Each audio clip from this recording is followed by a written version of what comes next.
this is the 30th year of the Lewis family being in Gilbert. And so part of this theme, this is Gilbert, is yes, at a retreat we take a chance to look at what just happened, assess now, but this is looking ahead. And it may be different time periods for some of us. It could be 10, 20, 50 years. But for this particular member of the council, I am thinking in 30 years, when someone says, this is Gilbert, what are they going to be saying? Now, part of something that has really helped us is the foundation. And so I'm just going to pass it right to Patrick. And that foundation of the mission, vision, values, our strategic initiatives, they have helped us so much in these settings. And so, Dr. Tomany, that's right. But you're ready. I'm ready. Dr. Tomany, please.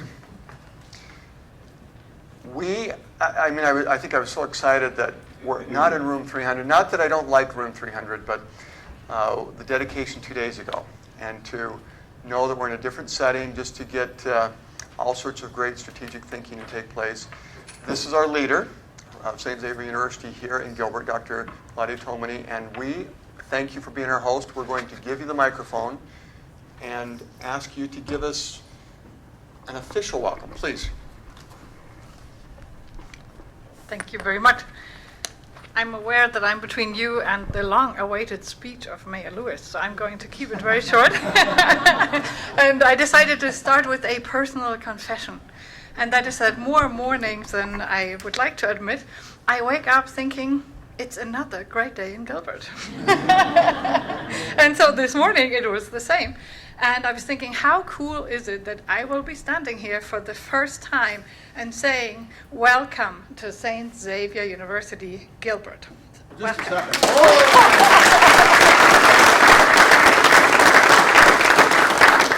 And who do I have to thank for that? And that is, of course, you. It is the leadership of the town of Gilbert that has a vision for the future of that town that goes far beyond the terms of your own service here. And so I'm just chuffed as could be. I think that a university can contribute majorly to the economic viability and future of a town, and that I am very proud that you have chosen St. Xavier University as your partner, and that personally I'm committed to do whatever it takes to make this a long and very, very successful collaboration. So here is to a happy, prosperous future together. Thank you very much. And on behalf of the Gilbert leadership team, Dr. Tomany, this is a token of thanksgiving for you. Oh, So thank you. And now the long-awaited speech from the mayor. Best speech I could ever give would be given by someone else. Our town manager, Patrick Bancher. I don't want to disappoint, but there is no speech.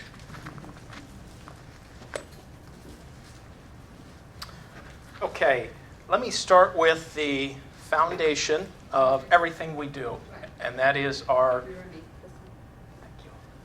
mission, vision, and values. It's the foundation of who we are, what we stand for, how we approach our work, and how we serve our citizens and our business community. And those are, we are a service organization committed to enhancing the quality of life and serving with integrity, trust, and respect. Our vision is to become the best of class in all of our lines of service, and our values are integrity, respect, accountability, innovation, learning, and communication. So that is something that everybody in this organization, from our council to our frontline employees, were involved in building that mission, vision, and values statement, and that we're all committed to and that we exhibit in our daily activities, and it's the foundation for what we do. Quickly, our strategic initiatives, the 6 strategic initiatives, those are the foundation for all of the initiatives we take on year in and year out.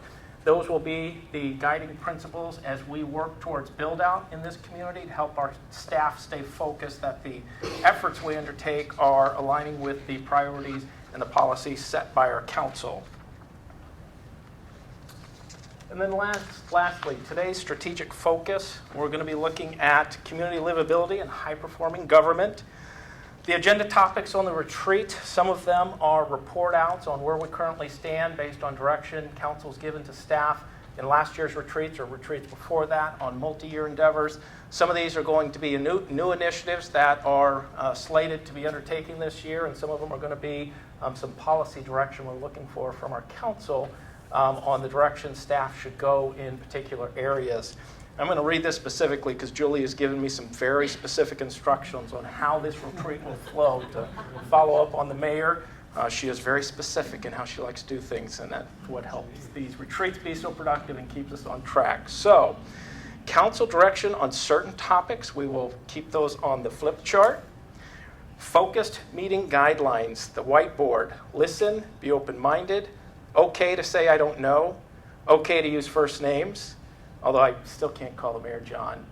It's the mayor. That's your first name. That is your first name. So everybody but the mayor, first names.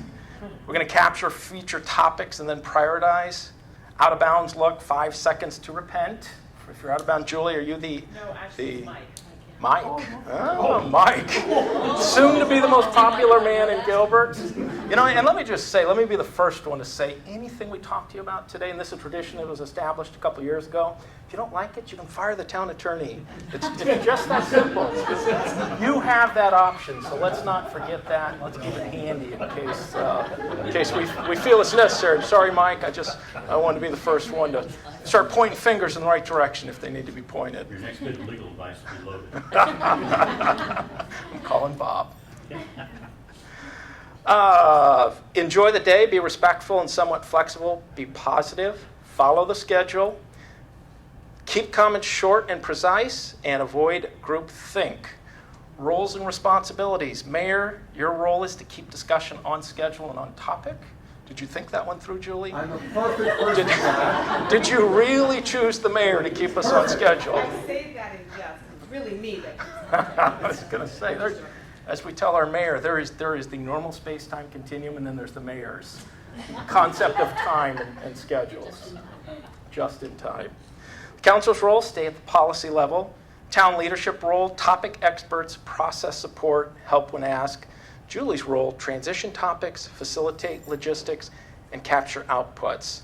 And then we've got parking lot assignments we'll keep on the whiteboard, on the columns for future study sessions or future council retreats into the future. So with that, I'm going to hand it off to Chief Joe Bush, who's going to kick today's efforts off with community livability. Patrick, could I ask, this is a minute or less interruption. There are a couple of people, individuals, it's their first time at a retreat. Oh, yeah. And I know them, but anyone who's here for the first time, stand up. Okay. All right, so let's start just a quick, you've got 15 seconds introduction. Tell us who you are in a song. Kristen Myers, I'm the transportation coordinator in traffic engineering. Sky Mike, I'm in the Native American Management Internship. Kelly Post, budget director. Jake Wells, assistant to the town manager. Hey. We're a team, look at that. Just because I'm a Red fan, I lose to the Cardinals now. John Kennedy, Parks and Rec manager. I started right before the retreat last year, but I wasn't able to. Thank you. John, there's always time to switch. You know, there's nothing I enjoy more than being in a Cardinals red room. And by Cardinals, I mean St. Louis Cardinals, so I get that. Thank you, Ken. Thank you, Ken. Very bright future with the town. So with that, Chief Joe Bush, I'll turn it over to you. And while you guys are doing your mic thing, just a couple of things. The restrooms are out this hallway, down the main hallway. You know where that's at. Make a left, and then the first hallway right there, just past the elevators is where the restrooms are at. So that's where that's at.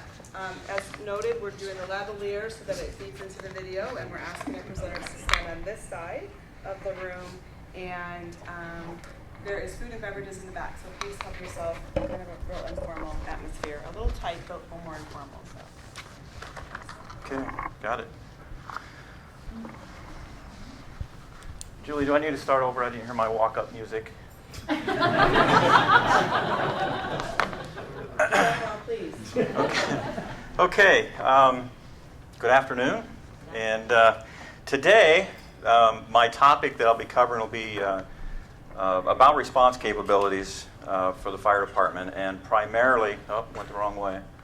There we go. I'll be covering fire station locations. We'll be talking about where the existing stations are, future stations, how we identified the sites for the existing stations and the future stations and selected those sites. I'm going to cover a little bit about requests for service, our response times, how many calls we've been running over the last few years, and then kind of the future is I see it. I'm not sure everybody will agree with me, but that's kind of how I get to do things. So the map, and I don't know how easily or how well you can see this, but the little fire trucks are the existing fire stations. And right now we have 10 operating fire stations with one left in the CIP. It may or may not be our last station. I'll get to that in a few minutes. But Station 9 is the last station that we'll be building in the current CIP, and that is right down here on Ocotillo and Higley. And that's the star there. So I'll focus on Station 9 a little bit more as I go through the presentation. The other thing I want to point out is right up here, this TC. You'll hear more about that tomorrow. That's the training center site, and I'll be speaking to you again tomorrow about that. So we look at response times. There are several segments in a response time that we look at, and there are three that we can really control, and that's the call processing time. When somebody calls 911, how long does it take us to pick up that call and get the information, and then dispatch it. Then the next segment is how long does it take us to get out of the fire station into the truck and on our way down the road, and then the final segment is that drive time. Traditionally, we've spent most of our reports with you have focused on drive time and that 4-minute goal that we have. But I want to bring up the others because they're just as important to us, and we monitor those as well, because what we're looking is to meet that total 6-minute window. The thing that we can't really control is how long does it take somebody to call us. That's not in our control, but through education efforts, we can hopefully shorten that time by educating people how to deal with the call takers when they call in, and to quickly call for help instead of waiting and trying to deal with situations themselves. So this is what we look at. And now, but as usual, I'll spend more time on the drive time because the turnout time and call processing stays pretty consistent. We meet those goals regularly. We've been meeting the 4-minute response time for several years, but we're creeping closer to that average, and I'll talk a little bit about that as well. So as we break down the response times, you can see that the town-wide average we have right now in fiscal year 15 was 3 minutes 57 seconds. We're still within that 4-minute goal. And then you can see the history there dating back to fiscal year 11, where we've gone from basically 337 to 357. For those who've been around a while, you know that probably 7 or 8 years ago, our average response time was over 5 minutes. And because of the resources that we were able to get approval for, and the support of council and others in the community, we were able to kind of get ahead of the construction in the town and properly place fire stations and have ourselves in a position to provide excellent service to the community. But as we continue to grow, you can see that the response times are creeping a little bit. Another piece that's interesting information when we talk about response times is, we break them down by station or response areas, and we can even break them down into square miles and see what the response times are. And one of the things we look at regularly also is kind of the north and south for Gilbert. And north of Williamsfield, we're built out with fire stations, and when you think about it, we're mostly built out when it comes to homes as well. And then when you get south, we still have one station to build. That we don't have as many stations to the south as the north. But when we're built out, we won't have as many people in that area as well. So you can see that the response times for those areas are pretty consistent when you talk about averages between north and south. But down south, we're always over the 4-minute average for that area south of Williamsfield. And one thing that I want to mention also about response times is that the average only paints one picture for you. When you talk about the 4-minute goal, we only reach the 4-minute town-wide about 60% of the time. When you get down to South Gilbert, it's less than 50% of the time that we actually meet that goal. So that's something else we look at when we try to analyze our response times and see what we might need, how we need to react to that, and what trends are starting to develop. But it stayed pretty consistent. And the consistency in this response time average and our ability to meet the goal town-wide, it really indicates that even with the growth, that we haven't exceeded the capacity of the system to provide service to the citizens. So it's proof that we've been able to build ahead and manage that in a pretty effective way. But we're starting to see, again, that trend kind of change a little bit where we're gonna have a little more pressure on what we're doing. One thing I forgot to mention, I meant to, and I didn't, about station locations is, we relocated Station 7 recently, and that was in response to what we were seeing in the call volume in the west part of Gilbert and the response times that we had. And the original Station 7 was not placed well because there was really no planning that went into it. It was a site that was located where we had a downtown station.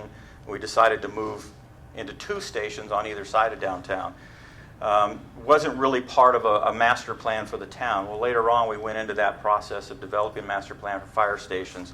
And that's what you see today is that layout. So once we identified the approximate sites for these stations, then we went out and purchased the land to put those stations on. So we've owned the land for these stations for quite a while, and we've been able to kind of hold on to them until we needed to build on them. So it's again, pretty effective way of doing it because we're able to stay ahead of where we're at. So Station 9 again is out there and waiting. We do own that land as well, and I'll talk about the future of that station later on.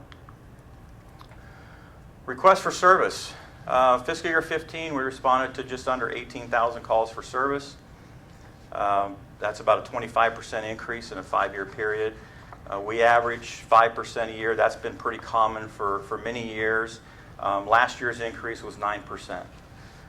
So it does hit peaks and valleys on the response time or the request for service, but traditionally it's around 5% a year, and that's what we build into the budget. When we budget each year, we kind of take a 5% look at what we're doing for fuel and maintenance costs and so on, the things that are directly related to the service delivery. My crystal ball. Infill stations. I mentioned Station 9 is the last one on the CIP. It is slotted in the CIP for fiscal year 17 design and fiscal year 18 construction. I think we're okay with that timeline. I wouldn't say that we need to rush out and move that up, even though we have some challenges with the response times. But we're managing that right now with the current resources. But I think by fiscal year 18, we're going to be in a position where we're really going to need that station down there. But infill stations are future stations that we may need as the town grows, and not just out but up, and as the densities may increase in certain parts of the town. So you may see where we come forward in a future date for an additional fire station or 2, or additional companies to go into the existing fire stations. There are a lot of things that will influence this. It's not just about the number of calls, but the types of calls, and that's something else that we're examining right now is how do we provide the future service based on the calls that we're receiving. And I can tell you today that the historical approach to increase in call volume in the past has been go hire 12 or 13 firefighters to put on a fire truck and put them in a station and they run the calls. That's not going to be our first look going forward. Our first look going forward is what are the types of calls that are driving that need in that particular area, and how do we address that? Is it 4 people on a fire truck, or is it a 2-person type of smaller vehicle that can handle the minor calls? So that's something that we're looking at right now and trying to project out towards build out what that'll look like for us. There's also changes in healthcare. We've talked about this before and what that means to us. There are community paramedicine programs, other options. There are opportunities that may come forward and how we provide service and partner with healthcare providers in the community to provide services to the citizens. That's something else that we're looking at. we're close with Mesa and Queen Creek and Superstition Fire Medical on those programs as well with our neighbors and what they're doing. Chandler as well. So we'll see what fits for Gilbert. One of the things that today we have is, you look at the call volume and the response times, and anything we would do today would in some ways be a redundant service, because we're able to handle what we get for calls today. It doesn't have a tremendous negative impact on us when we get those calls, but in the future, as we grow and the call volume increases, then we might see that. So we'll have to be looking at those as well. Education prevention efforts are another area that we'll look at to reduce call volumes. What can we do to get out in the community and help people to be safer? Target certain call types that we have. Falls is one of our most frequent calls, and so we're going to see how we can address those and maybe reduce those types of calls through our education efforts. So with that, before I move on to the next portion, any questions? Quantity of firefighters now, how many do we have? We have 203 FTEs in the department. About 186 of those are sworn personnel. And have those projections been made as far as what we'll need at Gilbert? We do have projections, but those are based on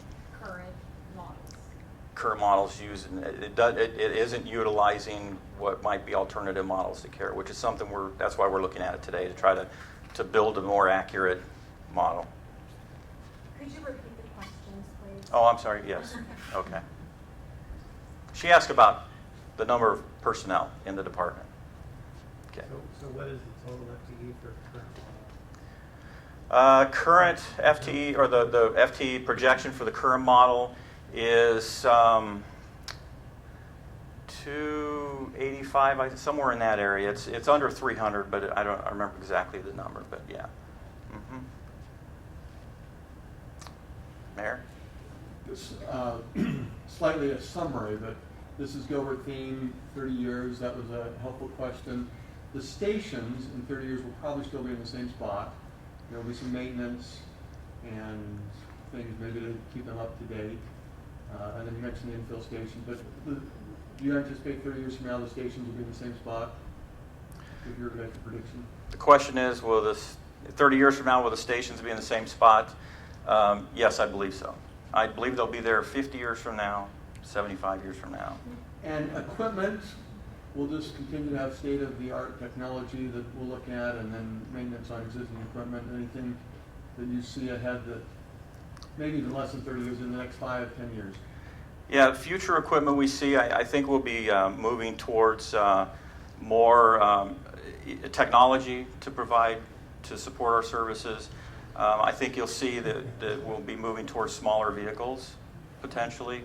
When you start to have infill that is more urban type, then you have those types of you run into access issues. So that may drive what we do with some of our apparatus, and certainly smaller, and potentially down the road, which I'll get in the next part, is where we may be with ambulances as well.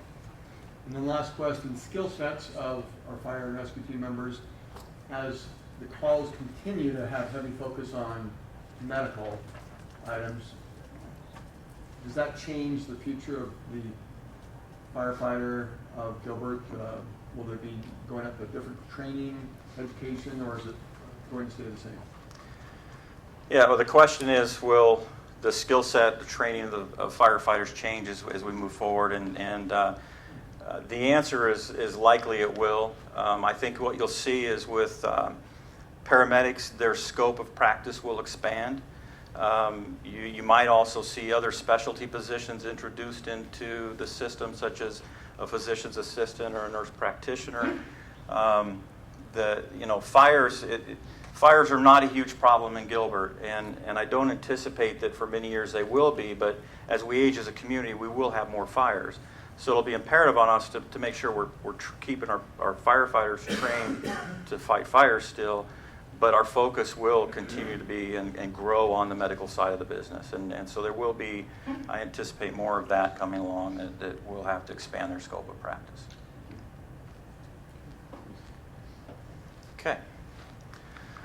Next, certificate of necessity and the ambulance services. This has obviously been a topic of conversation with us over the last few months. Just as an overview, what is a CON, Certificate of Necessity, is issued by the Department of Health Services for anybody that wants to provide ambulance service. You have to meet certain criteria. You have to prove that there's a need in the community for it. And then, are you fit and proper to provide it? Do you have the skill set, the money, the experience to provide the service? Why do we want the CON? One of the reasons we were driven to the CON is because of issues that we were experiencing with the existing ambulance service. So when Rural Metro went through their bankruptcy, and they were the only provider, the Rural Metro companies, there are several of them, that it put us in a position where we were left with few choices if we saw a decrease in service. So we felt it was important in the best interest of the town to go forward and apply for a CON. Then if there's a collapse, if there's a change in service, if we just don't like our provider, then we could move on and do something else. Also gives us a little kind of a bargaining chip when we're sitting down with ambulance companies to talk about service in the town. What if we receive our CON? We'll have options. What we'll need to do is figure out what it means for us when we have the CON, given our current situation with our ambulance provider. With the change to AMR, there are still questions to be answered about the service and how that will work now that they're acquiring the competition. Will that matter as we go forward, and if we have our own CON and how we approach this? We'll be looking at augmenting their service in some ways, where we'll be able to provide peak coverage or provide additional coverage in the town for certain situations. So that's still to be identified, but we'll be talking more about that as we move forward with the CON. What if we don't receive the CON? Be kind of status quo for us. We'll continue where we're at. We'll use a private provider.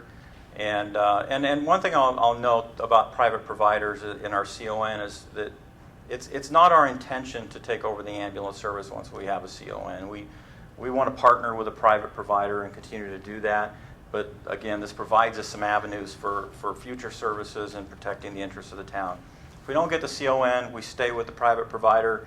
And as we know, a week ago, that became one private provider instead of two in the community. So there's some challenges with that. Our application, we applied in late February, and DHS went through their review of it. They finally approved our application to form and make sure that we fit the rules for applications. We learned last week that we have a hearing set for December, a week-long hearing with the director or with a administrative law judge. And that will be, whether that hearing actually takes place will be dictated primarily by whether there are any interveners. With the situation with the contract that we awarded to AMR, we anticipated that Rural Metro would probably intervene against our CON. Well, now that Rural Metro has been acquired by AMR, we're not sure what's going to happen. Rural Metro has said it's business as usual with them. We'll see what actually happens, but we're out there trying to figure out what's going to happen. There have been no interveners yet, so we're hoping. Rural Metro would probably be the only intervener that would come forward. If they do, then we'll figure out what our strategy will be for that. So, and AMR, to answer the question that's probably out there about the request to AMR last week during the council meeting to provide written support or at least that they wouldn't intervene against our CON. We're still waiting for that. I do have an email from them saying they're not going to intervene, but they haven't provided the contract language to us yet for that, and they're aware that we're very anxious to have it. So, I don't know when that'll come, but they know that we want it as quickly as possible. So, and then the transition. As soon as we have that final documentation from AMR, we can really begin the transition. We have a transition team put together. Queen Creek, their council will vote on the agreement September 6th. And we'll plan over the next month before that happens to have the transition pretty much spelled out and moving forward. We have representatives from Queen Creek and Gilbert and AMR part of that transition. So hopefully we'll get that moving as quickly as possible. My desire was to get them in place by September, but with Queen Creek's schedule for council, that's not going to happen, but we'll get it done as quickly as we can. So that's kind of the update, not much other than that. So, questions on CON and ambulances? Okay. So, does the CON allow us to, I don't know how to say it, but kind of outsource to another party in case, let's assume, worst case scenario, the current supplier has trouble and isn't able to provide the services, so we have to go to another one. The traditional CON is used so that the municipality can own the ambulances and all the labor on vehicles and so forth. Does the CON allow us to pull in somebody else to operate under that CON until we can reestablish another contract? Or what flexibility does that give us the ability to incubate some alternate response models that may not be in the current contract with AMR? I just don't know what flexibility does the CON give us in terms of addressing some of these future needs? Well, let me address that a couple of two different questions if I can. The first one, can we outsource the CON basically? And the answer is no. It's your CON. You have to provide the service using it. And is that a matter of how we apply for it? If we say in our application that we would want that flexibility, is that something that DHS would consider? No, it's not allowed in the current rules, and we did ask that specific question, and that's not allowed. So only CON providers or holders can provide the service in a given community. So if something did happen and we were left without a provider, we would have to provide it until some other CON holder was available to do it. So that part of it is pretty strict and laid out. The other question about can we use the CON as we move forward to provide services and grow services from that and partner on services, the answer on that is yes. And that's how we intend to move forward with it. We want to use it for those partnerships and to build those programs into the town. So it'll give us the flexibility to partner with AMR or whoever may be in the future to provide those services.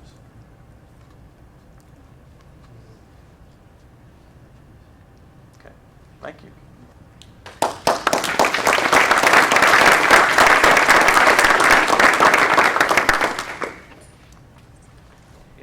He did really well. This is our timekeeper. He's less than 2 minutes. That's impressive. Very Go off to a good impressive. start. That's because you kicked it off so well. That's why. Jessica Carnahan is going to talk to you about the community needs assessment today. And then Chief Dorn. No, I'm not. And then Chief Dorn's going to come in as well.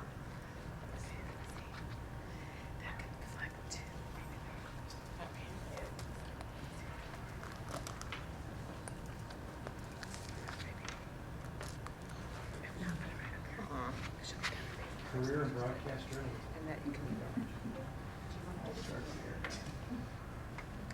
Can you do it? That would be great. Stop it. Don't yell, you'll be recorded. I know. Chief spell. No, you should have put like wardrobe requirements for this. Oh, gravy.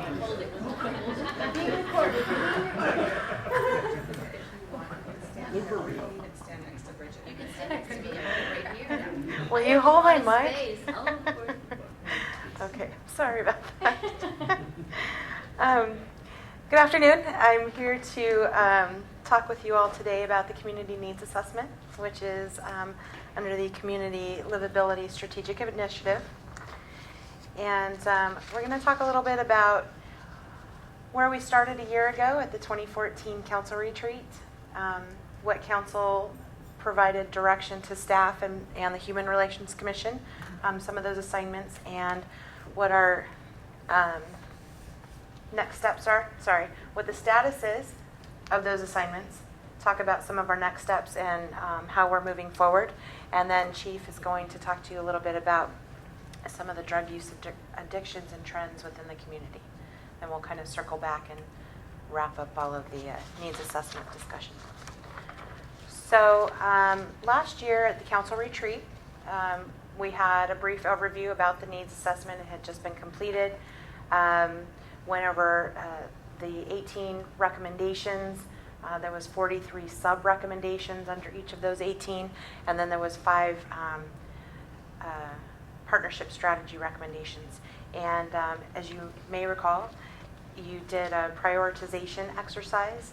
You got to use your little dots, put them on the sheet, and you assigned staff with 12 either recommendations or sub-recommendations, and assigned the Human Relations Commission 11 recommendations or sub-recommendations.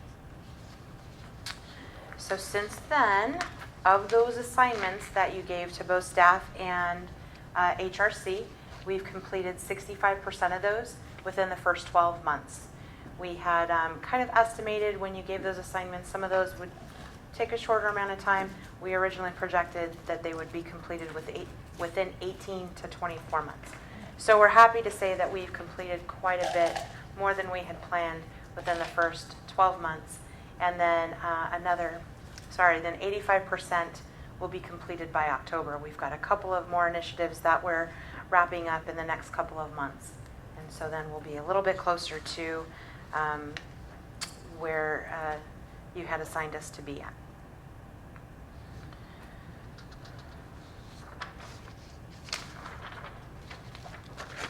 I should have stapled my packet.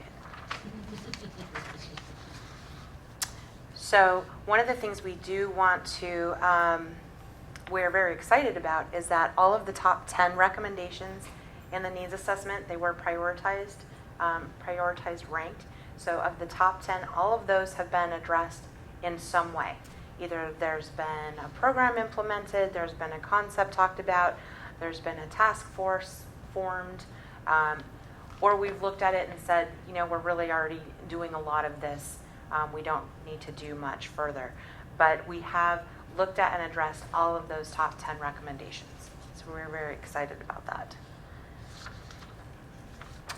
We're just going to highlight, I'm just going to highlight the top 5 recommendations, or else we'd be here all day going through 43 sub-recommendations. But as you recall, the number 1 recommendation in the needs assessment was to revisit the funding process, the funding allocation, nonprofit support for the community. And so we did involve both staff and the Human Relations Commission to look at that process, revamp it. We incorporated a lot of the sub-recommendations into our process so that we were able to choose the best nonprofits that are going to best meet those needs or gaps that were identified in the needs assessment, as well as support those top 9 priority populations that were identified. So in June of this year, Council had approved the overall amount to support nonprofits in going further into 15 and 16. Recommendations number 2 and 3 were both about increasing awareness in the community. One of the items that came out during the focus groups and surveys was that people didn't know where to start, or they were afraid to ask, or some of the processes were cumbersome. And so the recommendation was to kind of have a clearinghouse or a one-stop shop, or increase awareness to the community that there are resources available and they are able to access them. So we have worked with various departments within the town and in the community, and we've created a comprehensive resource directory. That's one of the items that will be posted shortly online within the town. And then after the first of the year, we'll actually do kind of a public awareness campaign to let people know it's okay to ask for help, this is where you can get it, try and reduce some of that social stigma around it. And then, as you are aware, we have talked about the concept of having a Gilbert Wellness and Resource Center.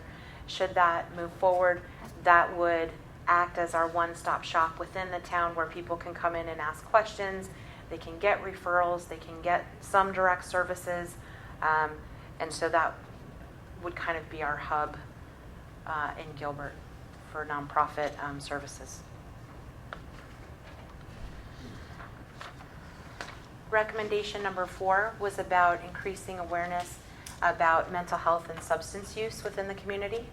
We did host the mayor's Building a Healthy Gilbert, the summit on behavioral health and substance use, where we invited community professionals, people in the health field and behavioral health, people from the school district and management in the town, and talked about behavioral health and substance use and what can be done about it. What should we do moving forward?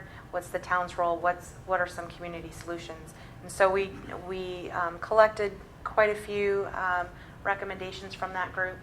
And from that, which I'll talk about in a little bit, there will be an initiative moving forward to follow up on some of those recommendations from the community. Council also approved the land development code change for behavioral health facilities, which will hopefully make it a little bit easier for some of those facilities to come in and conduct business in the town. And then finally, recommendation 5 is to encourage volunteerism and communication. We know that we have great volunteers in Gilbert through Forest City with Victor leading it, through Chamber for Good, the nonprofit website, and of course through Neighbor to Neighbor, where people can donate directly through their utility bill. We know that we have great volunteerism and community support. We will be hosting a nonprofit summit in 2 weeks actually, where we are working with the Chamber to host an event where we have nonprofits coming in, we have the business community coming in, we have some faith leaders and some community partners. And we're going to specifically talk about volunteerism and how we can better match the opportunities that people want to provide to the actual need. We are still kind of missing the gap a little bit there, and so we're hoping that getting all of these groups together in the summit will help us kind of bridge that gap moving forward.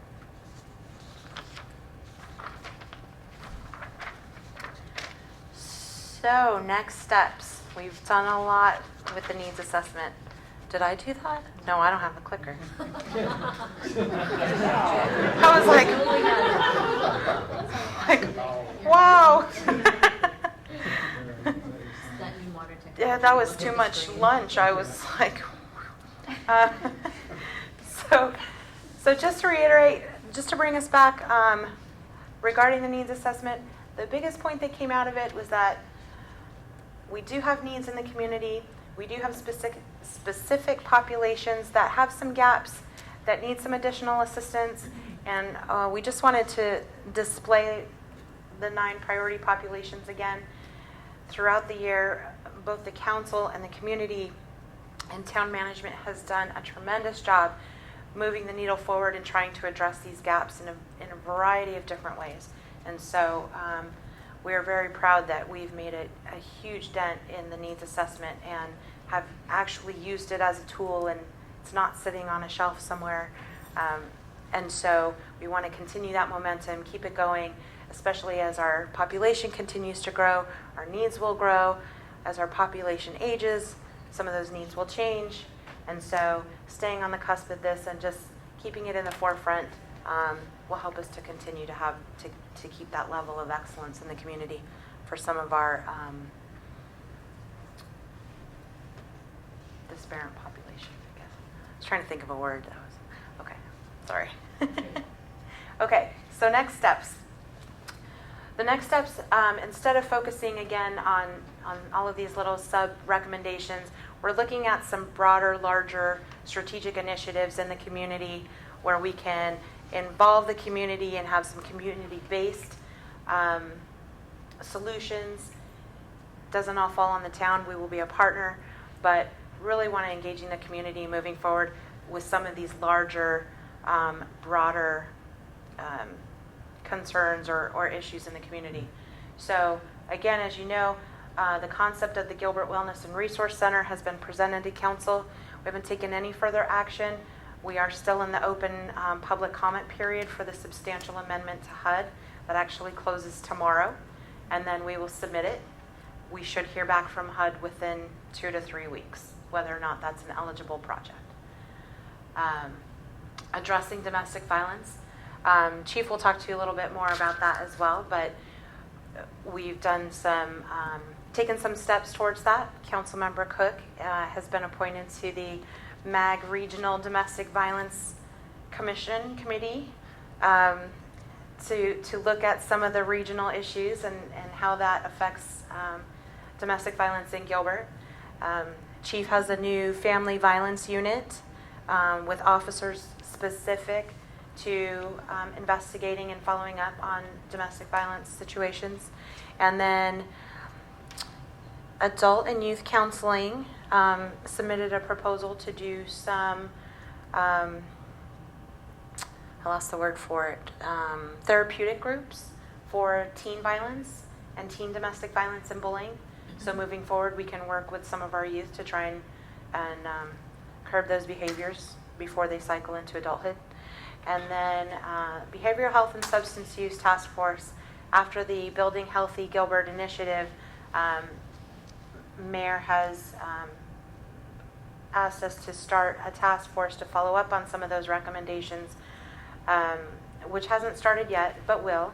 They will be meeting quarterly, and they will have very specific goals in these areas. And Chief Dorn is going to give you a presentation about specific trends and uses in the community, just to give you an idea of how big some of these issues are and why we're only focusing on these 3 initiatives moving forward in relation to the needs assessment.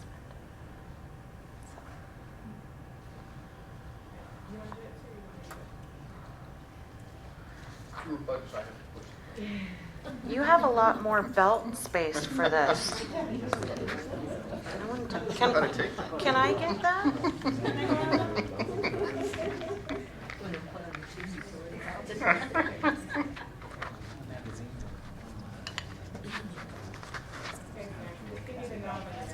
Okay.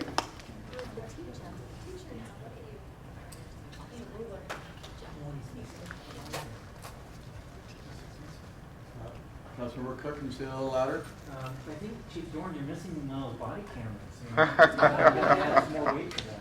You see him recording all of us right now. Be boring. Getting the signal, move closer, closer. No reflection off the top of my head. We're good. Okay. Okay.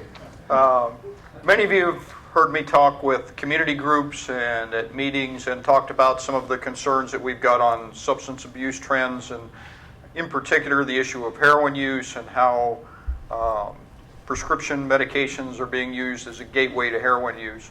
So I reached out to my friends at the Arizona Criminal Justice Commission. Shauna Malone over there, I've worked with her on the commission. She is a rock star. I asked one day, next day I had lots of charts and graphs, and Victor got them for you. So that to illustrate the issue specific to Gilbert and to give you some information on what we're facing here in Gilbert. So next slide, please. First, we'll talk about consumption. Good.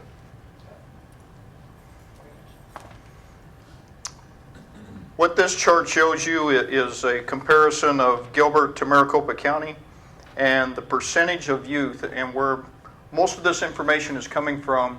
The Arizona Criminal Justice Commission reaches out to our high schools and our other schools throughout the state of Arizona and does what's called the Arizona Youth Survey. It's a very in-depth survey, and I would encourage you to go to the Arizona Criminal Justice Commission website and pull up the Arizona Youth Survey to take a look at the trends throughout the United States. But they break it down by community, by county, regions of the state. They go out and actually interview and poll kids in various levels of education throughout our state. And keep in mind, this is self-reporting. So as with any other study, when you've got self-reporting, these are probably numbers that are very much on the low side of things as to what actual use is. But it gives us a pretty good idea, and it gives us a like-for-like comparison each year as we look forward. What this looks at is those common illegal substances that kids may use and the percentage of those, and it compares it Gilbert to Maricopa County. You look at alcohol. Alcohol is the most significant, followed by marijuana, and then you can see the trends on down from there on a percentage of the kids that say within 30 days of this survey being done that they use these illegal substances. Next, please. Chief, back to Yes, sir. the heroin kind of surprises me from our prior discussion. So did that surprise you, or did I misunderstand? It seems like we had a 4.9% Which that we talked about. What concerns me about the heroin number, even though it's the very far side of the scale, is that the amount of increase in, this doesn't reflect what the increase in use is or decrease in use is, but even that many kids at this age using heroin is a scary thing. And what you look at as you go up to the prescription drugs, and when we talk about them being a gateway, and you can see what the use of prescription drugs is, that tells us there's a very good indication that that's going to influence that heroin number on the back end. Okay. Most of these numbers are good. They're showing percentage of youth in Gilbert last 30 days, common substance abuse going from 2006 to 2014. Most of that is declining, except for marijuana.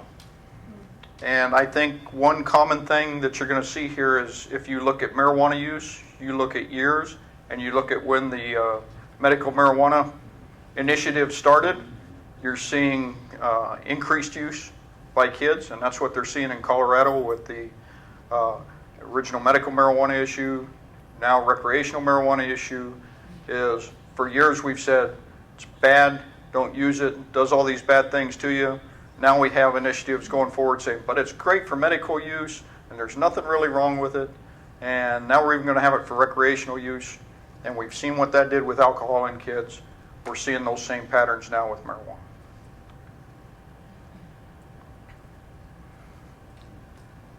This one scares you. What puts your kids at elevated risk, even though only 4.9% kids use prescription drugs? How are they using?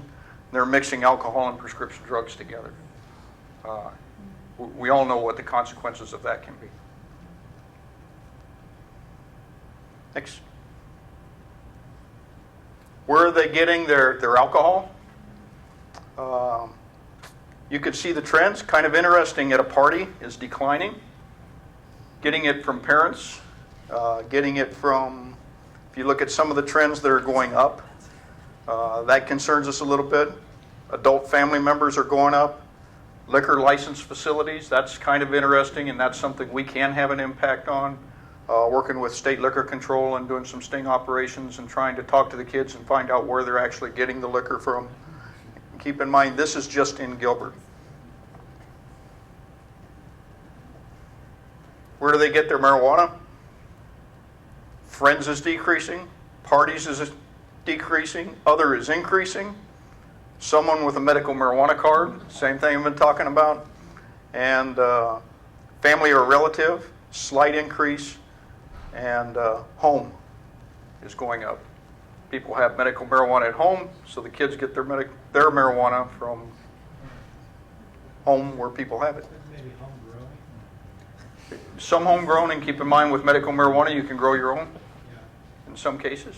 So. Where are they getting their prescription drugs? Again, Friends is decreasing. Parties took a dip and has gone back up. You've heard me talk about the Skittles parties, where the kids are going, they take prescription drugs and they put them in a bowl. Kind of look like our M&M bowl over there, and the kids just pass the bowl, have no idea what's in it, and they just grab a handful and start taking prescription drugs. This is interesting, doctor or pharmacy. Again, other outside the United States, going down to Mexico where they can get it and bring it back across the border.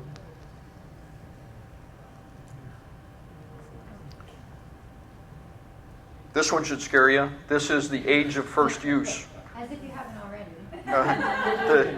This is where in most cases the decline is a good thing to see. This is not a good thing to see in this issue. Every one of those in Gilbert is on a decrease as far as when kids are first using substances.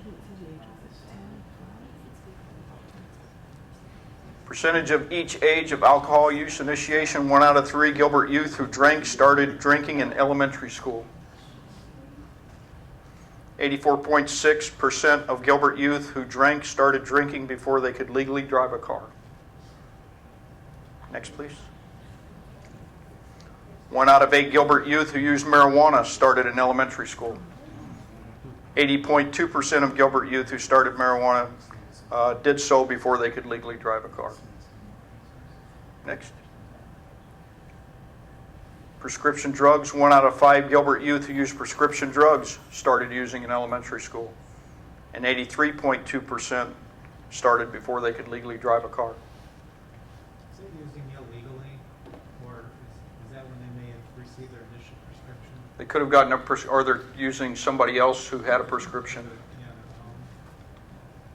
Chief, don't you think that tells us where we should be capturing these? I mean, capturing them and helping them not. I will happily hand you over my 12-year-old. It does, Keep an eye on and it points us in some directions on where we can have an impact, and we'll talk about that a little bit at the end. We're heading with that. And percentage of youth who perceived no or slight risk of substance abuse in 2014. Look at the marijuana. Again, we sent a negative message for years. Now they're hearing a mixed message, and you can see the direction that that's going. And then also look at the prescription drug issue. There's contact information there for Shauna Malone. When we go into the break, Julie's going to hand you the entire packet that gives comparisons to the East Valley.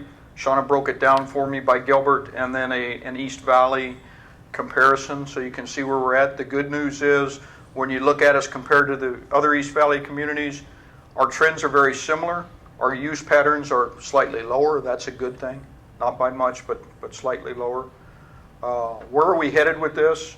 One of the things you saw me over there on my computer when we first came in here, I wanted to pull up some information for you on heroin. Heroin deaths in the United States over the last 5 years have increased 45%. The federal government anticipates there are 1.5 million people addicted to heroin in the United States. In 2010, there were 17,000 overdose deaths associated with prescription painkillers in the United States and 3,000 deaths associated with heroin. Does impact our community.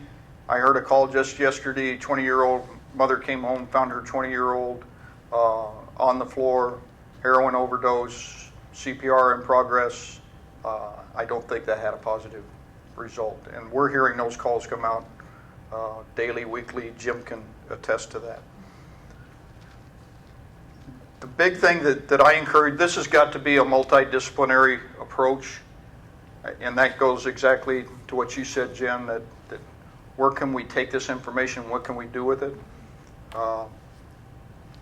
If we take a look just, first of all, on the marijuana issue, the public education, we've got to continue with our counter public education of marijuana is not healthy for you. It's not a good thing for you. We all know there's a push right now for it to go to a vote. I did hear some good news today that they are not getting the signatures at the rate that they anticipated they would be getting them. Maybe we won't see it.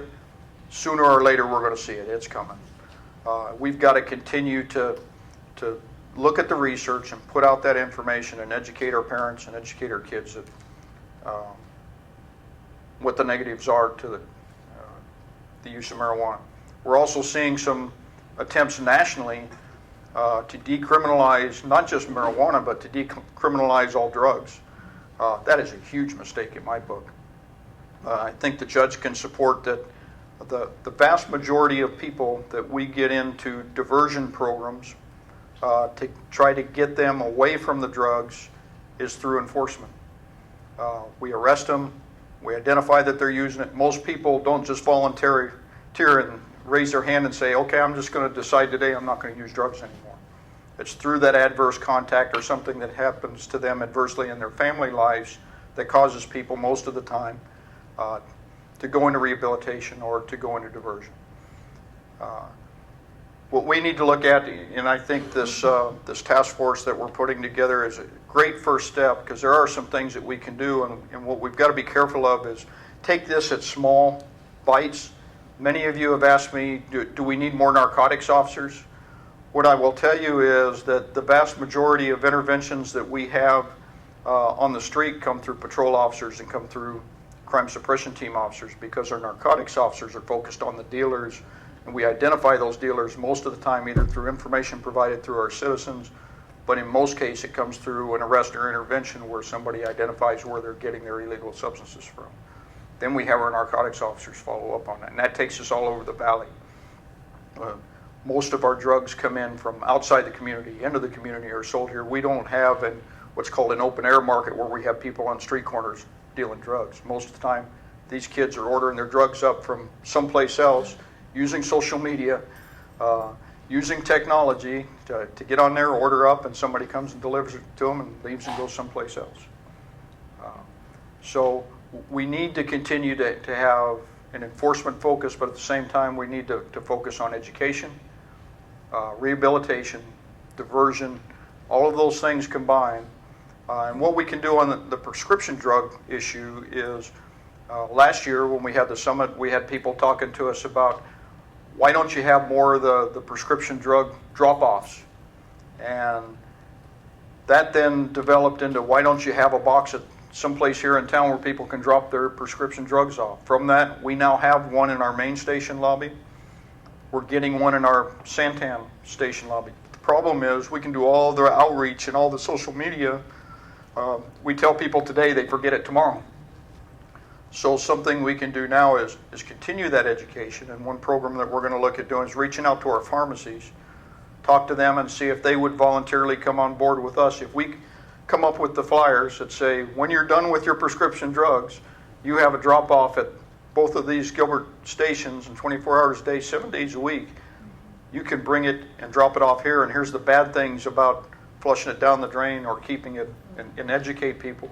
Think if every time somebody got a prescription filled at a pharmacy, if they got one of these handouts that said, here's the danger of prescription drugs and here's what you can do with your prescription drugs, we can get that message out and increase the awareness to people in our community. So it's things like that that we can look at, that we can try to deal with some of these issues and do it on a multidisciplinary approach in addition to the task force.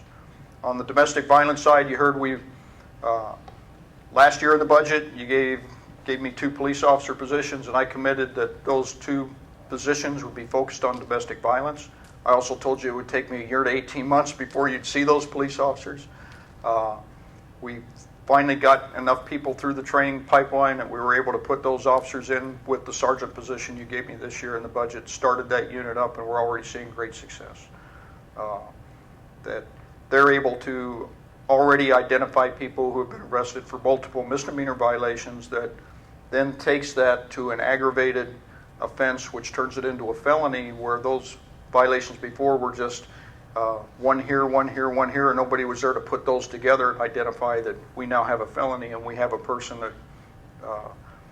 that is a repeat offender in domestic violence. So we're already getting thank yous from our victims and families, and a very good relationship with our counseling unit.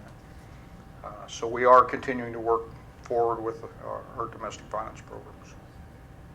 And is that Questions? part of the family violence unit? Yes, sir. The family violence unit right now are 2 officers. They're assigned in a patrol capacity. They work noon to 10 o'clock at night, which is our highest volume for calls for service for domestic violence. And they actually do the initial response and then take it all the way through, and then they review all of our domestic violence reports that are taken by officers from other teams that they don't actually take. Questions, Jared? How many educational videos do we have available, either YouTube or running on Channel 11 that our community has access to, on these topics?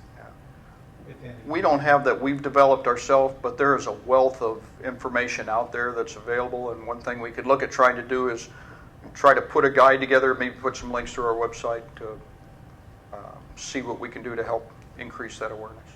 Okay. Mayor, I don't know if that's something we want to talk about at some point, if even some of these little 30 to 60-second spots, on this topic specific to Gilbert, where you can drop off prescription drugs. And, we don't need to duplicate things that are already out there, but, they can run on YouTube channels or Channel 11. And then as we're out in the community, we can, share those as well on mobile devices or presentations in the community. But Well, what I would like to see is those stats form in some presentation that we show our public. What's happening in Gilbert is a trend. Because we can take that. I think that to me should be. And the question was, what videos or other materials may be available out there that we may have in the police department or may be available out there on YouTube and some of our other social media processes that are there. And then the follow-up to that was making these statistics available to our residents so that they're aware of what the issue is.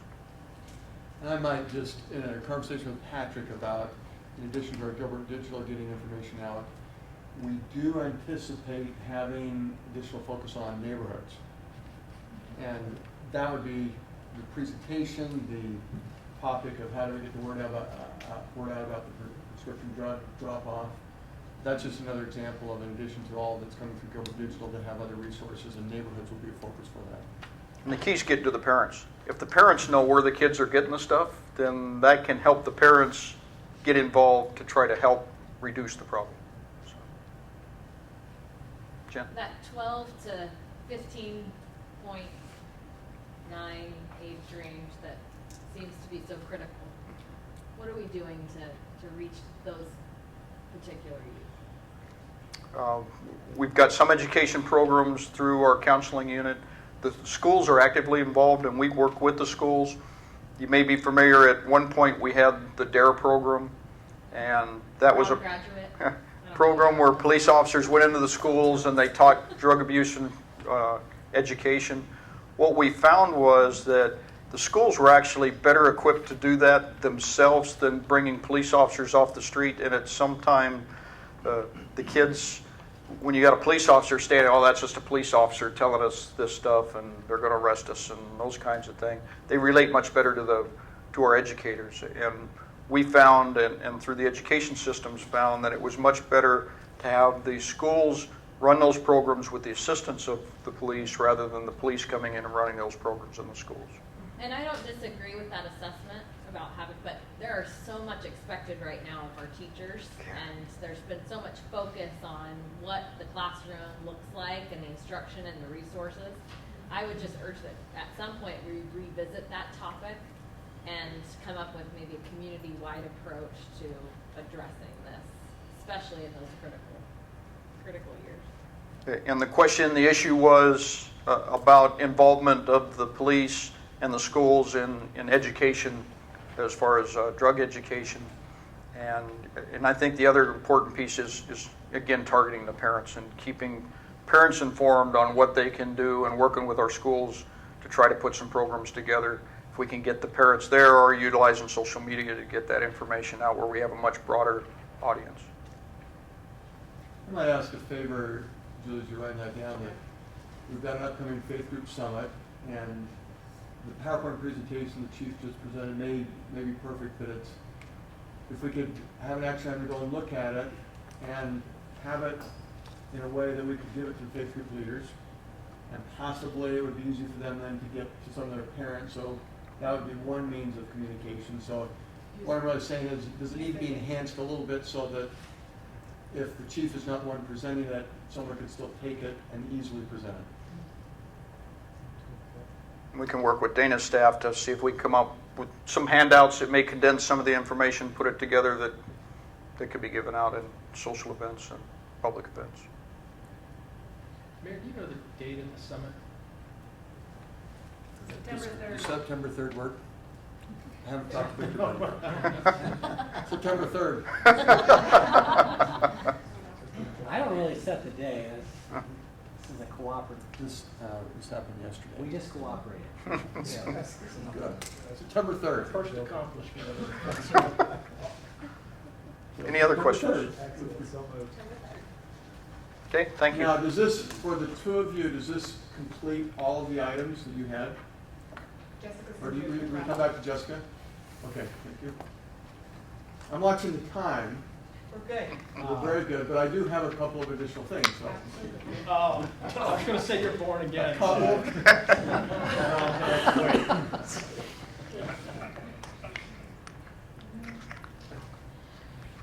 We just wanted to do a quick wrap up and bring you back to why we decided to, or why we plan on focusing on these three larger community-wide initiatives moving forward in relation to the needs assessment.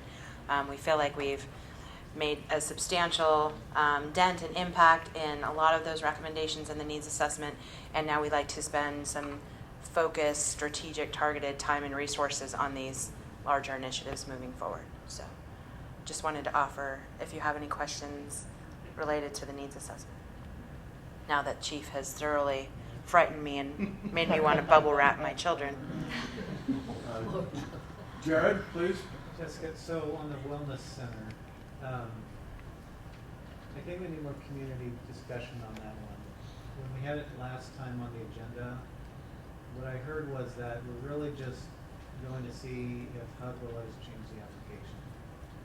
What I'm hearing other times is that, we're committed, we're going down this track, it's settled law, So when we had that initial one, I didn't get a lot of warm fuzzy emails on this particular topic from the community. So I guess I'm just saying we need to have more discussion on that. Maybe after we get that feedback from HUD, where it's appropriate and in the right way, let's get some additional feedback.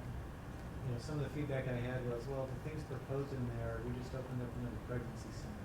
This is duplicate. There's other resources proposed in there that are literally 2 miles north on Gilbert Road. So it's that type of thing that I think we need to kind of sort out before we really commit. So if it is approved, another discussion about how next steps.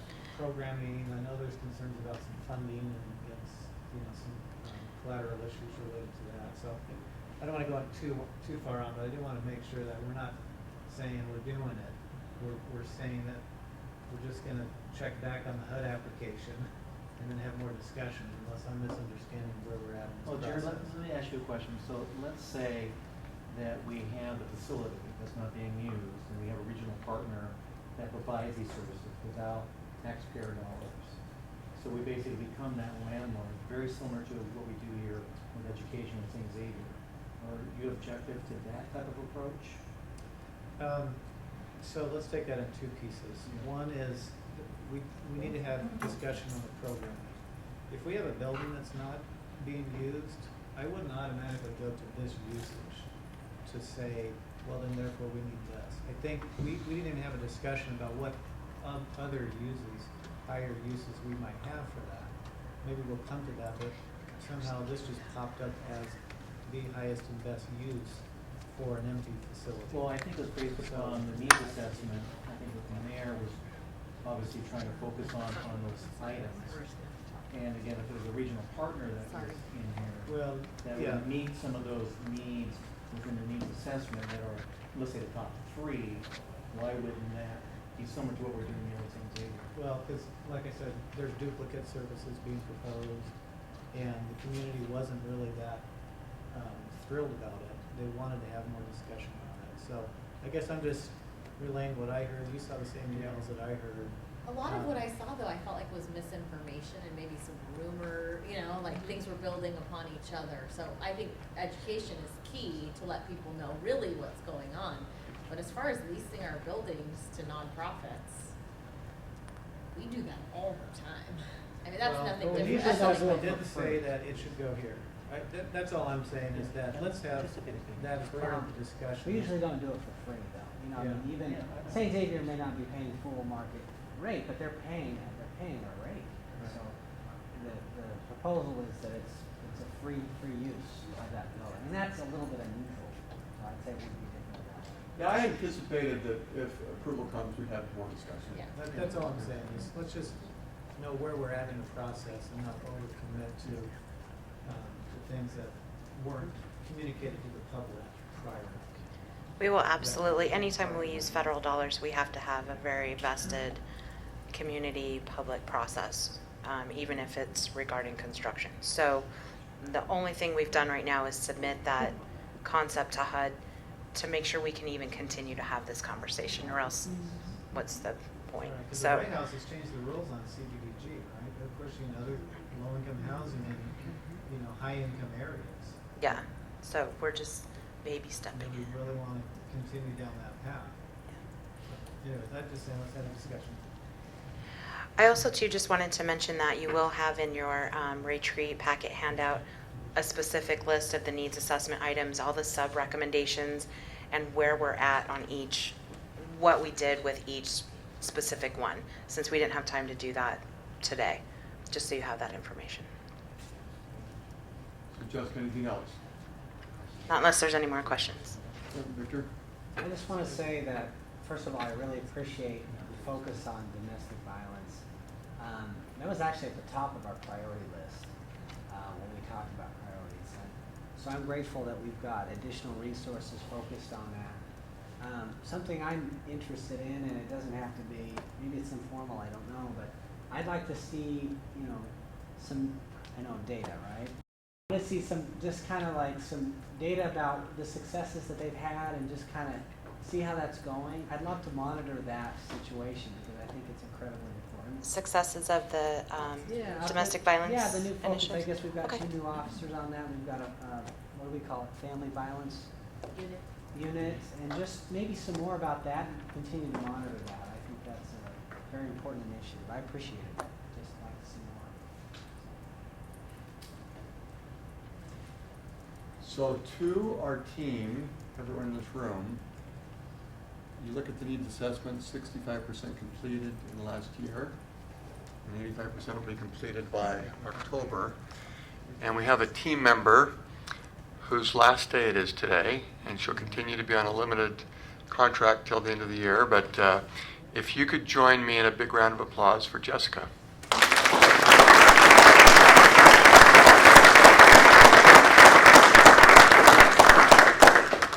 In future years to make the case that we haven't been successful and that the redevelopment label could find itself going away over time.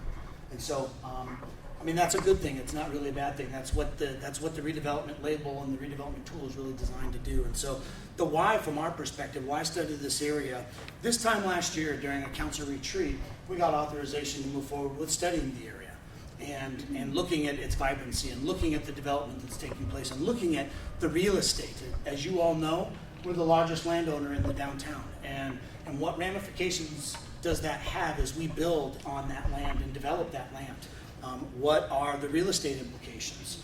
If we develop all of the land over time, not just tomorrow, but 15, 20, 25 years from now, we apply a floor area ratio and begin to forecast the activity in that area. And you'll see some of that results of what that looks like. Neil Calfee with the Calfee Group was tasked as part of a scope of work to look at the real estate. And then from that real estate, we wanted another group to come in and look at, as this real estate develops over time and this area develops with vibrancy and the great things that Rod's doing with the live entertainment in the parks, what impacts will that have on the area? And so we wanted to look at traffic and circulation. We wanted to look at parking. We hear a lot of concerns about parking, justified, completely justified, and we wanted to understand through findings of fact, what are the implications as we develop this area. So if the real estate develops, then what impacts does the parking have? And so we brought in a group called Kimley Horn to look at what those impacts are today and what those impacts will be tomorrow and on into the future. And as we look at those impacts, what issues on traffic circulation, what issues on wayfinding to get people in a most efficient manner to the areas that they want to park to be able to experience the downtown and stay in the downtown. From my perspective, as I think about the why, I really think about this area as the community family room. You know, I know when I was a kid, as I was working on my academics and my homework, much like this new institution, these people coming here will be working on their homework. I could go out into the family room and ask my parents, you know, for some help on whether it was civics or whether it was history or whether it was, you know, calculus or algebra or even just simple arithmetic or a reading assignment. And my family would sort of coalesce around in that family room and help me with my homework. And that's where, you know, we ate dinner. That's where we entertained people. That's where we had our friends and family over. And as you think about the downtown, and the downtown serving the community in many ways as a family room, think about the ways that people will be experiencing the downtown. They'll be learning in the downtown. They'll be coming here for live music in the downtown. They'll be entertaining themselves. They'll be eating. They'll be building memories and traditions. And that's certainly what the downtown has always been. It's been that historical, traditional core where culture has been brought together. And so as we look at that, it was important to add some components to the overall plan. We didn't touch the vision and mission of the redevelopment area. We think that those are 100% true and evident of the merchants in the area and the property owners and the stakeholders. You know, but what we experience when we talk to people wanting to come in to develop, what's the traffic look like? What's the plan for the real estate? What's the circulation? Not just today, but tomorrow. And so what you'll see today is really a byproduct of a year-long exercise. What we have here is sort of a redevelopment plan process update. And so it began, again, right here this time last year in a council retreat. We spent sort of the first quarter and second quarters, August to December, working with some of the merchants and working with the Redevelopment Commission to help develop a scope of work. And that, you know, parlayed into a consultant being selected. And then in sort of the January, March, and April timeframe, the consultants started to work on their respective scopes of work. And in the months of February, March, and April, we conveyed through a series of meetings, redevelopment commission meetings, et cetera, the preliminary results coming back from the studies. And then in the month of April, we began to give a little more feedback back to this group. In May, we had a couple of open houses, one with the morning with the merchants, which is the merchant group in this area. And then we had a community open house and received feedback. In the month of June, the consultants went back, sort of sharpened their pencils, listened to some of the feedback coming back, you know, put sort of some of the finishing touches, if you will, on their recommendations. And in July, the final, you know, recommendations from a consultant's perspective about the operations of the downtown to Gilbert was essentially conveyed to the Redevelopment Commission. And so what the results of this is about a month old now. It's in August, and with that, I'd like to have Neil Calfee with the Calfee Group come up and talk to us about some of the recommendations and some of the things he found as sort of a fact-finding mission with regards to the real estate. So with that, Neil. Thanks, Dan. I think we go for about 10 minutes. Will you be timekeeper for me? Or just kind of watch? Make sure I don't get too long. Yeah. Great. Let's see. I think this is basically what Dan covered, that the redevelopment plan update was really meant to bring a plan that is, it's probably 8 years old, that didn't meet the town's graphic standards, that was dated in many ways, and there wasn't anything wrong with that. But the tools and some of the pieces that were in this plan really were not where the standards need to be today. And so that was a big part of this too, was to take this plan, which just needed to be refreshed. Graphics needed to be clearer and more derivative of what you wanted to see as a community. So that was also part of this.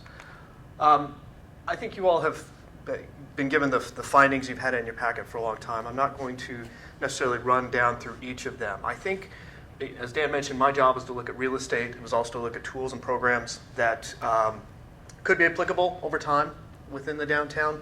And so the two kind of coincide, and really, as Dan mentioned, then becomes the basis for the traffic analysis and the circulation and parking analysis, because you can't really look at how the area is going to function 20 years from now until you have a plan. And the Heritage District really didn't have a true land use plan or sort of a density metric to it that Kimberly Horn could look at and say, okay, if there's going to be X number of square feet, how many cars is that going to create? What would then be parking, and go with that? So that was part of my task, as well as to look at that and see how the real estate development could occur. what I approached it as from a consulting perspective is that my task coming into this was really less about how to make downtown and the Heritage District successful, how to make land use happen, good things happen within the downtown, because in many cases, it's already well on its way. Unlike many communities in the Valley who are trying to figure out what is the secret sauce, how do we get good things to happen within our downtown, Gilbert has it. And it's less about me as a consultant saying, here's what you need to add as these land use elements to make this place great. You're well on your way. And so from my perspective, it was being able to come in and take the vision within the redevelopment plan, what the community consensus was about how they want to see the town develop, and put a land use plan together which reflects that. As Dan mentioned, put a floor area ratio on that, which basically says you're going to have certain size buildings on certain lots, which are going to generate a certain number of square feet of uses. And again, be able to use that as a baseline for the traffic and parking analysis down the line. Another piece of it was the programmatic aspects of it, and that's where some of these things started to coincide. And a lot of that, as Dan mentioned, one of the major issues was parking. And it always is parking, as we know. Parking comes up in everything. From a land use perspective, the parking issue really comes to play when you look to develop town-owned property that are currently surface parking lots. Across the street, you have this lot which is sitting there doing a great job of providing parking for the downtown merchants, but there are plans and there are goals to redevelop that lot at some point in the future, which makes perfect sense. The challenge being is that lot is basically spoken for already. It's already allocated to downtown merchants for their parking needs. And what has happened historically is that the town has provided parking to the downtown merchants to satisfy their ordinance requirements, which allows them to open for business without having to build on-site parking. I mean, there just isn't a way for, say, Postino to build all the parking they would need on-site. It just isn't practical. So that parking load has basically been taken onto town property. It's fantastic. It's been a great way to foster development and make things happen in the downtown. From a real estate perspective, though, is that now that property is encumbered with that parking. It can't simply be developed. There is not an infinite parking supply where we can just take that parking and put it someplace else. And so the issue then is how to deal with the parking, how to address where those parking spaces go. And so one of the primary recommendations, there's twofold recommendations. One is for the town to study whether or not they should implement some form of pay parking for the merchants who come in and need to satisfy the ordinance requirements that cannot be handled on site or cannot be bought by their adjacent landowners. And that really gets to, should the town be creating a revenue stream to build additional parking? Because the practical implications of the lot across the street is that parking is going to have to be moved into a parking structure. There just is no other way around it. There isn't another big surface lot here that the town can buy and put surface parking on, and that really isn't the type of land use you want anyway. So the issue is the town is going to have to, at some point, come up with some amount of funding to pay for parking. The consultant recommendation is for the town to begin collecting revenue for providing that parking to downtown merchants going forward. And these would be new businesses that come in, that can't satisfy the ordinance requirements on their site, or businesses who have an existing parking allocation who choose to intensify. So again, this is going forward. Everyone who's already in is in. They're not being charged, they're not being assessed. But the issue really comes down to, should the town look at being able to create some incremental revenue for that, because at some point in the future, there's going to need to be some additional parking built. I have a question. Yes. Now, I know in the study, you show that there's parking, let's say, in a park and ride and Correct. To the west along the railroad tracks. And it doesn't seem like that they're full during our Friday and Saturday nights. Correct.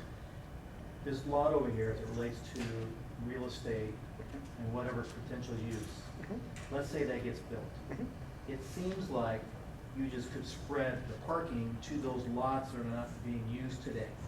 Do you have some idea of when that reaches capacity based upon, let's say, if we were to do something with real estate with that parking lot? I hear what you're saying, but I do know that we have still a lot of parking to the south and to the west. You have some freeboard in parking at this point. And my perspective is, we are not addressing a problem today. We're addressing a problem at some point in the future. And the question is, do you put the tools in place to deal with that? Michael from Kimley Horn can discuss the ability to model that is in place. They do have a model that can tell you that. Because what will happen is when Dirks Bentley opens up, when St. X, these guys crank up. They go to 500 students. There is going to be a tipping point where all of that parking will be full. And you can theoretically take maybe that lot offline and move it across the street. But at some point, you're playing whack-a-mole. And it will end up, you're not going to be able to knock it back down. Is that a technical term? Okay. It is. It's very, very highly technical, whack-a-mole. So that's the issue, and that's a perspective I bring, is that today, you're fine. And Michael can talk about your Friday night peak. You're still not filling up. And I think that's where even the merchants would go, what? You're still not there yet. But this is thinking down the line. And this is thinking about, do you put the tool in the toolbox that when you need it, it's there, versus trying to scramble to where at some point it'll tip, and it might tip like that. So that's a question. That's really the issue, and that's the recommendation. In that same vein, taking another issue that did garner quite a bit of feedback within the merchants and others, is studying the feasibility of an enhanced services district within the downtown. And this really gets to, it's a state statute, it's a program under state law that allows within central business districts property owners to essentially assess themselves an additional property tax, which can be used to provide enhanced municipal services within a downtown. And this is a standard practice in many downtowns around Arizona, which recognizes the fact that there is an increment of additional services that urban environments like this, like downtown Chandler, Tempe, Scottsdale, Phoenix, need that their municipality can't necessarily perform if they're just not built to do it, they don't have the staff to do it, and also the cost starts to become prohibitive in many respects. And it's just something for the town and the merchants to look at, and because what the reality of this is, to your point about, we're fine now, and you're absolutely right, things are okay. But at some point, there will be enough activity, there will be enough businesses that if the trash cans are overflowing on Friday night, who cleans them up Saturday morning? Who's scraping the gum off the sidewalks? Who's power washing? Who is doing that on a regular basis to keep the downtown as pristine and clean and nice? I tell folks that your downtown should be Disneyland. It should be managed, it should be curated, it should be loved and given all the attention it needs. But in many cases, municipalities are just not geared to do it. And that's just not their business. And so the question is, can you then, as a merchant and as a municipality, come together and create an incremental pool of funding that can pay for that? And it really is, and I would tell any merchant that this is a way for them to have a seat at the table and a way to make sure that they're not competing for resources that will be scarce. At some point, other neighborhoods, others will be coming in saying, hey, we want more down here. We want more in my neighborhood. Why are you spending it up there? This gives the merchants a way to help fund that, a way to have a seat at the table and make sure that from a maintenance, from a marketing, from a policing standpoint, that can be put in place. And so it's something to study. There may not be enough critical mass now, but again, much like the parking, it's having the tool in the toolbox for when you need it, it's there. And it's just, in some respects, a cautionary tale about, in these days, things are working great now, but it doesn't take much to spread that, there's gum on the sidewalk or it's a mess, and those things need to be addressed quickly. I think with that, we'll just talk quickly about the density. As Dan mentioned, I went through and worked on our land use plan in conjunction with Kinley Horn. Looking at the type of density and type of intensities within the downtown, it was basically projected to be no taller than essentially St. X, actually a little bit shorter, 4- and 5-story development, mixed use, residential, office, ground floor retail, maintaining the historic core along Gilbert Road was a big part of that, and maintaining the design guidelines that were there. Essentially, when you get down to the numbers, there's about 1.3 million square feet of development throughout the entire district, and that's in total. And so when you're talking about the district, I think a lot of the focus ends up on this core area along Gilbert, but when you look at the actual redevelopment area, it's a much larger place. Ultimately, if you apply the floor area ratios, which are put in there, that give you 4-story, 5-story max development, you end up with about 3 million square feet. Their question is, okay, when is build out? Build out's when it's built out. And then when it's built out, you'll try it again. And so there really isn't any period of time when you're done. It's just a matter of you're going to get to a point, and then 20, 25 years from now, someone else is going to be looking at another metric. And as mentioned previously, there is a recommendation to look at additional parking structures. One would be located east of Gilbert Road, basically on Vaughn, 1 block east of Gilbert. And then there is a second garage that was programmed directly across the street from St. Xavier. Really was geared at being able to absorb St. Xavier students, assuming that we want to keep them sort of on this end of the downtown, not having them closer to Gilbert. We want them in this area. Again, preserving the garage next door for customers, and also to be able to allow any park and ride that may increase. There's some discussion about a regional park and ride facility needing to get bigger. That garage could also do that if there was a commuter rail opportunity. So with that, I will stop talking and take any questions, or should we get Michael up here? How do you want to do it? Maybe take a couple questions if there's any at this point in time, please. On the parking fee, well, it's basically a parking system development fee concept, I think, is what's being proposed.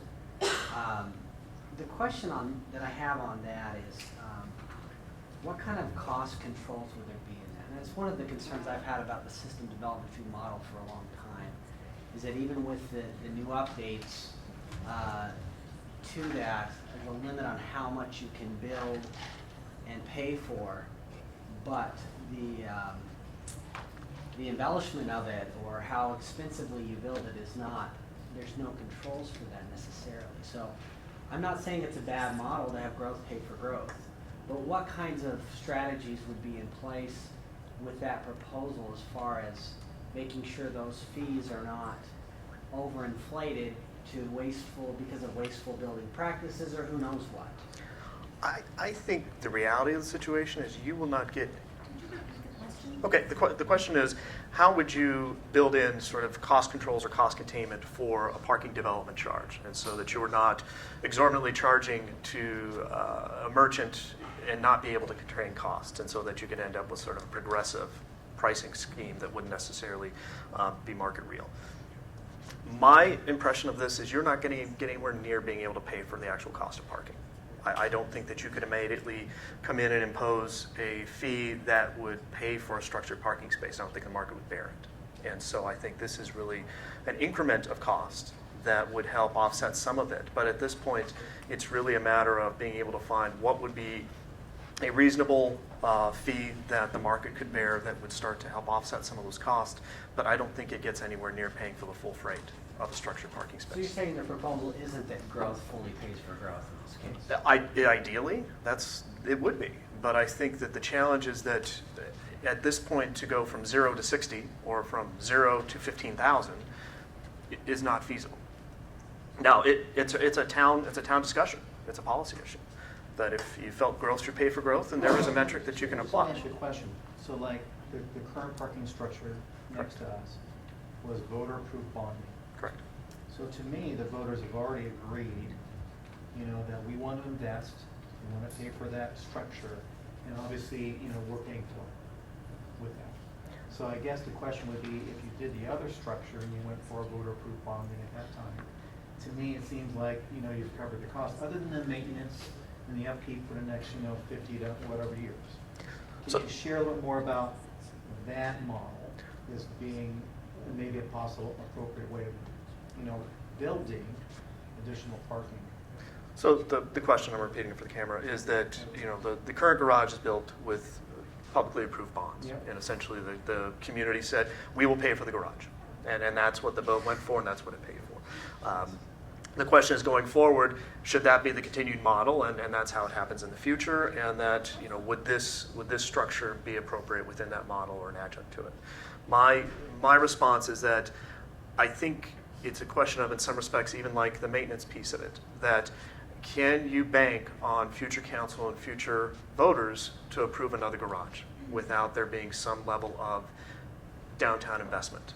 I think that when you look at similar downtowns throughout the valley, throughout the nation, at some point there's a bit of fatigue that the community gets, and that there is a risk in many regards that as infrastructure ages, as other community needs come to the fore, they are then left with a smaller pot of resources, that there is a challenge to get those around. And so from a maintenance perspective or a capital perspective, does it make sense for the downtown to invest in itself now to help offset those costs? And be able to come in at some point when they go to the voters and say, we've got 25% of this paid for. We're only looking for an increment of that, or 3/4 or whatever it might be down the line.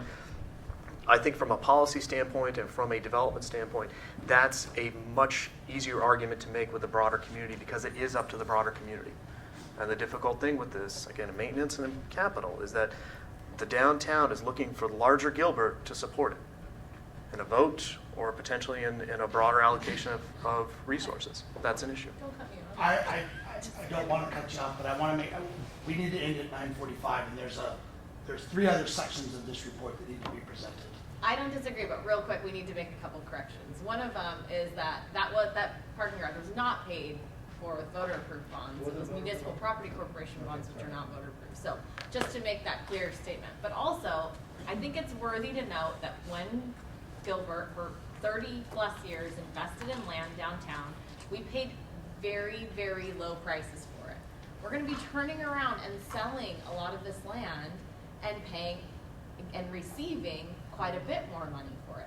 When you look at that delta, that's to me where those dollars of investment should be coming from. It should be coming from the sale of the land, because what will eventually happen is we will price the uniqueness out of Gilbert if we're not careful.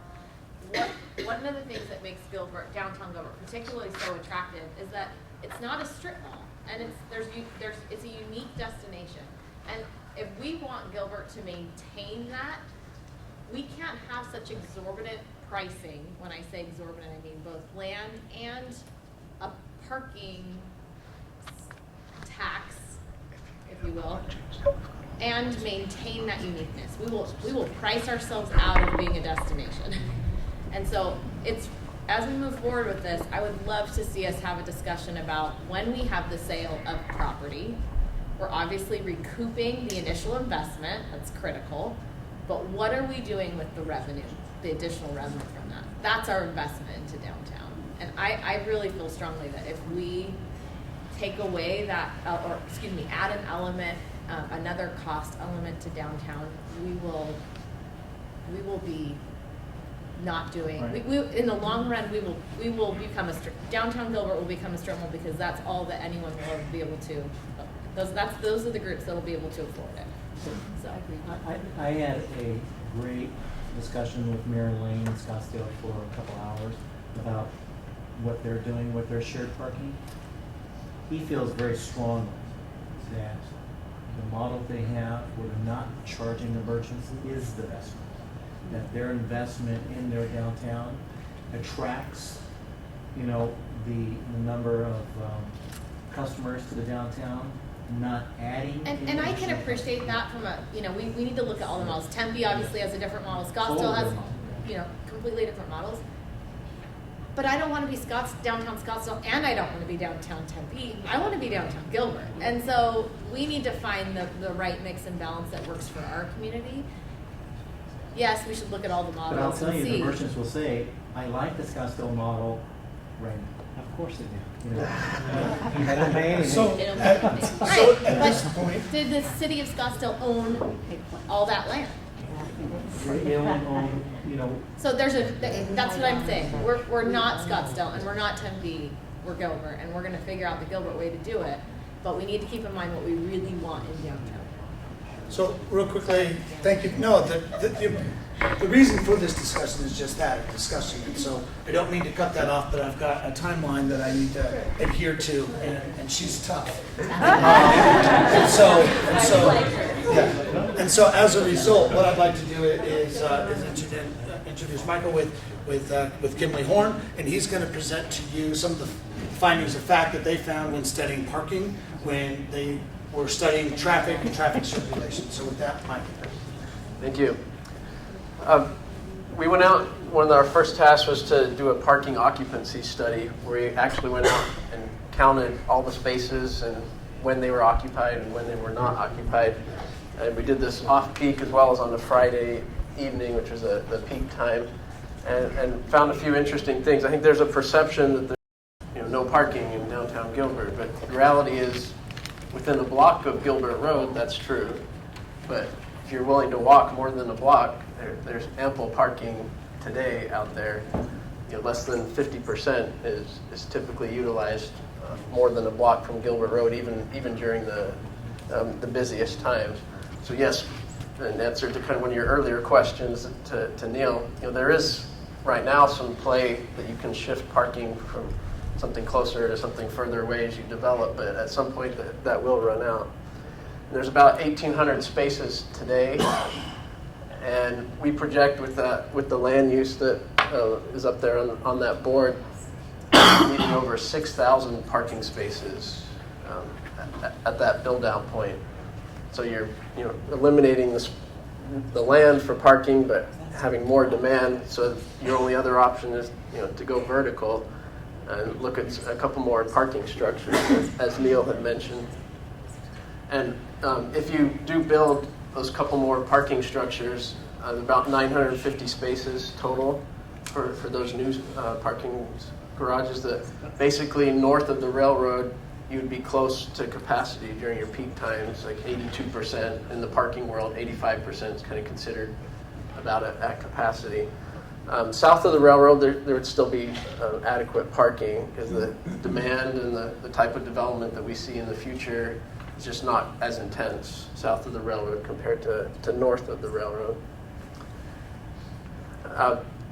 So those are kind of our findings from looking at existing and future parking, just at the numbers. And Kimley Horn has developed a model, we call it Park Plus, that you can put in your land uses and sizes, and then it'll generate out parking demand, and then also allocate where that parking is going based off of the traffic volumes and capacities and things. And so it's a very dynamic tool that as you modify your land use assumptions, you can test different scenarios and see how does that change parking.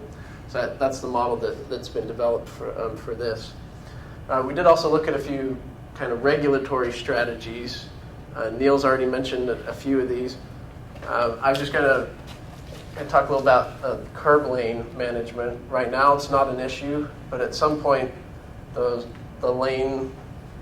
on-street area right in front of the buildings is going to get very busy, with deliveries and short-term parking and people dropping off and picking up. And at some point, the town's going to need a policy for how to handle that. You set up designated loading zones and time frames and those kind of things. Again, today, not needed, but now's the time to start putting the tool into place. So when it becomes a problem, you already have the mechanism there to help regulate that. And then with any kind of parking program, enforcement becomes critical. And you can put up all the signs you want, but unless there's some enforcement there helping that, people will stop paying attention to that. So some of our near-term recommendations, again, this is Kimley Horn's recommendations just from our expertise in parking and traffic. One is to look at some on-street parking time restrictions. I think what we don't want downtown is employees parking for 8 hours in the prime spots right in front of the buildings, the restaurants. So you want that turning over a little quicker, to be able to put in some restrictions, and those don't have to be metered or anything at this point, although that is an option the town could look at, but just having them signed with restrictions is something that we see being valuable. But again, enforcement is going to be key to making that program work. And also looking at reduced parking requirements in the downtown area. Right now, basically the parking requirements are suburban parking requirements.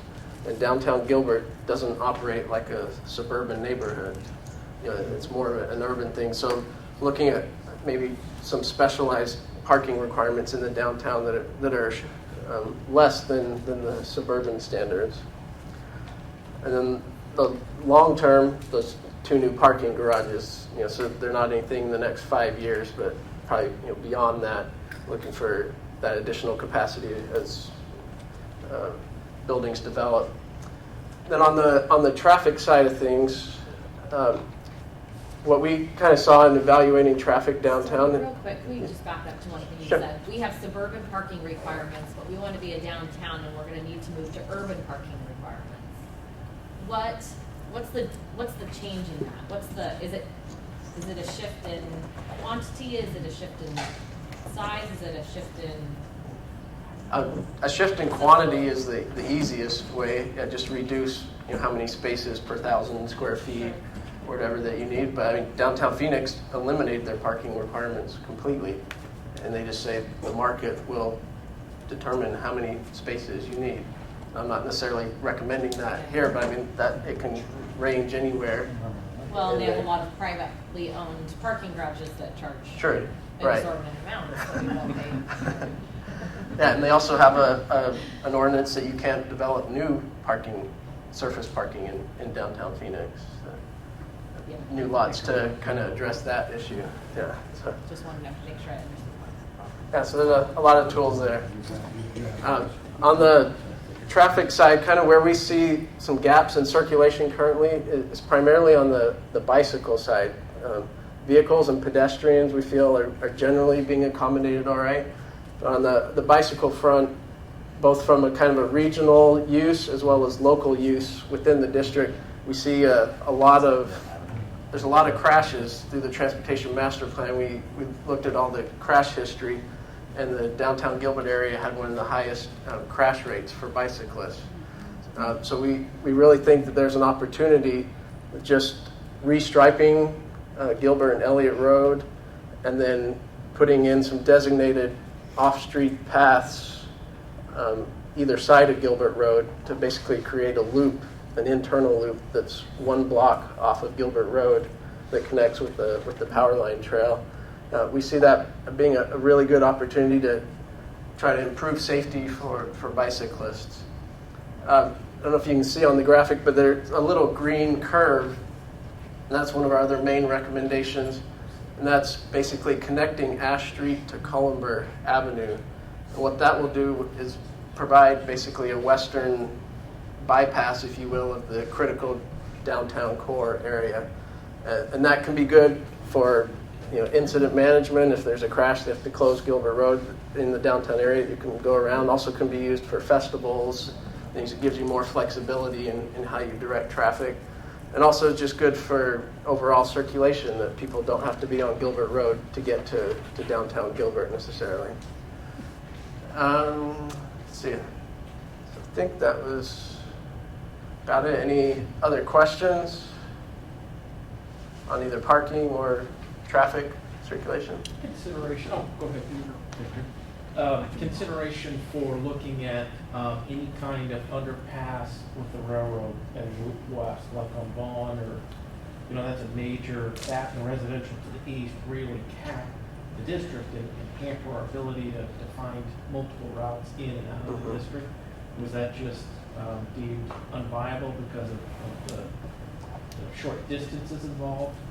Yeah, a lot of it's just the distance that would be required to develop the slopes and things to meet ADA requirements. It just makes that very difficult for just kind of spatially how things are arranged. I mean, there is the program plan to put a bridge over the railroad along the power line trail, right, which we feel is very positive for helping with the bicycle and pedestrian connectivity.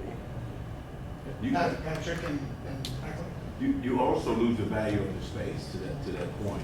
When you desire to go over or under, then the issue is really the approach.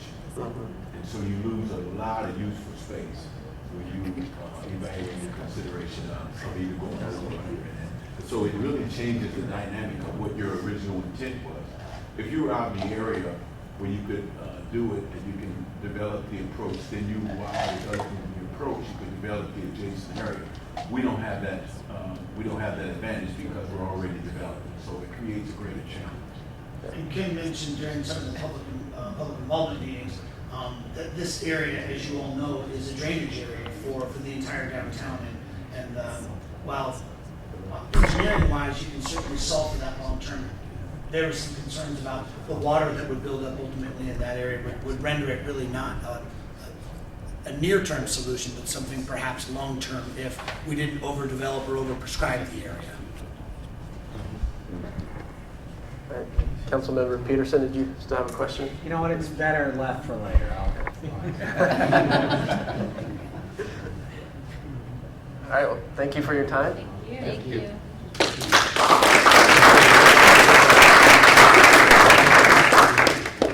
Good morning.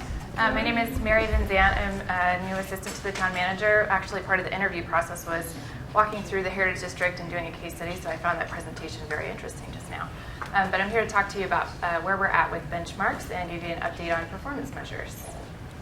So first, I want to talk to you a little bit about the culture and how performance measures and benchmarks are incorporated in everything we do in Gilbert. I wanted to start us off with a quote, "That which is measured improves." There's some debate over whether or not this is attributed to Carl Pearson or Peter Drucker, but Carl Pearson was a mathematician, and I'm sure he worked with vectors, so I went with Pearson's Carl Pearson. R. Yeah. Pearson's R. So, would worry about that, Mary. I know. So a little bit about Gilbert performance measurement. That's my C coming out. We have our performance measures that allow us to drill down into very specific areas and allow us to measure exactly what we want to measure, what we deem important in terms of performance, and across all the different divisions and departments in the town.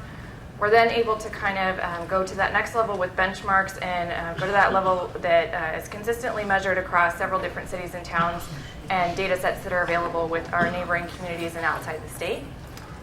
All of those lead us to make data-driven decisions. So where those live in Gilbert, up on the screen there's an example of a performance measurement page that's found in the annual budget document. Those are included for each of the division and department pages, and then also you all are probably familiar at this point with our benchmark report that we published in January of 2013. So our commitment to performance measurement is evident not only in those different publications, but like I said, it's really become a part of the culture. It's a part of our everyday conversations. It's also incorporated in the budget process. Departments are asked to take a look at when they're requesting something, how it impacts the line of service or performance measure, either holds the line or improves that, and or a benchmark. We were also recently notified that we received for the second year in a row, the ICMA Certificate of Distinction. We're one of 10 cities in the country to receive that, only 48 overall in the 3 different categories. And we're actually the only one in Arizona in that particular category, and also we're the only one that doesn't participate in ICMA's program, so they recognized us outside of that, which is pretty awesome. We are also actively engaged in something that's called Valley Benchmarking Cities that I'm going to walk through a little bit today. So what is Valley Benchmarking? And then also we'll walk through a little bit of their first annual report. So this group has been together since October of 2011. This is going to be the first report that's put together by this group. It focuses primarily on FY14 data. The reason being, we went through this, we did a work plan last year and went through the entire calendar year. So FY14 at the time was the most recent complete data set available. We wanted to be diligent in working through those different areas to make sure that we were taking the time necessary to work through each of those. And you'll see in the next slide, we'll walk through a little bit who is included. So the 11 largest cities and towns in the Valley participate in this group. So it's Phoenix, Mesa, Chandler, us, Glendale, Scottsdale, Peoria, Surprise, Tempe, Avondale, and Goodyear. So it's really a good mixture of different folks around the Valley. You've got folks that have, Goodyear, for instance, has about, I want to say 70,000 residents, but their land area is 190 square miles. So very disparate demographics, populations, services provided, whereas we have about 72 and about 240,000 residents. As I mentioned, we're publishing our first annual report. It's not quite out yet, so I'm giving you a little bit of benchmark contraband. So it's just the draft measures. It will be posted later, but I wanted to give you a preview of what you'll see. For this first year, we focused on 7 main focus areas.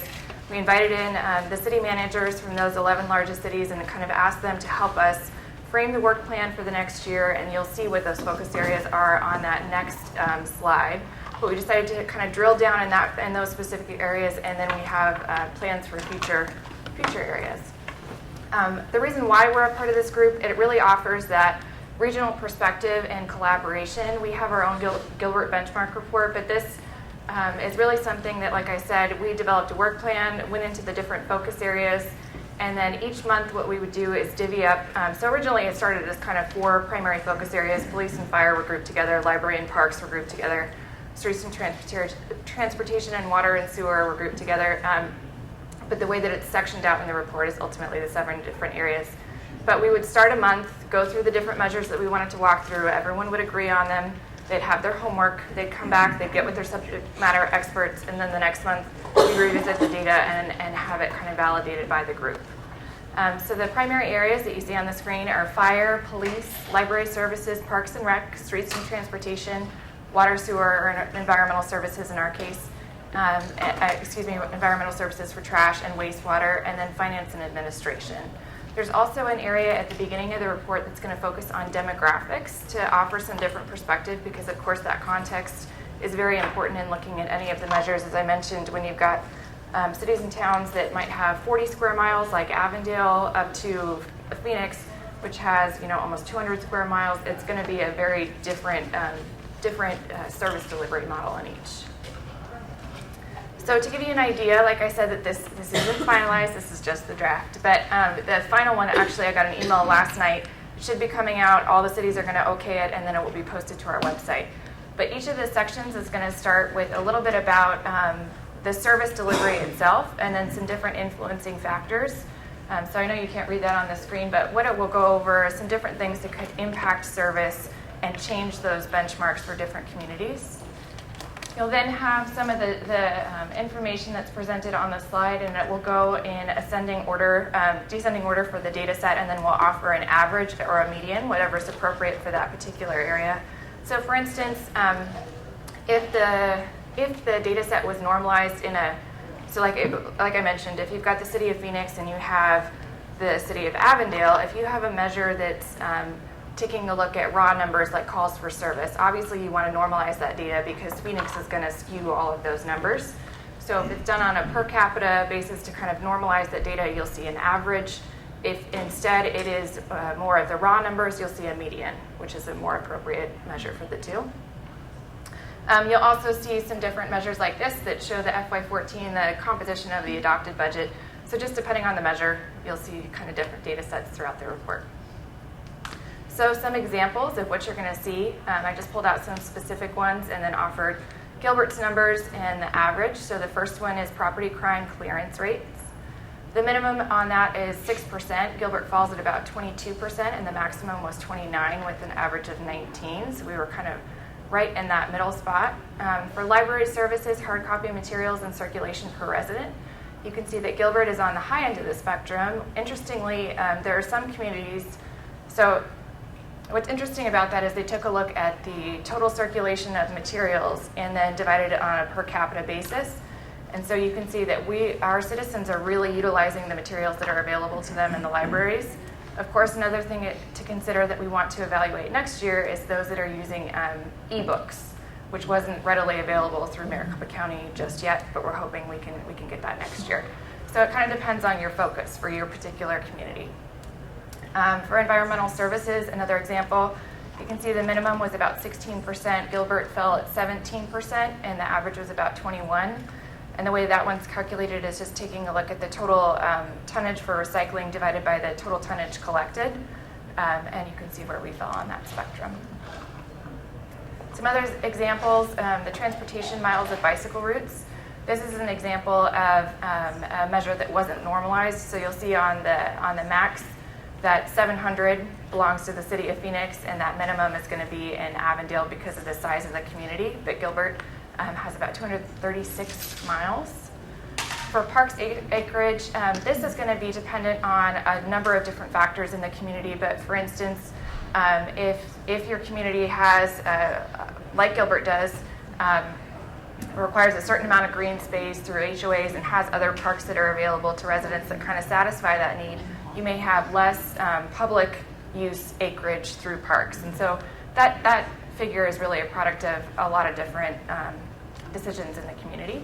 Finance administration, FTE per 1,000 residents, which is a common one. Of course, keep in mind this is FY14.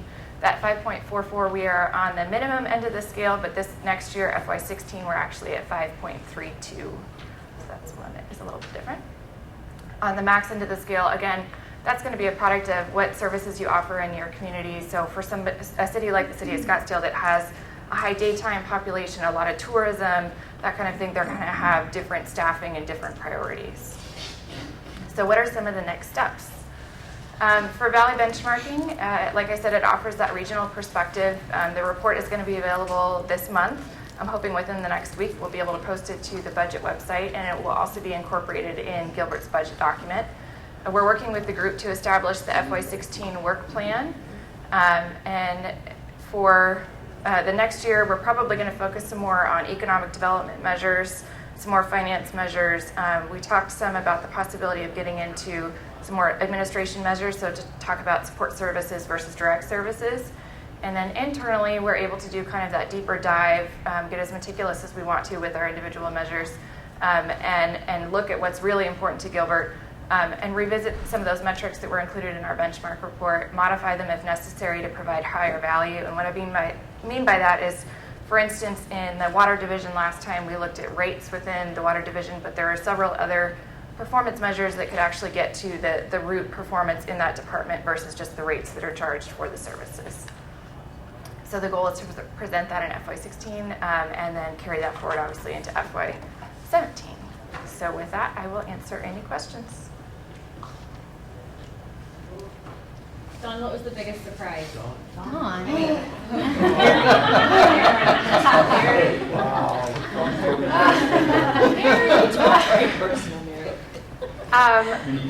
Well, You're so articulate. Well, Bridget, the biggest surprise. Last year that wasn't an option, so I'm really grateful. Councilmember Daniels asked what was the biggest surprise in moving through the report. I would say that the biggest surprise was that the Gilbert report came out before the Valley benchmarking report, and at the time there were some of our counterparts that were a little bit hesitant about us doing a report like this. And what was interesting to me is in moving through the different measures and moving through the different areas, they struggled with the exact same things that we struggled with. And so it wasn't just unique to Gilbert, it wasn't just unique to our report, but finding that sweet spot of data that's consistent in different cities. Because for instance, if we measure, I'm trying to think of a good example, but there are several things that we might take a particular interest in and really make sure that we're measuring monthly, whereas your city might want to measure it annually. And so kind of going through, what the biggest surprise to me was that all of us struggle with finding that normalized data and consistency across the board. So, yes, sorry. Back to your little graphics. Is there a way, to me, that you kind of create like what I call like a bell curve look, where you show the average? I mean, I see the number there, but it just seems to me if I could just see the bell curve, maybe the average is the top of the bell curve, that might be maybe a potential better visual.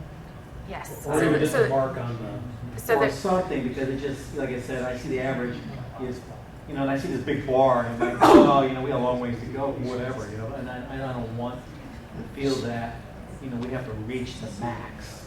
So the question was, can we provide this information in a different format that would show the actuals and in a chart that would show the average and kind of a bar? Yeah. So yes, absolutely. Part of what I'm doing here is, as I mentioned, since it's just draft, I didn't want to show individual other cities or the actual how it fell. So this was my best fit for this presentation. But you'll actually see in the report itself, it'll be more similar to this, where you'll see the individual data sets and the average line and or the median. And then some where it's appropriate, instead of that, you'll see a different format that better gets to how to present that data. So absolutely. This was just my best way to disguise draft data. Hey, Amber? I'm sorry, does someone else have a question? The stuff like on the parks, I look at that, and it's not so much as a metric as in regards to just, sheer numbers of acres. Right. What was the thought amongst the committee as to why they wouldn't tie that back to population or some things that truly show, number of acres per citizen, or I don't really look at that as a metric. So Patrick asked what was the decision behind using some of an example of being parks acreage for public use versus trying to normalize that on a per capita basis or get to the actual usage of those parks.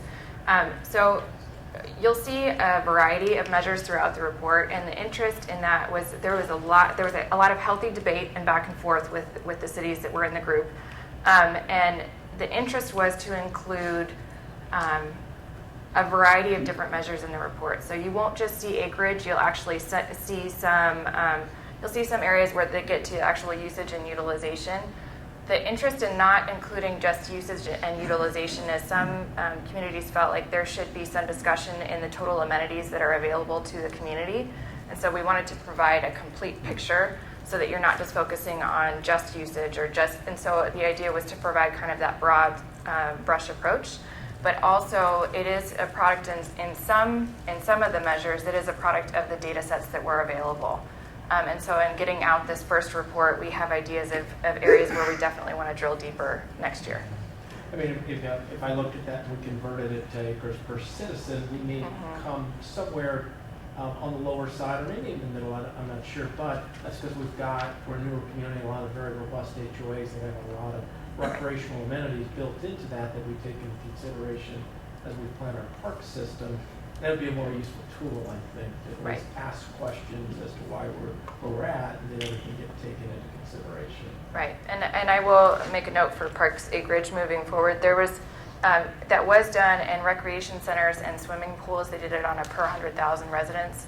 They initially did it on a per capita basis, but you having 0.02 swimming pools per resident doesn't tell me anything. Right. But if you do it on a normalized 50,000 residents or 100,000 residents, then I get a better picture of the amenities that are available in my community.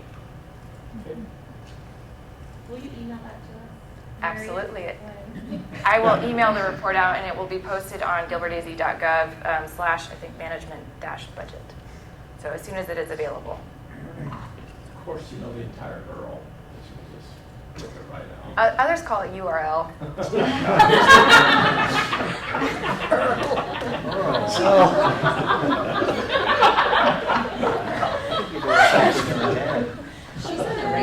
So, I just wanted to say only Jim could be fast enough on her feet to recover from the previous error. She did that very well.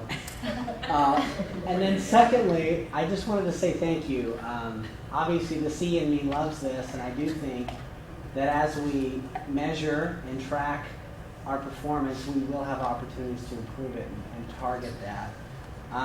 Which leads to my question, and it's sort of in there in next steps, but is this what we're going to use to come up with some lag measures that we're going to try and have goals off of, and then track our process and come up with some lead measures to affect the lag measures? Is that what we're going to use this for, or can you tell me a little bit more about what the tool will be used for? Sure. So the question was, how will these measures be used, and how will they be continue to be incorporated in Gilbert's organization? I can say from the role that I was just in the budget office, like I said, they were incorporated. The benchmarks and performance measures are a part of the budget process. Departments are asked to take a look at those and tell us where they're going to be holding the line, where it's going to improve a performance measure, where a performance measure might slip if additional resources aren't provided, and truly show the value in moving that needle on those performance measures. As far as an organization and setting the goals, I would defer to our manager, Patrick Banjer. I will get even.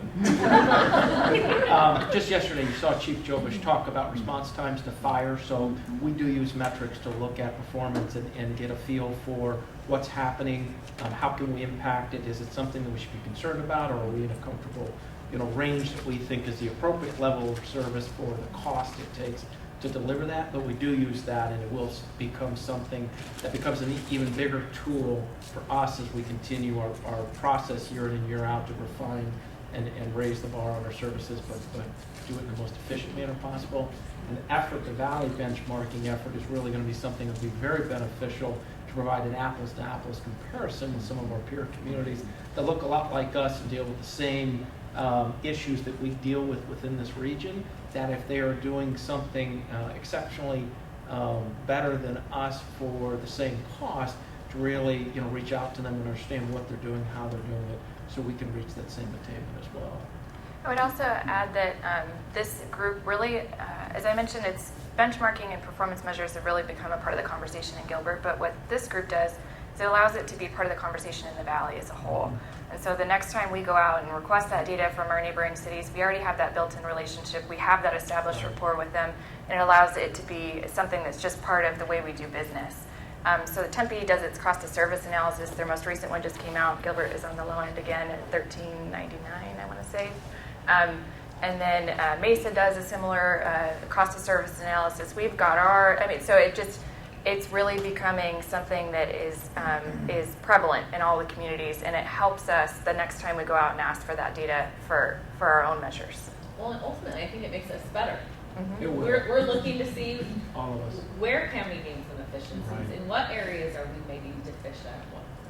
It was delicate conversations at first too, because this isn't an effort to make a community look bad. You know, Scottsdale's Right. got reasons why their FTE count is different than ours because of the dynamics of the community. But I think Mary and the whole team did a really good job of working through that this is a tool that'll make all of us better because we all fall somewhere in the spectrum on the various issues. But if you're only measuring against yourself, you really don't have a great tool to know if you're truly doing it as good as it can be until you benchmark against several others who are also doing that same service. Right. And we want to be conscientious of their own interests and make sure that we're covering metrics that are of interest to them as well. I really appreciated the dialogue that went on when we brought in the city managers at the beginning of the year because, they all had different perspectives of things that they might want to see in the report, and it really kind of helped the group hone in on what we should focus on this next year. And so that's why we landed on Parks and Rec, Public Safety, Finance Administration, and kind of those demographics that were ultimately split out into those 7 different areas. Well, I just want to say thank you again. It's impressive because I would expect the kind of sensitivity to some of the topics that you've encountered because on some of the measures it may be uncomfortable to compare yourselves to the Valley peers. And so, but as everyone said, I think it's an opportunity for all of us to learn from each other and to improve our performance. And I just want to compliment you again. It's a tremendous task, and it's amazing what you've done with it. And I'm excited about the tool that it gives all of us. So I just want to say thanks for that. Thank you. Any other questions? Okay.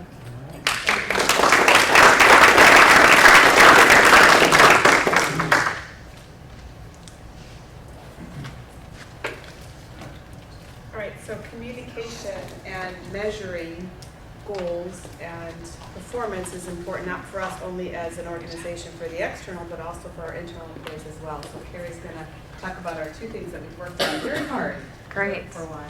Okay, so as I was preparing for today, I was looking back in time to say, when did we start our communication initiative? It's been a long journey in the making and whatnot, and now we've got 1 full year under our belt since we've implemented our new process. And what I came up with was back in May of 2013, I believe it was, is when we started discussions regarding MOUs. And at the time we had GPLA and IFF MOUs, memorandums of understandings. And the decision was made then later on in January to sunset those MOUs, which then moved us forward to establishing our goal to develop an organization-wide system for enhanced internal communication. Some of the challenges that we identified as a leadership team included inconsistent communication with all levels in the organization, a lack of a formal feedback mechanism, lack of informational exchange, inconsistent communication across levels in the organization, no formal expectations around communication. Nobody really owned the messages and whatnot. Unclear roles for communicating the information, and then also the gap in owning the message. So the things that we identified as our interests in terms of bridging those gaps were to have a clear focus around communication.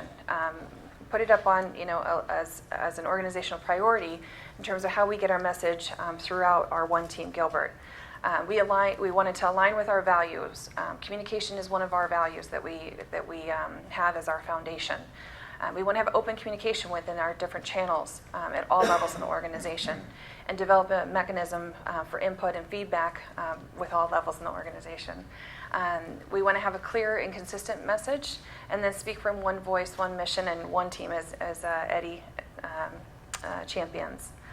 So progress to date, let me tell you where we're at. We've made huge strides as where we are today. We've enhanced our executive team meeting. The makeup of our executive team meeting includes our town manager, assistant town manager, and our department directors, and our ATMs. We have what's called our second in command. So those are our division managers, and we have individuals that may not be division managers. However, they're very influential in terms of position within the organization. We also have a core team that we've made up of. That includes our assistant town manager, myself, and then other managers and directors that have been selected to then participate to help with the consistency, what am I looking for? The consistency of the messages from one meeting to another. And then we've got our supervisors group, and so that's all of our supervisors, and that core team also is part of the supervisors group. In addition to these meetings, some of the things that we've seen and we've gained through these meetings is developing our skill set of our managers, supervisors, and even our executive team. As it relates to going back to our functional competencies, and I'll talk about those in a little bit. We've also been able to facilitate that communication with management from one level to another to ensure that consistency and that clear message. We've built a high degree of trust within our teams, and then also had a good information exchange. So information that comes from the top or from the bottom, we want to hear from employees in terms of what is the rumor mill on the street. Let us know how we can, what's the message that needs to get out. We also have used these meetings to gain buy-in from employees as we've been implementing a lot of the organizational changes and also deploying those new programs. We've also seen a lot of collaboration through these processes, and what's really exciting to see is the meetings before the meetings and the meetings after the meetings, and those continue to grow the more that we have these meetings. Some of the topics that we've talked about, we typically start off with a shout out and recognition, kind of makes to start off with and whatnot. What we've seen is as we first kick that off, the increase in recognition from peer to peer and from department to department, which is really exciting. We have legislative updates, different organizational initiatives that we'll talk about. We had the branding rollout, leadership development strategy that we presented. Performance management has been a very hot topic, as well as pay for performance. Our budget process has also been another one that we've shared with those groups and had lengthy discussions on. Personnel rules and the census, just to name a few. We've had other department presentations also, and that's something that we're going to be growing, expanding upon. And then a rumor mill, any question and answers, and it's the time to really hear what's going on within those departments that we need to work through.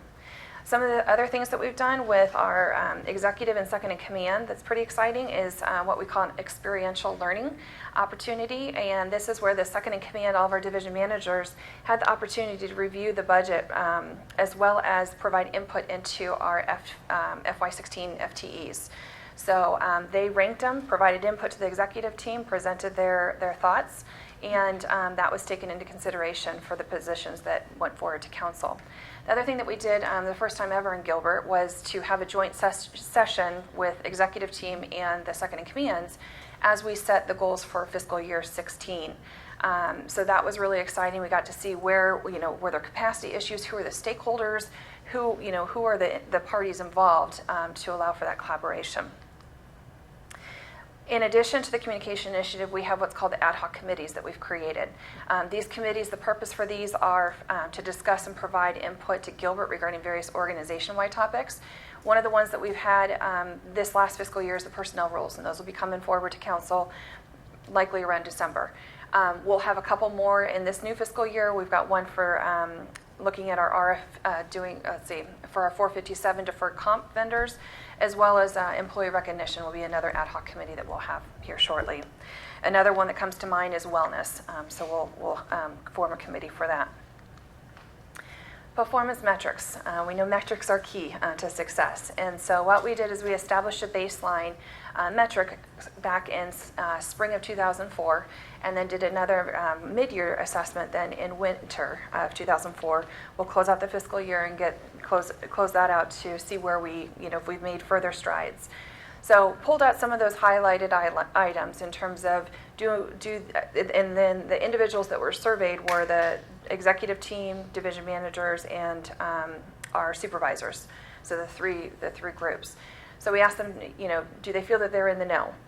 Do they have access to information? We've created what's called a team site through our Gilbert intranet to allow that collaborative site, posting presentations that they have at their fingertips, additional resources that they can use as they communicate information within their teams. Are they equipped to answer questions that arise? So I won't go through all of them, but here are some other ones too. some of the other ones that we've seen, now I showed you some of the progress in terms of movements. If I go back here, the SA is strongly agree and A is agree. Some of the areas that we had further dialogue within each of the three groups were equipped to answer the questions.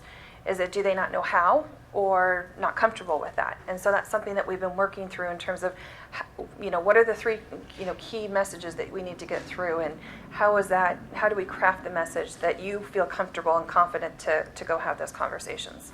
Manager dissemination of information. So you'll see some of those things there. Some of the other things too that we're working on, we know that we have operations that are 24/7.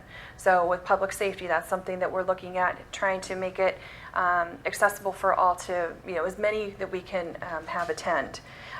Also, the other thing that came through the survey was with public safety, adapting to the new culture of communication outside of the paramilitary structure.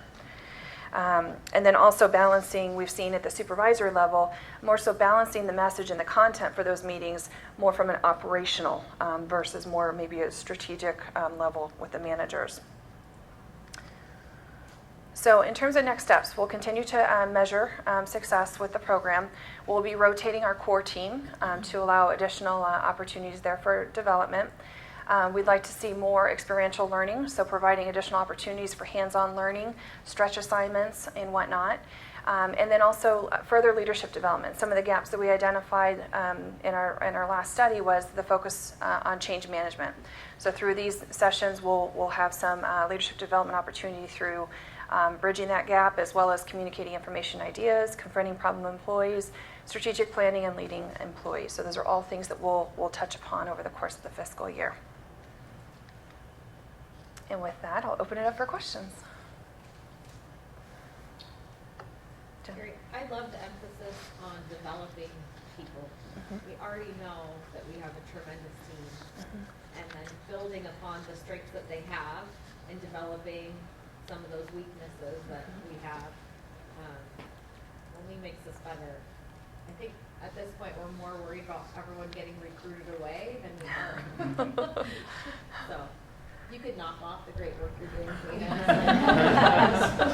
What we're up to over here, that'd be great. But really, all seriousness, it's incredible to see the formation of this type of plan. So I don't think it's ever been done in Gilbert before. Great, thank you.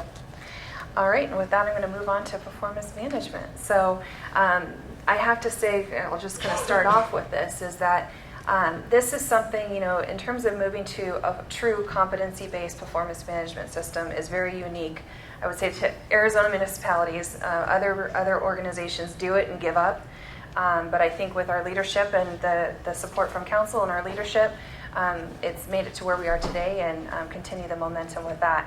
So to get started here, so we have branded the performance management system as the STAR performance program, and our objectives that we identified early on in the process was to improve recruitment and retention of our staff, to motivate individuals and organizational performance, incentivize exceptional performance, provide clarity, and have a system that's flexible and responsive to changing needs of the organization.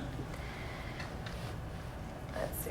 And just to take you through our performance management cycle, it starts with our organizational strategic goals. Again, going back to our foundation. And through that, employees are then evaluated based off of the core competencies, functional competencies, and performance goals, which are set annually. From there, then the cycle moves into ongoing performance feedback, documentation, and then it closes out the fiscal year then with the performance appraisal. What we've done over the course of this last fiscal year is back in August, we kicked off what we call STAR expectations. So again, what are the core competencies? What are functional competencies? What are the goals? What are those expectations of the employees over the course of the year? And then we also worked with supervisors, trained them in terms of how to have those conversations. What does that mean to demonstrate communication, to demonstrate respect in the different lines of service? We also held employee briefings and also had additional resources available, like webinars for employees about the new program prior to that rollout. The second module that we launched was in September then, and we called that STAR Conversations. So through STAR Conversations, we worked with supervisors on how to journal performance. We talked about 4 mindsets for performance-related conversations. And then we worked with the supervisors in terms of how to have that courage to have some of those difficult, challenging conversations. In Module 3 then, that was gearing up then for the appraisal process. And so learning the new system, which is called Wingspan, and all of you had that opportunity to go through that. And then bring forward, tying in the journaling to the end results for the fiscal year. And then again, gearing up for the final discussions, creating planners, conversation planners, and whatnot. So those have all been wrapped up, and now we're on to a whole new cycle. In terms of our process, it kicks off with the employee doing a self-appraisal. That's optional. However, it's highly encouraged to provide that information to the supervisors. From there, then, the supervisor provides the input and does their initial review. At that point, then, we had scheduled a series of department calibration discussions. And there's several, I could probably, ask a couple of the department directors to speak upon it, but what we did was we had meetings with the department leadership at different levels. We started with the supervisors in the room and then moved to the managers, and that sort of thing, where we normalized the scores within the department. We had one department where the 2 supervisors hadn't seen each other's ratings for their employees prior to that point, and there was a particular 2 individuals on within that division, separate supervisors, and performing the similar functions and demonstrating the same behavior attribute. The ratings were different. So these conversations helped normalizing what we call calibrate those ratings. From there, then, there was an opportunity. We took the calibration discussion also up to the executive team, and we looked at ratings at a particular level to say, okay, Ken, tell me about XYZ, and tell me why are they rated at this, and didn't get into as level of a detail at the department level, but a higher level with the executive team. And then from there, we closed out. Can I just add a comment? Sure. The process of the calibration with my managers and my supervisors was extremely enlightening. As Kerry mentioned, we have a perception of where our employees are rated, but when we had to come into a room and to defend the rating that we gave an employee, and someone may have rated someone different, it really opened our eyes up, and we had a number of our supervisors and managers that said, well, I need to go back in and look at what I used as a measuring stick. And so it really brought a lot of things into alignment, and so it was an awesome process for us. And it worked really well, because a lot of things I've been trying to say to my managers in terms of how consistent against standards we need to be, as opposed to allowing the employees that we've known and have known for years and using that as a rating mechanism. And so it was extremely helpful for Public Works in terms of what we are trying to accomplish and where we're trying to take our organization. So it was a great experience for us. Great. I would also add that these conversations have been long overdue, according to our own employees. They appreciated the fact that they were getting feedback and knew what the path to success would be. Some of the feedback we heard was this was the best feedback I've been given in all, my whole career type of thing. Ken, I'm going to ask you a question. So in Phoenix, they had a tool like this. Well, how would you compare Phoenix and Gilbert? I'm on camera. That's all right. Okay, on camera is the difference between a Yugo and a Maserati.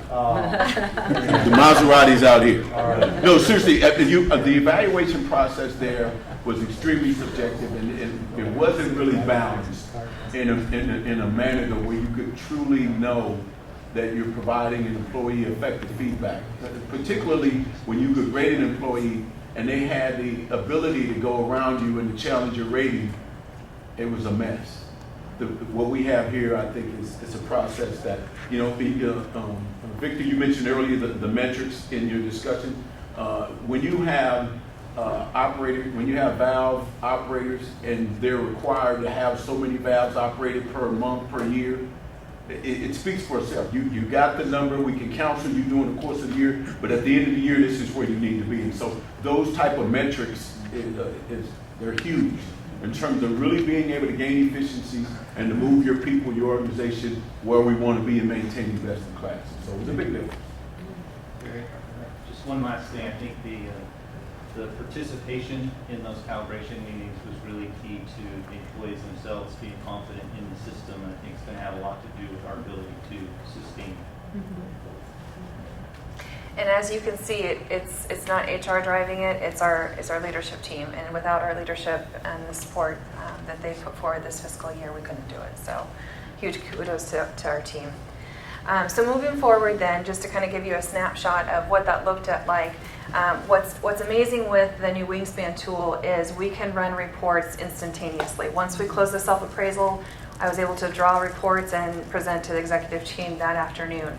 Before, we'd have to go through every single piece of paper and tally it, and the archaic way. So we've moved light years ahead, and this is the new Gilbert. So here you've got just a snapshot in terms of what that pre-calibration looked like. So this is before the department calibration meetings when we pulled in the ratings, and then following the final post-calibration. So now moving on to pay for performance. So how do we link pay for performance now to our new competency-based program? I know the font is very small here, so on the screen, but what I can share with you is what we did is we looked at it in many different ways. We utilized our comp committee so that there was diverse discussion on that. And we broke it into by bands in the organization. So you'll see the A band, the B band, C, D, and E based on our class structure. From there, then we looked at by level of position. Are they employee level, supervisor, manager, or director level? And then what we did is one of our scenarios, we ran a normal distribution. And we went through several scenarios, and the final decision was to anchor the bottom two tiers for each of these profiles. And so anyone from a 1 to 2.27 received a 0% adjustment. Those that were at 2.8 up to 3 received a 1% adjustment. And then we anchored also the 3.01 right below the median of that grouping at a 2%. Those that were at the median of their group then progressed further, whether it be a 3% or a 5%.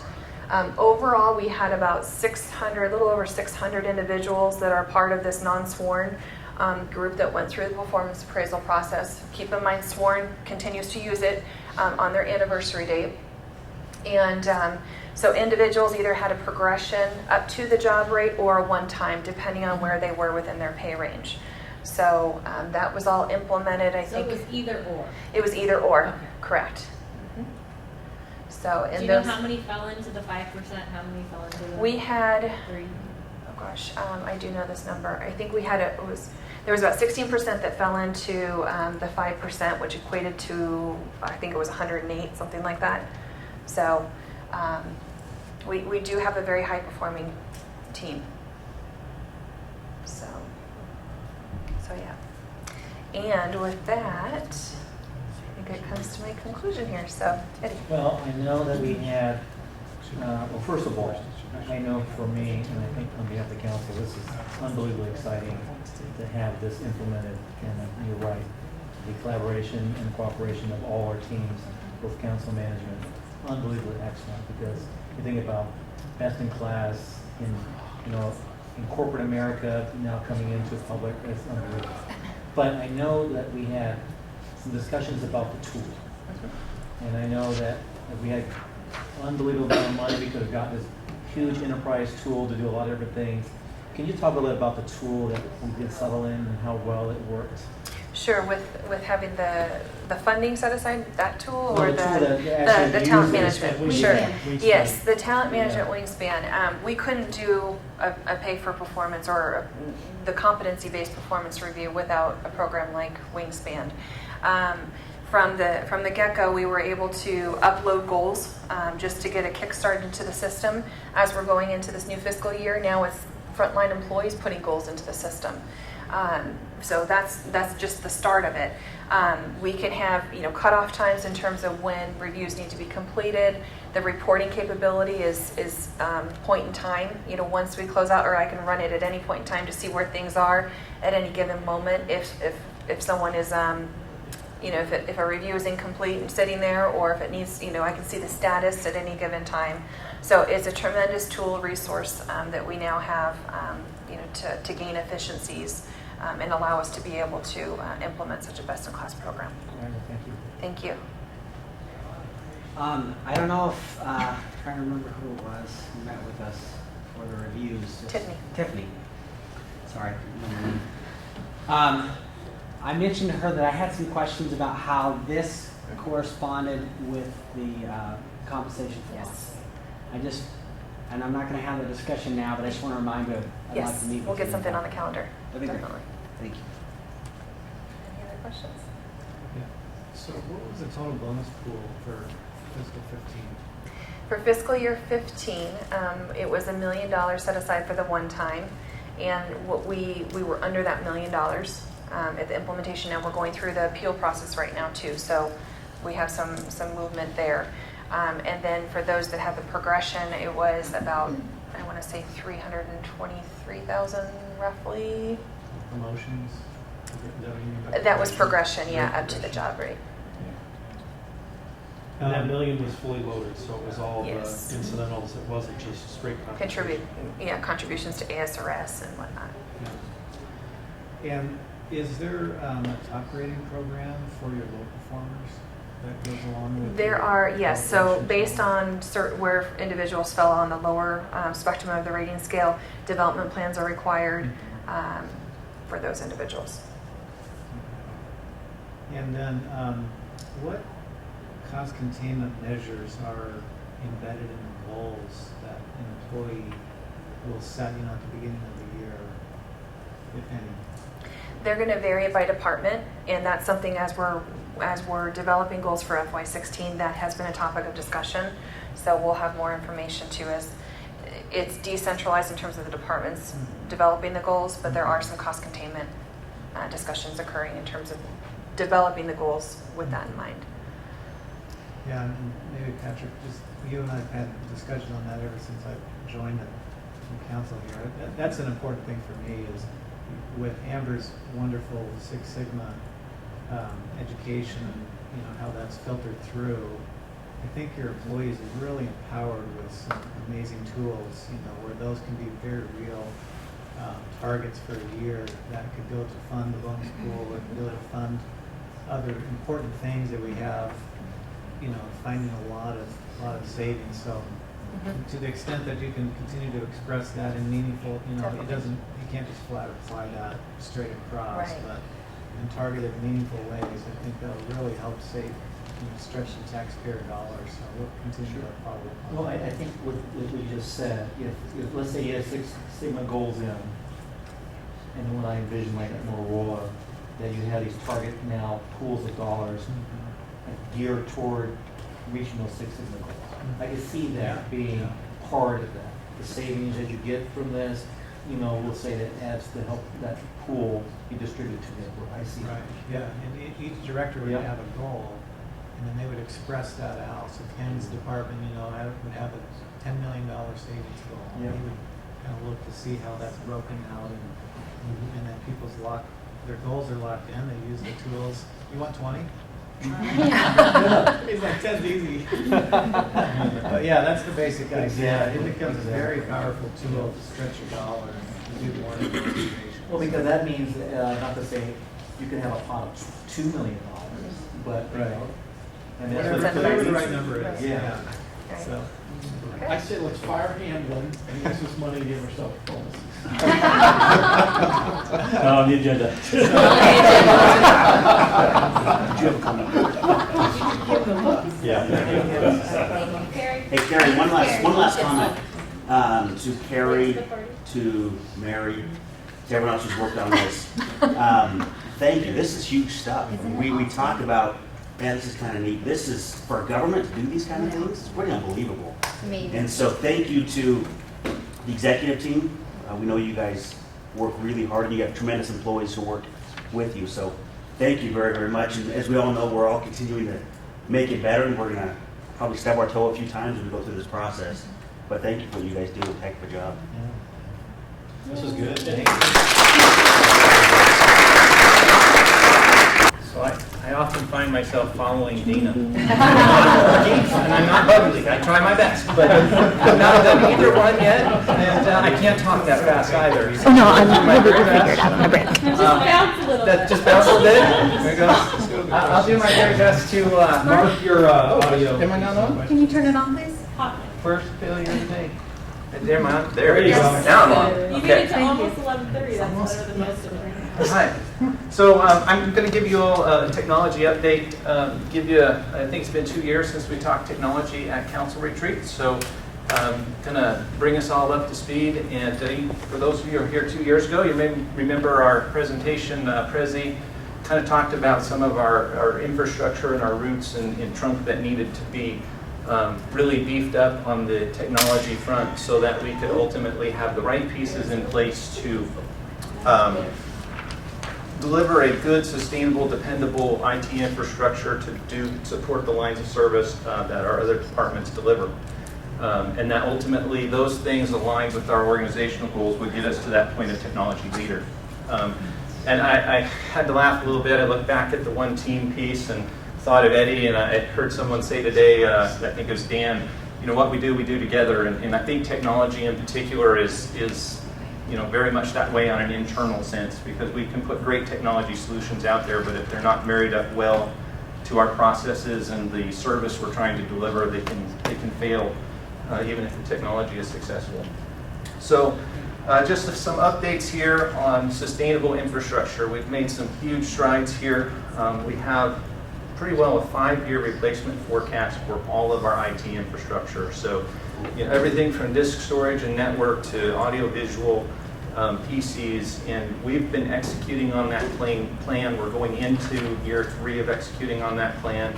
We add a year to the end each year, so it's a rolling 5-year plan where we really follow through on that. And it's made huge differences to the dependability of our systems. So I'll throw out a metric that we measure in IT. We call it node availability, but we basically measure by the minute the availability of every piece of data network equipment in the organization.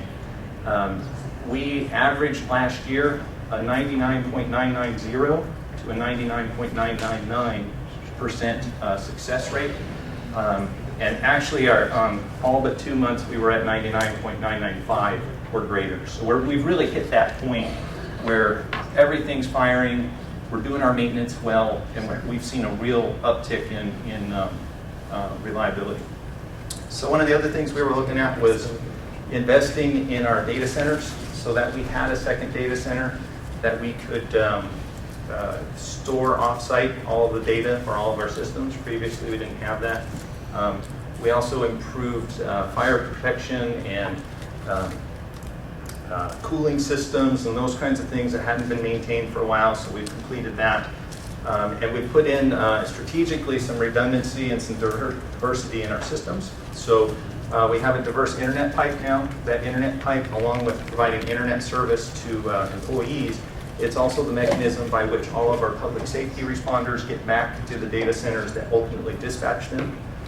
We've had multiple occurrences where we've relied on that backup service, and it's been the difference between those first responders being online and not having all the tools to respond versus doing it by address the way that they're trained to do anyway. And then the other piece, just a good number tidbit out there, we put in a redundant radio system for all of our fire stations to ensure that we had 2 lines of communication for alerting for all fire stations. We're currently on, and knock on wood a little bit, we're on 18 months now of no outages for no fire stations. And so that's really something that we had some trouble with. Yeah, jinxing myself. It's all right. We visit it every week, every month, Patrick. So we don't believe in the jinx anymore, but still not on the wood. So going forward, continue to follow our plan, continue to keep it up, develop a culture of testing and maintenance. That's something that I'm finding on the people front. We can buy these things, we can invest in these things, but there's this discipline among my staff that we're doing that maintenance and we're doing that testing, that they work when we need them to work. We're keeping our eye on growth for new facilities and remodels as they come. And then the one thing we're starting to turn attention on. We're not responding to the fire so much anymore, but we are trying to document and standardize our procedures and within the department. So again, just that extra level to ensure we hold the course. I didn't put numbers to it, but a couple of years ago we had less than half the systems backed up. It was not a happy place to be. Today, all of our production systems have backups. They're all off-site. All of our database systems are replicated off-site in 10-minute or less intervals. So our risk of data loss is really significantly reduced. Going forward, in Tier 1 applications, which to put names to those: finance system, payroll system, HR system, utility billing system, 911, dispatch for PD. We've done one successful off-site test of those systems.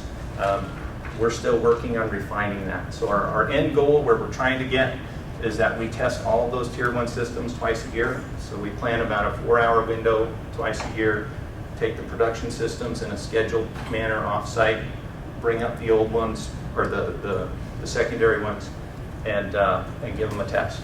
Make sure that they're all up to speed. And then Tier 2s, predominantly the remaining systems, we would try to do half in one half of the year, half in the other half of the year. That too has a lot of focus being done on documentation right now, work out all the little kinks and all the little details in that. So it's a cultural piece that we need to put into the department. So looking forward, we continue just like we did a couple of years ago. We're a service organization. IT provides that service by supporting our other lines of service to ensure that we're delivering those missions.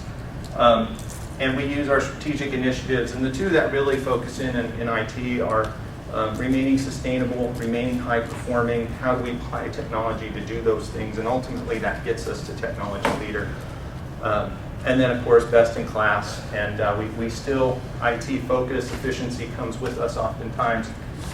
Always thinking towards lean staffing and how we can continue to deliver that service, whichever service it might be. So I put this together, so my C is coming out real big right now. It's always out. It's always out. I know, all but one note, right?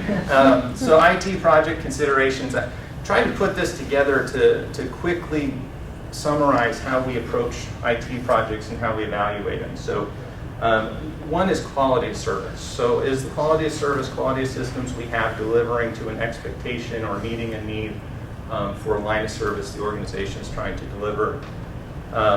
Level of risk. So how stable is that system? How long can it be sustained? Is the vendor in good financial shape? Are they still supporting the product? That tends to be one of our biggest risks.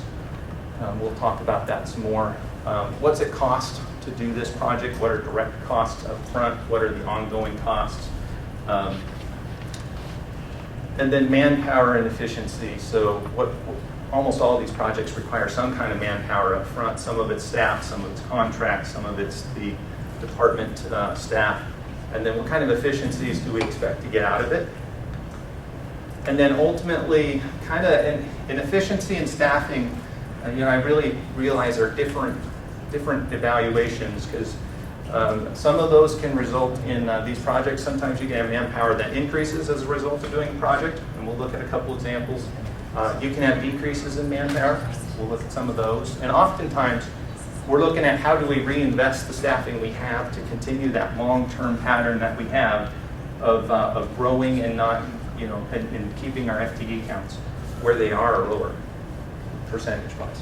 So I'm going to pick a couple easy ones, and we'll walk through these. Antivirus automation. This is what I would consider a industry standard requirement if you're in IT. Unfortunately, at one point in my time here, we didn't have this. We've since implemented it. It hurts, but we gained a lot of efficiency out of that. We also improved quality for the organization, and we also reduced a lot of our risk in terms of malware and viruses and those kinds of things.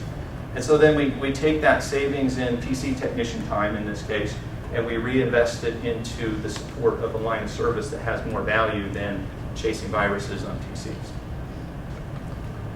Let me back up here. There's a couple more here.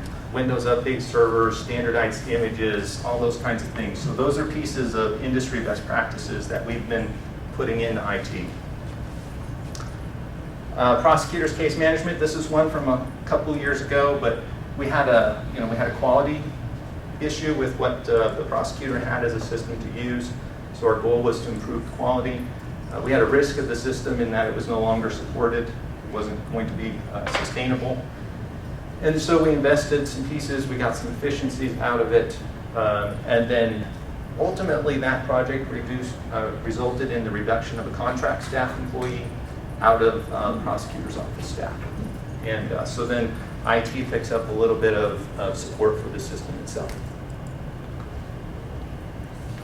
Body-worn camera is kind of that project that's on the other end of that spectrum. So we didn't really have one before, so there's not really a quality comparison to look at. I think Chief could argue there's some quality components of delivering line of service and monitoring quality of service. Risk, I think there's some elements of risk here that helps the organization manage. Certainly there's some costs that come with it. Overall, I think Chief would say you got some IA and internal affairs investigations that get a little more efficient, but then there's things in records and redaction, that kind of thing, that are less efficient. Or new, if you want to think of it that way. So body-worn cameras would be example kind of a new level of service that's really part of the organization that has an extra burden to support. Electronic citations. Oh, let me back up. A little quick update here. Body-worn camera. Chief, we just rolled out one more team, two more teams? You now have all of our night patrol teams and our night traffic officers have access. And the next phase will be our special enforcement units, then our swing shifts, then our day shift with full rollout anticipated by the end of October. So we're motoring on that one, and hand in hand with that, then the IT team is monitoring the bandwidth resources and that kind of thing as we bring those online, make sure that we have what we need to keep it going. So electronic citations, another project that we took on this year. We're right on the cusp of going live. We tried to go live Monday, a couple of units, and then we stopped and pulled back. We found some issues going on. We're going to take another crack at it again this next Monday. So that's a very active project. But there again, trying to increase the quality of the work we do in terms of time and delivery and turnaround. Also, handwritten citations versus electronic, just the quality of the transfer of information. And then I don't know that there's a real risk difference, maybe less risk of losing paper, but that would be offset by risk of system failures and those kinds of things. So kind of a wash there. But overall, we're reducing the amount of entry keyed in, which would lead to more efficiency. And then the question is, what do we do with it? And oftentimes we're looking at how do we reinvest that back into those particular departments in order to reduce cycle times or keep up with the growth of the community. And that varies a little bit from department to department. Sorry. In IT, we've picked up 16 PCs that we now have riding around in the saddlebags of motorcycles. This has been a very challenging, particularly in August, thing to keep up with. Development services. So a little update on this. This is a project that we started about a year ago that it went through council. Going to steal a line from Jared here. We're making great efforts to not pave the cow path. We have gone through a very extensive kind of reinventing of the business process, ensuring that we're leveraging everything that's in that technology, going through a discovery phase, going through a documentation phase, going through a configuration phase, which is what's going on right now. In January, we anticipate that we will be starting end user acceptance testing. So we'll go through a many-month period where we verify that the system's doing everything we need it to do the way we need it to do it. In that meantime, we're also working on things like integrations with the financial system and cashiering and those kinds of things. Again, in terms of efficiencies that we find, the goal is to keep our inspectors in the field more. More hours of the day inspecting, less hours of the day in the office, more inspections per day, better service at the counter, those kinds of outcomes. Parks and Rec software. So this one's got some question marks on it. It's a little new. We're really in that phase where we've said, okay, we have some quality problems. We fought through some things like refunds, and can we really reserve ramadas the way we'd like to online and those kinds of things. We also have a notice from the vendor that to July of 18, I think it is, it turns into a pumpkin. They don't support it anymore. So there's a risk component of how do we manage that. And Rod's team and mine are digging in and trying to figure out and evaluate what do we need as an outcome from a new Parks and Rec software. And so at this time, I've got the question marks up there. I'm a little reluctant to say or speculate on are we going to gain efficiencies or what are they going to be or where are they going to be at. On the IT front, a hosted solution is very different for us than what an on-prem solution is. There's pros and cons of each. So we're really at that evaluation stage. As we get farther through RFP, get ready to bring it to council, we'll be able to fill in some of those blanks over there. So ERP solution, Carrie talked earlier about the talent management solution.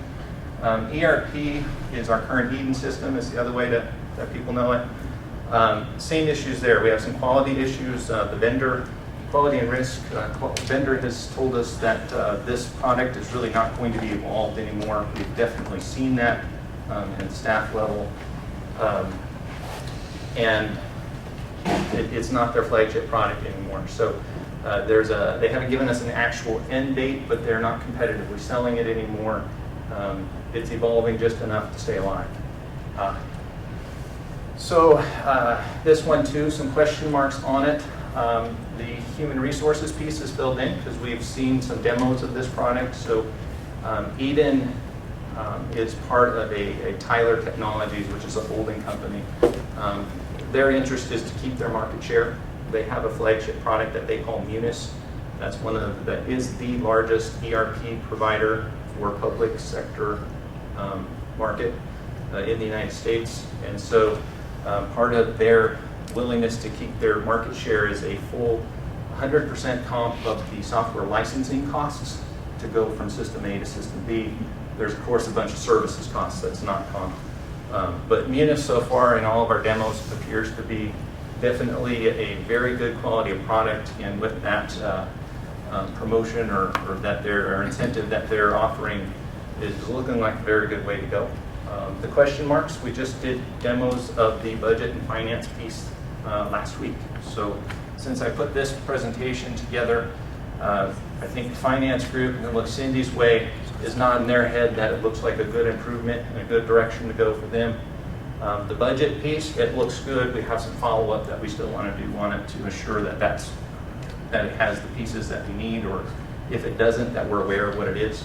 And then in IT side, it looks very comparable to what we have today in terms of IT support. So we don't anticipate a big change there. So I've just thrown a whole bunch of projects out there, a whole bunch of stuff. So I wanted to kind of bring back around to IT resources, and I took a little time to reflect here.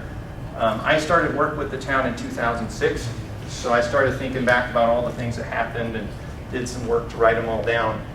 These are all new facilities that we've added since 2006. So the implication to IT is we have network gear and PCs and phones and all those kinds of things, users at each one of these facilities, page 2 of those facilities. And you can see some small, some big, some 3 months a year, some every day. Devices. We didn't have smartphones and tablets back in the 60s. We have about 390, 400 of those in the organization today. We've assumed support for the mobile data computers in fire trucks. We got patient care tablets now on fire trucks we didn't have before. I mentioned the tablets in police motorcycles. 226 employees, that includes seasonal temps and all those things, so not all of those are necessarily computer users. Systems, we talked about the case management system. In 06, Parks and Rec had a system, but it wasn't IT supported. It was kind of out there on its own. Fire docs, you guys all know that one. We added that. We talked some about development services software. The new system is definitely more feature-filled than the old. And then we have some things like mobile fingerprinting. There's just some other ones out there that are smaller, but these are the big ones that came to mind. Agenda management, sorry, second page. Approved data, and then we've really brought up what we're doing in terms of taking care of our infrastructure and the data protection level that we're doing, the level of disaster recovery that we're planning for, and then of course the never-ending demand of security is evolving, and that never seems to decrease anywhere for sure. So, in hindsight, it's coming up a little small, but the takeaway here is our staffing level today is about one position less than it was in 2007. And so we've added a whole bunch of things. We're doing a whole bunch of new services. I would say we're doing most of them better. We're doing it with a little bit less staffing than we had before. And so my first question when I came to this realization is, okay, how do we do that? And just quickly, some of the things here is, and I'd like to point out, these are kind of things we get to do one time, most of them. And that's where my concern is as I bring this up. We reorganized the team. In 2007, we had 3 admins in IT. Today, we have 1. We've embraced, and on reorganizing the team, we had 2.5 people taking care of a phone system. Today, we have 1 plus some vendor support and some cross-training. It's just a more effective use of the staff that we have. So we've been working through that, get everybody aligned the best that we can. We've embraced performance management, and compensation philosophy has allowed us to recruit some people that are better talent that can work in multiple disciplines. That's helped us to have a little more depth on the bench, be able to stretch a little farther. WIGS for us, I don't have that one up here, but WIGS for IT has allowed us to put focus in key areas and make key improvements that then allow us to get a step ahead. It's been a huge advantage for us. Infrastructure plan, I've touched on some of that. We're fighting fires less. We're doing maintenance more. It gives us more time to provide services that count. And then I talked about automation. These are a lot of best industry standard kind of things, but when we automate them, it takes less of our time to do them. We can spend more time assisting that line of service. So, what next? My concern is that a lot of that low-hanging fruit's been picked. And I'm not sure that I'm going to be able to continue to gain those same amounts of efficiencies over the years as what we've been doing. There are still some opportunities out there. They cost more. There's, they're the kind of projects that we have to pilot some and see once if they really produce the results that the white papers say they do. So we're going to keep after those. And we've put in, you guys saw a couple of FTE requests for IT this year that were adopted as part of the budget. And so what our commitment is going forward is to keep working towards those lines of service, and whatever resource requests we put forward, which I think will be more than they've been in the past, but they will all be business case based, based on what we need and based on what we're trying to achieve. So with that, I don't know how close we are to lunch, but any questions? Jared? So with all these new systems, we're collecting just tons and tons of data from our residents. So can you talk a little bit more about data protection? I mean, how many times have we been hacked? How do our residents know that, when they go to reserve a Ramada or pay a utility bill, that their data is secure and it's not going to be stolen? So one of the things we did, so the question is what are we doing to ensure that our citizens' data is secure, that our systems are secure, that people's identities are secure? We went through and did had a third party come in and do a security audit this year, an assessment. We make sure we have security certificates and encryption and those kinds of things for all of our online services. It's kind of standard practice. Part of our security audit, they did an external penetration test to see if there were any holes that would allow people from the outside coming in. Interestingly enough, the biggest risks, and I don't think Gilbert's alone, I think it's very common in the industry, the bigger risks are the people who can walk through your front door and sit down at one of your computers when you're not looking, or they can call up on the phone and spoof themselves and convince you or someone else to give them the username and password that they need in order to come in through, acceptable methods. So part of the documentation that I was referring to earlier, that's some of the stuff that we're really starting to focus on is kind of education programs for security, documentation of standards for security so that we can button up any of those loose ends. And that's we're trying to balance friendly and secure. You know, and it kind of sounds silly, but you know, it's just as simple as somebody walking with a flash drive saying, "Hey, I need you to print something off for me."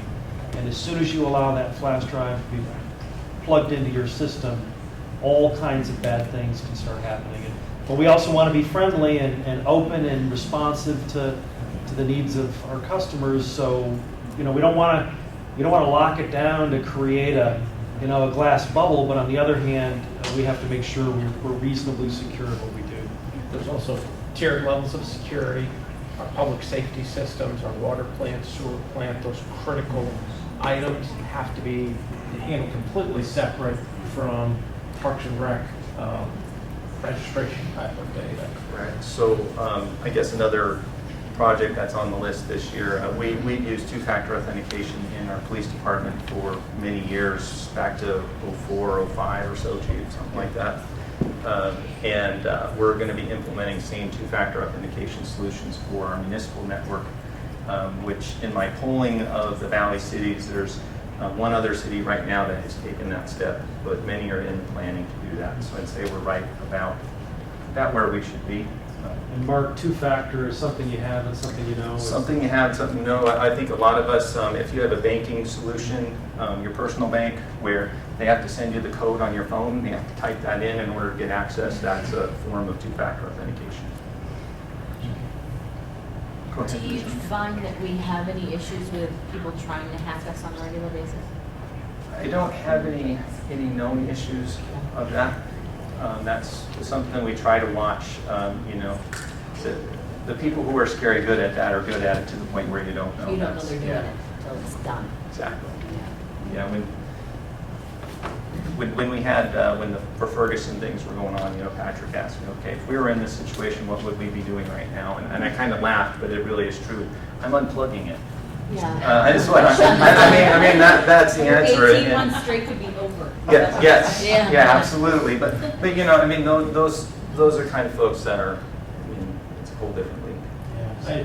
I was just thinking about that part. I was going to say that when Ferguson hit that organization Anonymous, which is, I guess, kind of a loose conflagration of independent hackers around the world. And so they targeted Ferguson and just obliterated all the websites. And so I asked him, how do you stop that? He goes, you just unplug. Yeah, you unplug your external presence, so you leave everything internal running, and I mean it's not very sophisticated, but it's very effective. You know, you have billion-dollar corporations with all kinds of resources being poured towards us, and they're still finding ways to get in. And so I wonder, really, I mean, you do everything you can, but at the end of the day, I don't know that you can really protect yourself from that. That's the extent. We've tried to employ business practices and solutions that somewhat limit.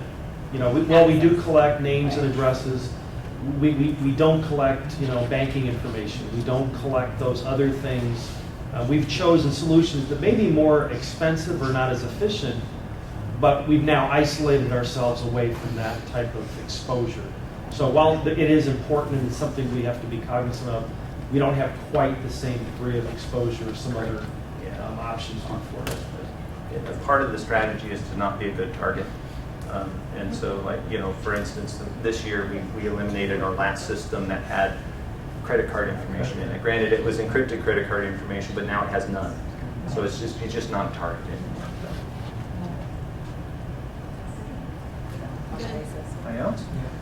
Yeah, one more. Go ahead. I really appreciate the slides that have the FTE impact on there.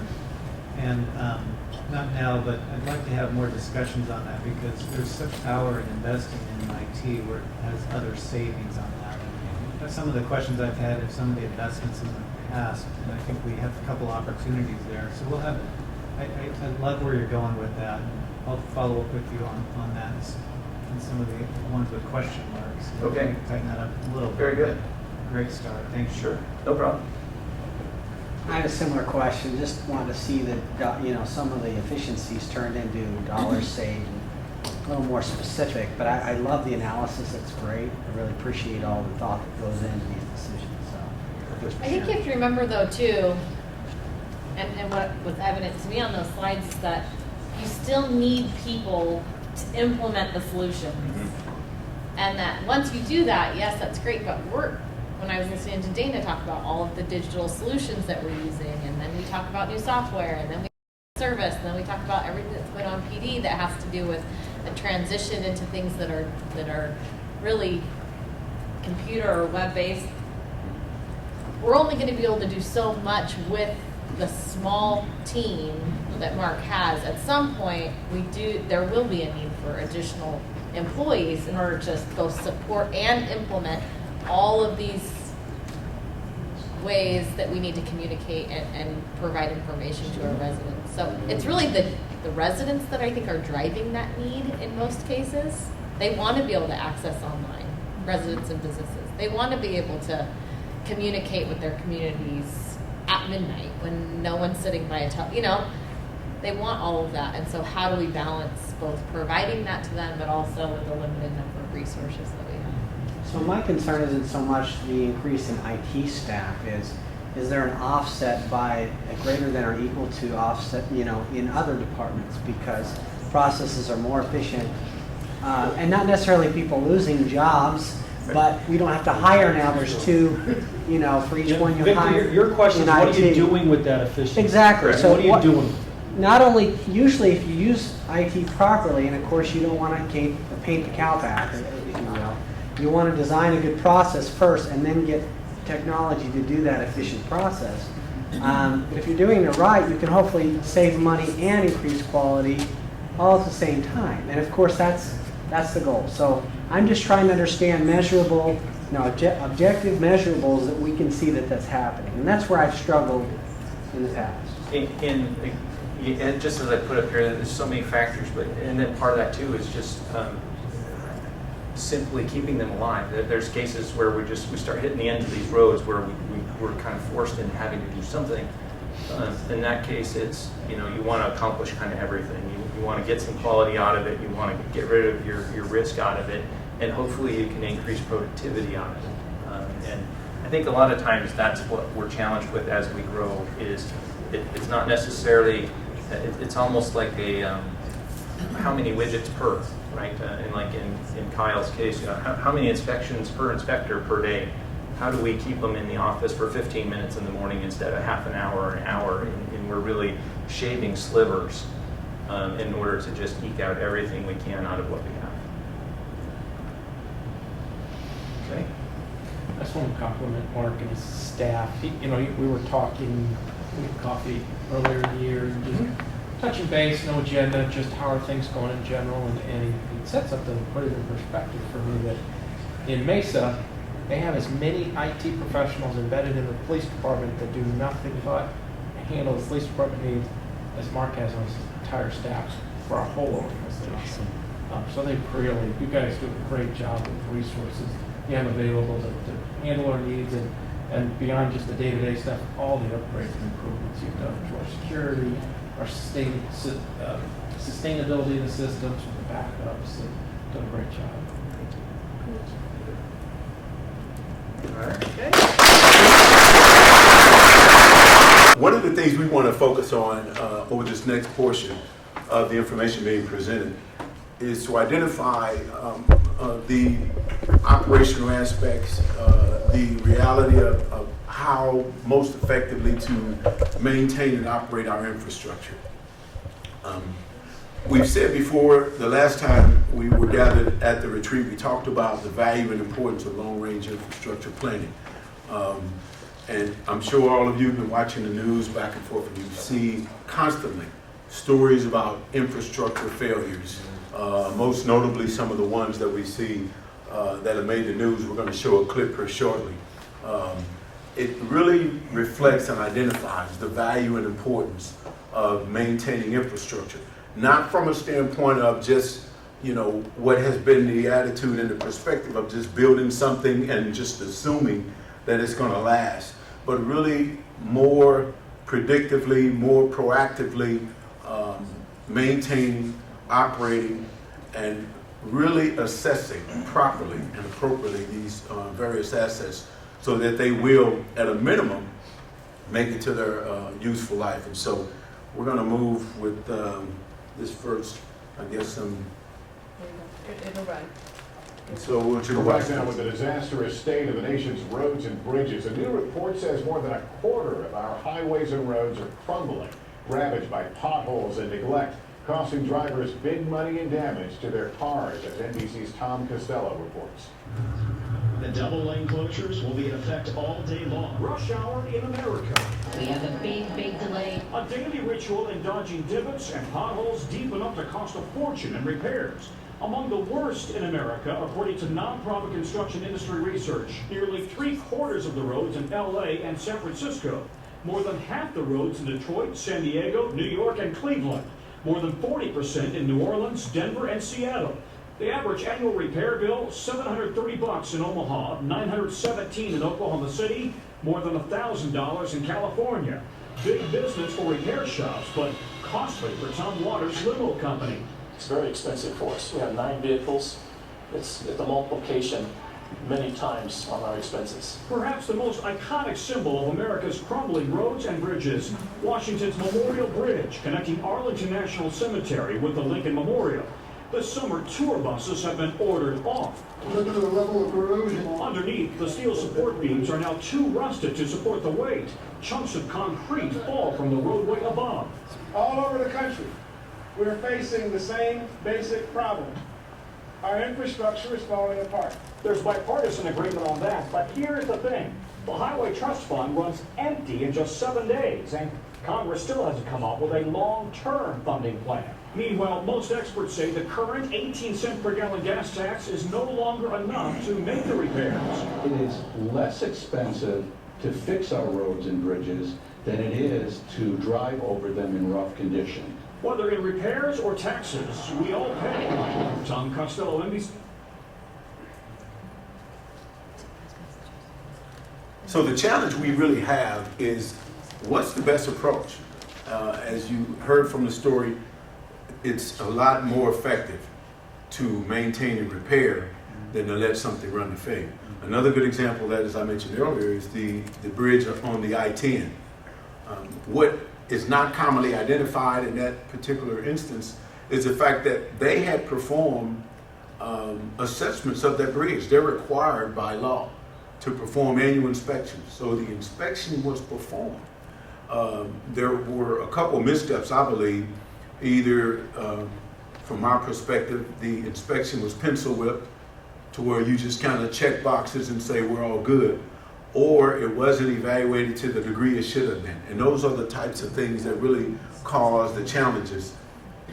Now, if you look at the impact, both immediate and the ongoing impact of that bridge failure, there were businesses along the I-10 that were negatively impacted, which ultimately reflected a loss of revenues for those businesses, a loss of taxation, revenue funds for the local communities and all that. So we tend not to think about the residual ancillary impact of not effectively maintaining.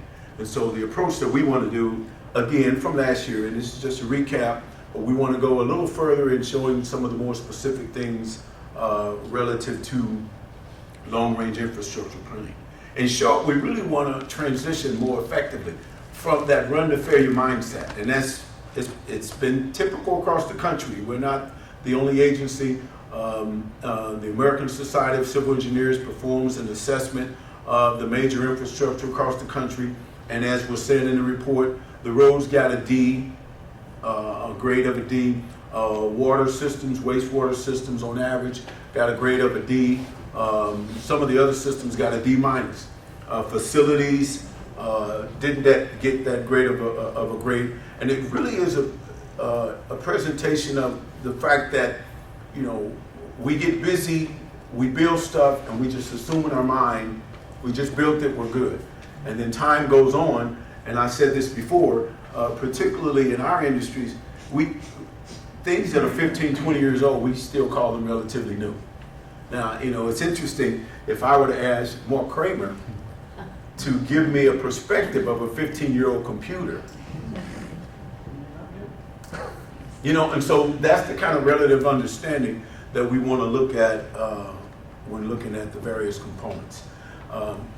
In light of what was identified in the article, presenting the cost to own, the cost to operate, we want to focus on that. And we'll just use a parallel here.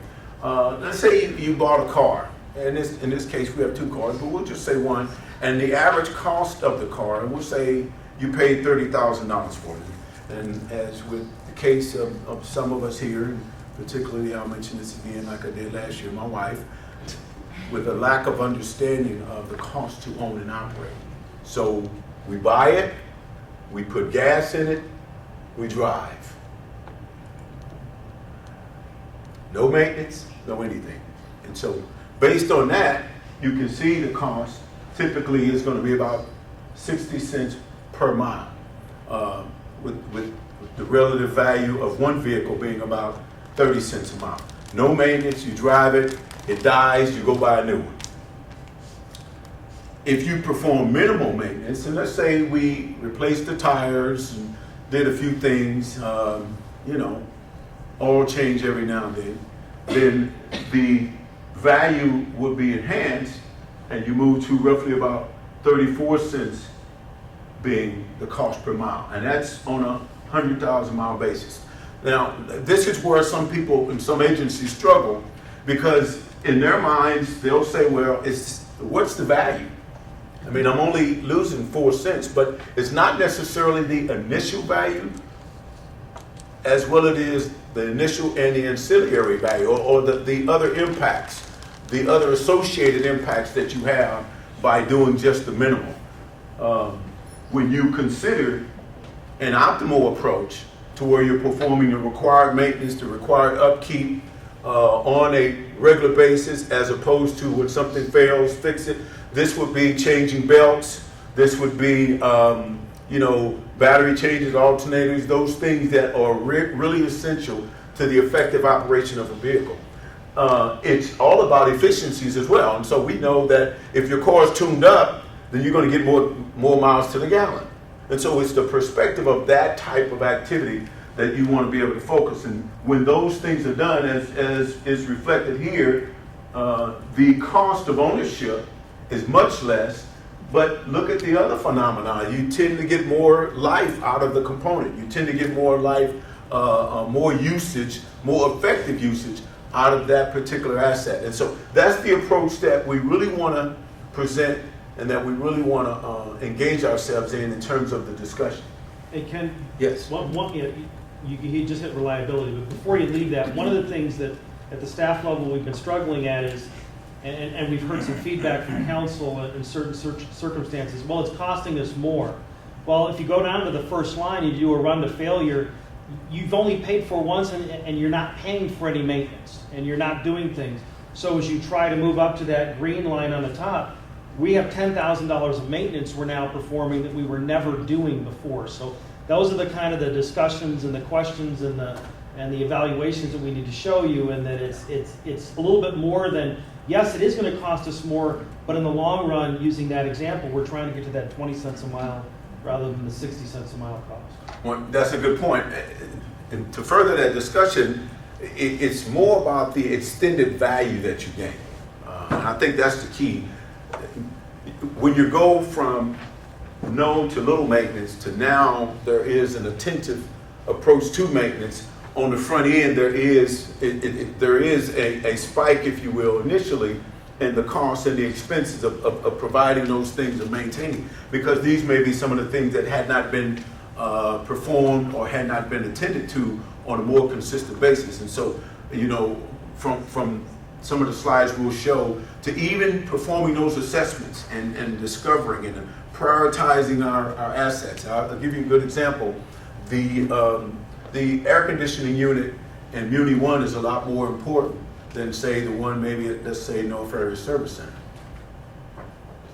We can open doors and that, we don't want you guys to be hot and bothered council. Any more than you already are. Are you afraid we're going to get more crazy? And so the focus as we move forward in terms of long-range infrastructure planning is on the front end, and this is the piece Mark talked about early on, is that active condition assessment. When you perform that active condition assessment, you know immediately that there are some components that we really need to replace now, because they have they have broken down, they're not as efficient, they're not as effective, and in order for us to really be at a level where we're trying to go, then we have to replace those now. So it's a matter of prioritizing those various assets. It's a matter of, as well, performing those assessments on the assets that we have. And then we want to review how we replace, how we repair, how we rehab the existing assets, the components that we have. And then it's a matter of establishing a long-range approach for the combination of the maintenance. And a lot of agencies separate their maintenance from their rehab, repair, and replacement. And so what long-range infrastructure planning does, it really lumps a lot of that stuff together. One of the challenges that an agency has when you really look at the cost of ownership, it becomes a challenge if I'm spending more money on an asset to repair it, to band-aid it, if you will, and I've already paid for the price of replacement. And so how do you know when to do that? You know when to do that by performing the assessments. You know when to do that by really monitoring the effectiveness of these assets to say, okay, this one's operating within the range of the manufacturer's suggestion, or no, we're out of range, or this one is not as efficient. And so by doing that, we're able to establish procedures necessary for the effective repair, replacement, and rehabilitation of these various components.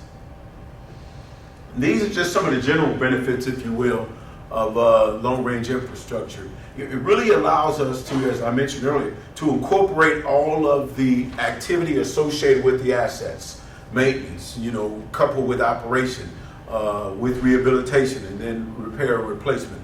It also helps us to reduce the spikes. And so if you do no maintenance, as the picture reflected, then you're going to go, and at the end of the useful life of that asset, you're going to have a huge spike. And that's just if you got one. If you got a few of them, then you're going to have an even bigger spike. And then you run along, no money, then all of a sudden another spike. And so that's not the most effective way to effectively manage your asset. What long-range infrastructure planning does, it really brings that down to where you can be on a balance, to where you, on a program basis, establish consistent maintenance, consistent repair, rehab, and replacement. So you are, when it's done properly, based upon your assessments, you know essentially the amount of funding you're going to need in order to move things along. So, and it also provides an extremely proactive approach to maintenance. Those type of examples become real clear, particularly in the environment that we're in. Imagine the impact on trying to go out and replace a 50,000 BTU air conditioning unit, as opposed to the cost of scheduling and buying it early and being able to replace it on a proactive basis. So anything you do as an emergency, anything you do because we didn't properly plan, typically is going to cost you more money. And so those are some of the benefits and the value of doing it. One of the other things that we know immediately is it reduces, and in some instances totally eliminates, the negative impact on our customers. And so those are some of the things that we want to be mindful of. And in terms of what long-range infrastructure planning involves, it really does have us looking at the scheduling of how our assets operate, from evaluating them to maintaining to operating. A good example of that is our North Water Treatment Plant, as well as the Santan plant out south.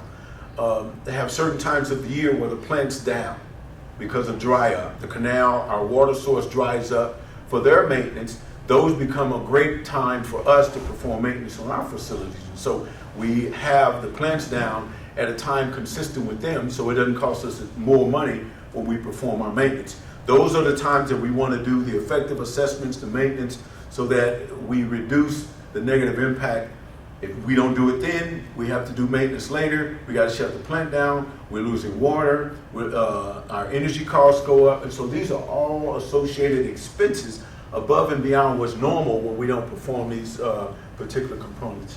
Yes. And real quick, I think we're sold on having a long-range infrastructure plan. We've been talking about this, I feel like, for quite some time. We understand the need for it. I think we understand sort of the steps that we need to take to get there, which was the inventory and, you know, some analysis on what needs to be done. What next steps do we really have to be able to sort of launch this thing? This is Obviously, beautiful. we're I love adding this. assets. Yeah. So We're ready to launch. I even Got no D though. For Bridget, I No think D. you may have heard about this, but Ken did a presentation, and Patrick did too, on fire hydrants. Right. That became famous and then spread to MAG and to League of Cities and so forth, and so well received, and so continue.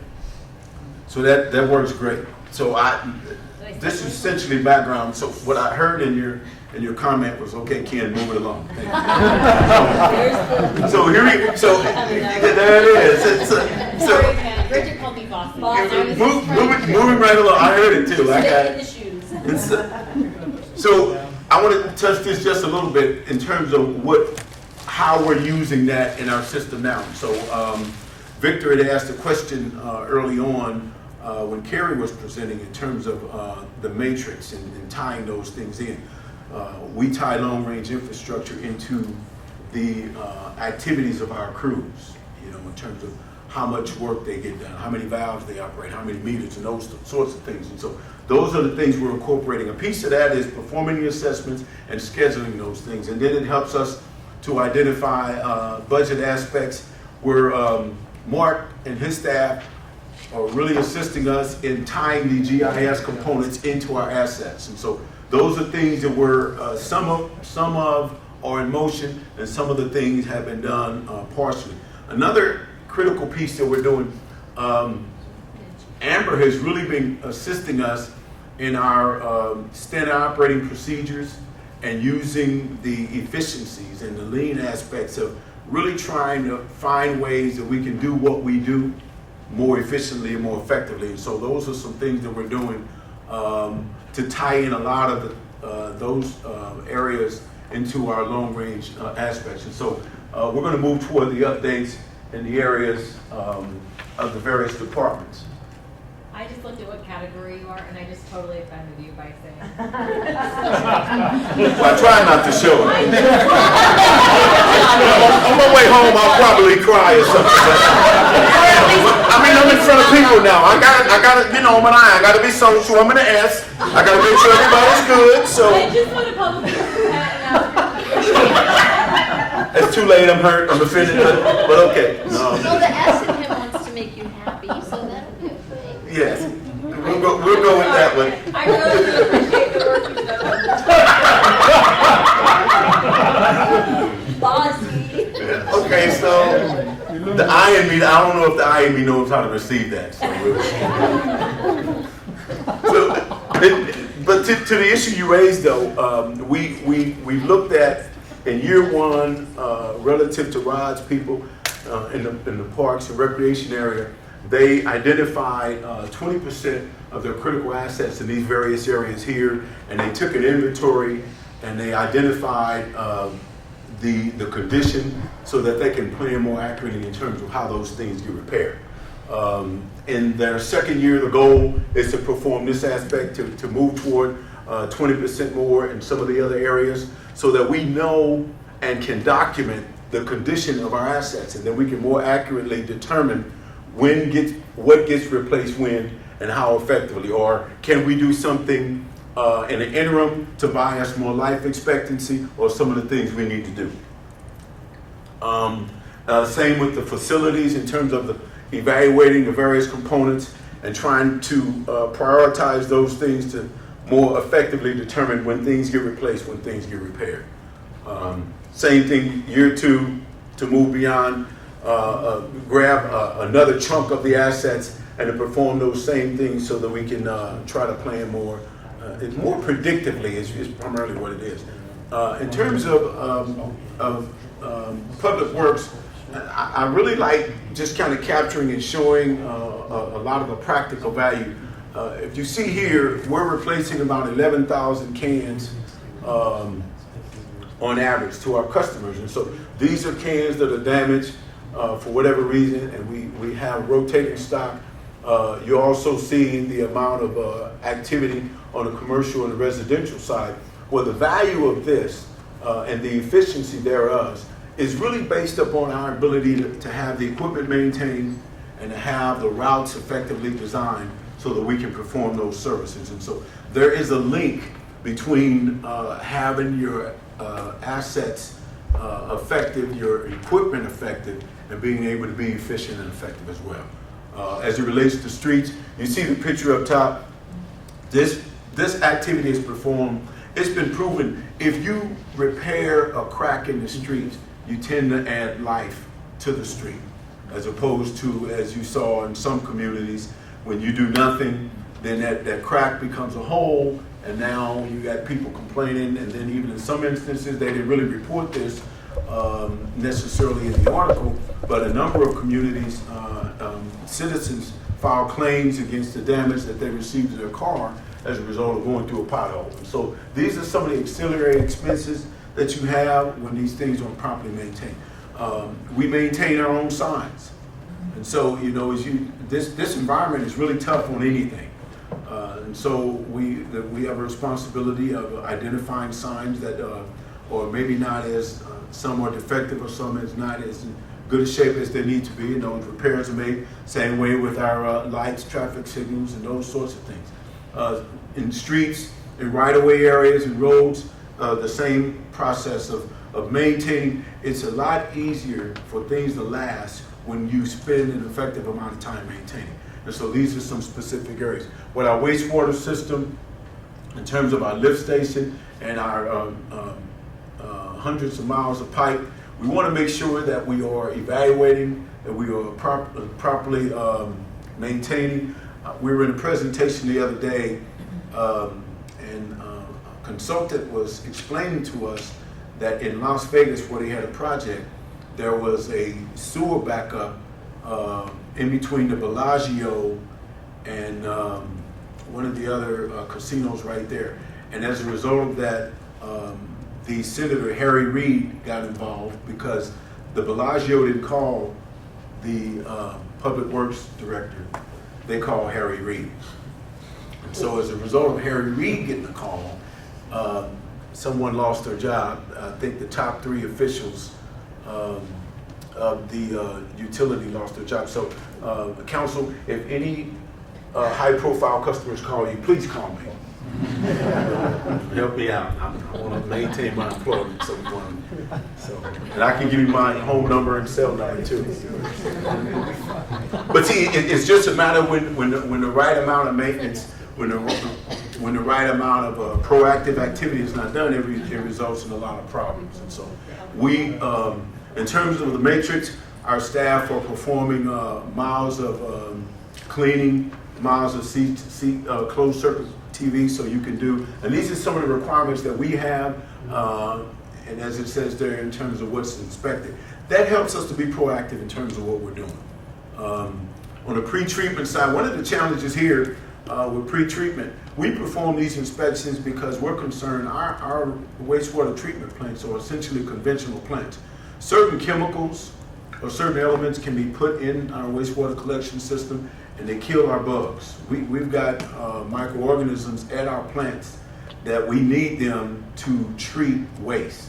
And if those bugs get sick or die, then it really changes and creates a huge expense and what it costs us to maintain those facilities. And so those are some of the things that you know are part of us effectively maintaining. And then our recharge and reclaimed areas, those all have to be effectively maintained so we can provide that effective service. On the water side, it's essentially the same in terms of making sure that we understand how our systems are running and that we provide the effective responses for when things don't necessarily operate effectively. I'll give you a good example regarding our meters. Last year, you gave us the opportunity to embark upon a program with our meters, performing random assessments of our meters. About 70 meters were pulled. 67 of the 70 meters were under registry. And what that means was that our customers were paying less for water than they should have been paying.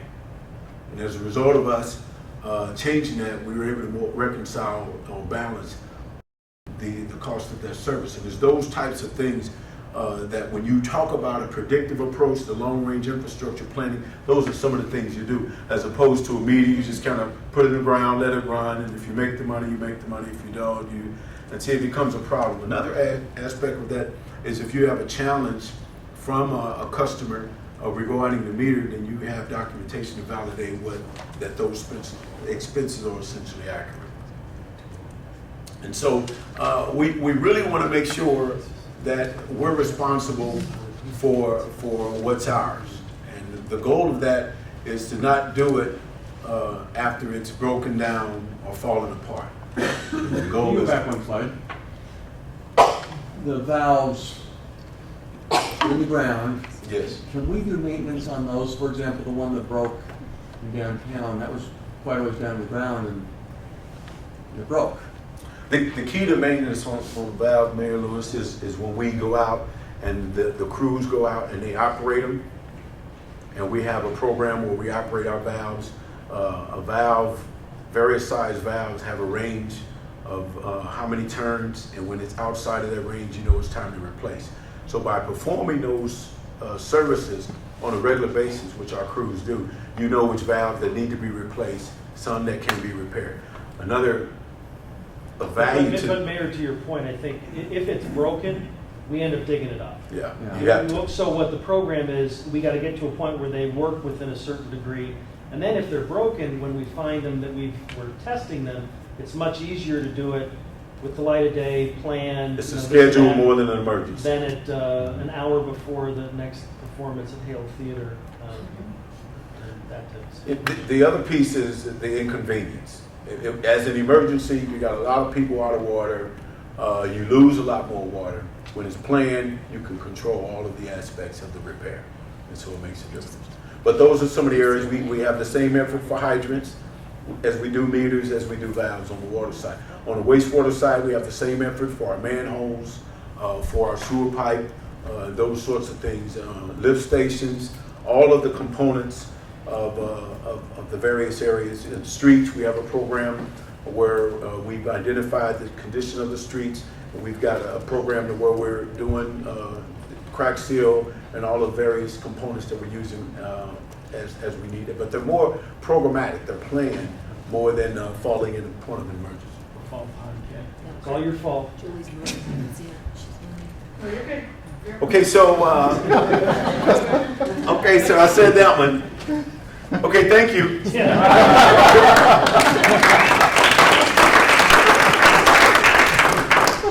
Good afternoon, Mayor and Council members. Today I'm going to be going over the capital improvement plan portion of the presentation for this afternoon. Really, in a nutshell, capital improvement plan, what is it? It is the planning implementation tool for the construction and reconstruction of our public infrastructure. While I was putting together this presentation, I came across a really interesting quote, and it's by the gentleman that was responsible for putting together the plan that put Allied forces on European shores during World War II, and he states, "Plans are nothing, planning is everything." So as we move forward, what does that look like for our community? So a community grows, and as a community grows, we're constructing infrastructure in order to provide for the citizens that are moving into that community.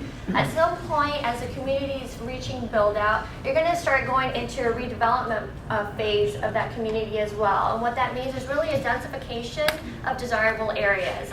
Case in point is the area that we're in right now and the facility that we're in right now as well. So at some point, as soon as that infrastructure goes into the ground, you're going to have to start maintaining it, as was discussed earlier, in order to provide for getting it to its expected life expectancy. But with that, at some point through the redevelopment phase and through the life expectancy of a maintenance, you're going to have to go into rehabilitation of that infrastructure, and you start going into reconstruction of that same infrastructure that was already in the ground. So how do we plan for that? How do communities grasp with what to do with this infrastructure and how you provide for the services that they provide for the citizens? Well, through the master planning efforts, it takes into account the general plan, the zoning of the area, what types of uses that you're going to have on those properties, what the citizens are requiring as part of their infrastructure, as part of the services that they're expecting from their community. And that master planning effort provides you that planning horizon to look at the infrastructure that you're going to have to build for those citizens moving in. Similarly, as we just went through with Ken, the LRIP provides you that maintenance, that routine maintenance schedule, and it provides you that expected timeline of when you're going to go into that reconstruction for that particular infrastructure. So what does that look like for in Gilbert? So this is the oldest aerial that I could locate on our system for Gilbert. This is an aerial of Gilbert in 1937. And what you can see is a huge portion of undeveloped land throughout Gilbert. And what you can look at is Heritage District right up in here. That you can see the tightly grid-lined area of Gilbert. That means that that's a developed part of Gilbert. You see some of that up in here in the northwest area of Gilbert, and you see that same grid line marking up here in Chandler as well. Those were the areas that were developed in 1937. So what happened in 60 years? So 60 years later, we look at an aerial in 1996. So you have that construction, that infrastructure growth for 60 years. You start seeing the development, that grid lining of those bigger parcels. Here we have the undeveloped area of Gilbert. And here, again, the northwest area of Gilbert. In 60 years' time from 1937, you see that growth of Gilbert. What does it look like today? 20 years from 1996, 80 years overall from that original aerial that I found. You see how we have all of that now breaking up of those huge parcels with some remainder parcels left to be developed. And we're also starting to see, we're not fully built out, but we're starting to see that redevelopment portion of it, that densification of highly desirable areas, again, here in the Heritage District. So what does that mean for that infrastructure growth? Today, this is 2015, this is an actual representation in our GIS of the infrastructure that we own and we operate. Right now, what you're looking at right now is the water layer. Underneath it is actually the sewer layer, and underneath it would be the street layer. The water layer just happens to be the one that's on top. And you're starting to see what are these master planning efforts planning for. You see the areas of vacant parcels where you don't have infrastructure. So there's still infrastructure left to be built for the eventual build out of Gilbert. And you're starting to see, again, more importantly, you're seeing the enormity of the amount of infrastructure that Gilbert does own and maintain, the amount of infrastructure that we are having to routinely maintain, and we are starting to see with that 80 span of infrastructure growth, we're starting to see that we're reconstructing infrastructure, and it's starting to happen today. How do we do this? Where does it all come into? Both those master planning efforts and those long-range infrastructure planning efforts, they all culminate here in the capital improvement plan. So that first year of that capital improvement plan, that is the year that we've been authorized to expense a certain amount of money on the infrastructure that's shown in that capital improvement plan. But through the second and the 10th year of that capital improvement plan, that's really your financial planning tool, your infrastructure financial planning tool. It's identifying the financial resources that you need in order to make sure that you have them available for that infrastructure that we see coming online that's going to be needed through that horizon year. So what does it mean with the capital improvement plan that we currently have adopted? So the types of projects that we have in the capital improvement plan currently today that are master plan related are those like the water and the wastewater treatment plant expansions. Those projects are needed to provide for the citizens that we still have left to serve moving into the area. We have new parks that are proposed in the capital improvement plan along with new trails. We also have the widening of transportation corridors. We also have brand new corridors like we have here with the Ash Street extension here in the Heritage District. Again, similarly, what types of projects do we have in the capital improvement plan that are representative of those or that came out of the LRIP planning efforts? Well, we have street reconstruction projects, and it's very interesting. The street reconstruction projects that we currently have in the capital improvement plan are those up in that northwest quadrant of Gilbert, that older area of Gilbert. So you're seeing that aging infrastructure need, past the point of routine maintenance going into that reconstruction. Similarly, you have similar examples with water and wastewater distribution lines and collection systems. We're doing, in the capital improvement plan, there's a project to replace the water lines here in the Heritage District south of the railroad tracks. So So again, the aging infrastructure needs to be replaced. It's showing up on the capital improvement plan along with those growth-related projects that we need. So what does it mean? I said that the capital improvement plan was a financial planning tool for those outer years. So what does it look like on a map for Gilbert? The dollars that are currently identified in that capital improvement plan, this is it, based on the location of those projects and the densification of those dollars. Now, if you look at the map on the blue one, it doesn't start at 0, and it doesn't start at 0 because there are projects within the capital improvement plan that address all of the citizens of Gilbert. We have water rights that are shown in the Gilbert CIP. Those affect all of the citizens here in Gilbert. So that is a heat map of the dollar expenditures of all the dollars identified in the current capital improvement plan. Where are we today with that first year implementation tool, FY16 dollars? If we look at just the project types, we're seeing that the majority of the dollars for FY16 are in the water and the wastewater areas. And that has a lot to do with the water treatment plant and the wastewater treatment plant expansion.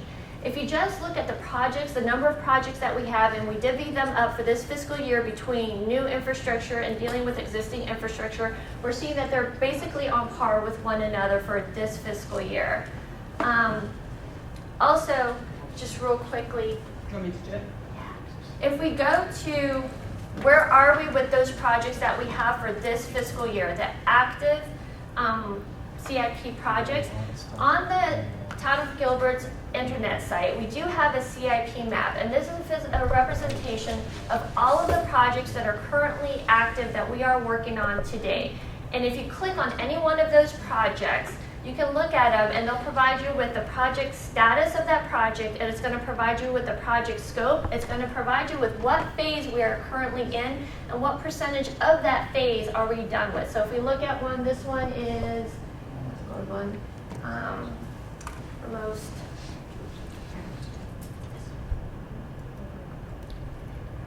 So this one, we're on land acquisition phase of this project. This is Candlewood Lift Station, and we're 95% with the land acquisition, and it's going to show you the total budget as shown in the CIP for that project.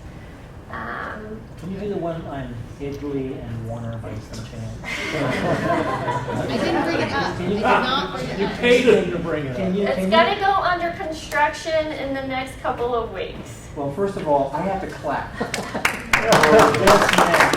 Thank you, Eddie. No, I have to, like, really. I'll clap when I see it. I want to clap. Closet D. No, Patrick. I want to clap because of this information for the public to see can help alleviate a lot of questions that we get. We can just refer them to this, and that would be. How often is it updated? On a monthly basis. Is that on the intranet or They're on both. Some of it's on the intranet. Inter and intra. Okay, well, I wasn't sure what you said. That's awesome. This to me is killer. Yeah, can you just go to our Just homepage? Google CIP It map. doesn't work. No, not Google, in No, the in the search. search bar on the website. Can you walk through it right now? Can you just take them? Sure. To the internet site. Yeah, just go to our, there you go. This is what you want to see. Yeah. He's a leader. CIP map? Is that what I do? If it doesn't work, someone's getting in trouble. Interactive maps. Yes. Did you see that? Operator error. No, I put CIP. Why wouldn't that CIP pull in? map. CIP map. Should probably need a whole lot more. Have you guys heard of the IDT More stuff, tier? though. You're going to get the budget That and was a everything. joke. No, all you did get the CIP page. Can we No, put go the back. link to this on the I CIP? got it. You know that one? page? 'Cause this is good data. This is good Yeah, it's data. perfect. Sure. I'm better now. Thank you. It's great to be here today, all your smiling faces out there. So we're going to talk a little bit more about, yes, plans and planning. What to do once you've got a plan and what are the next steps. The Transportation Master Plan integrated all these earlier plans. There were multiple opportunities for public input and comment. Some of you, thank you very much, served on the steering committees.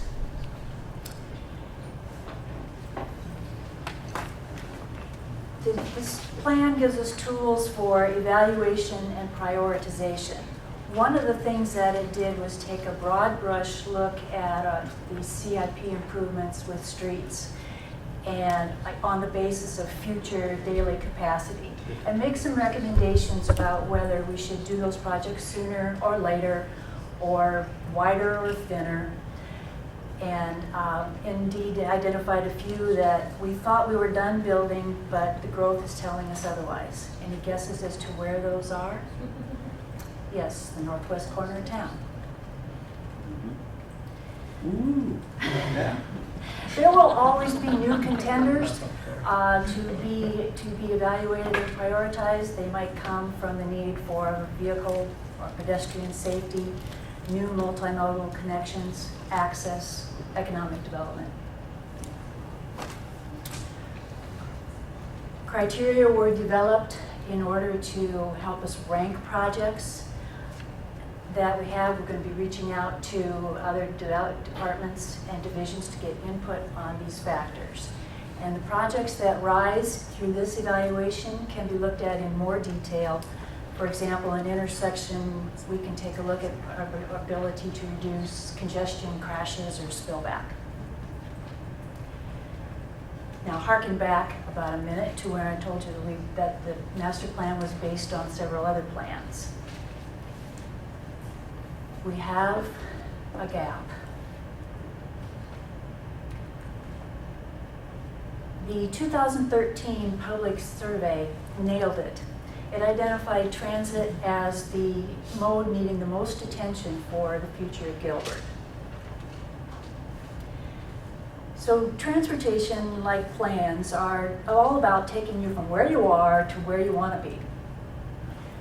Now, I have a colleague who recently took his son to college in Chicago on bicycles. Maybe not the way I would have done it, but they prepared in detail. They took their time. They embraced the challenges, and more importantly, they got to their destination on time. The path for developing transit future leads right through land use. It's very dependent on types and densities, employment and population. Some of the pieces are well established. Transit is regional in nature, and so your staff is working actively and cooperatively with Valley Metro and MAG and our neighboring cities. I also encourage you to check out MAG's St. Louis study. Let me get this right, Sustainable Transportation and Land Use. This is a study that identifies which types of land uses are compatible with which types of transit, and then helps identify the path to get to whatever the desired condition is. And of course, the transit standards and performance measures are in the last stages of adoption. Uh-oh. What'd I do? It's a reference to St. Louis.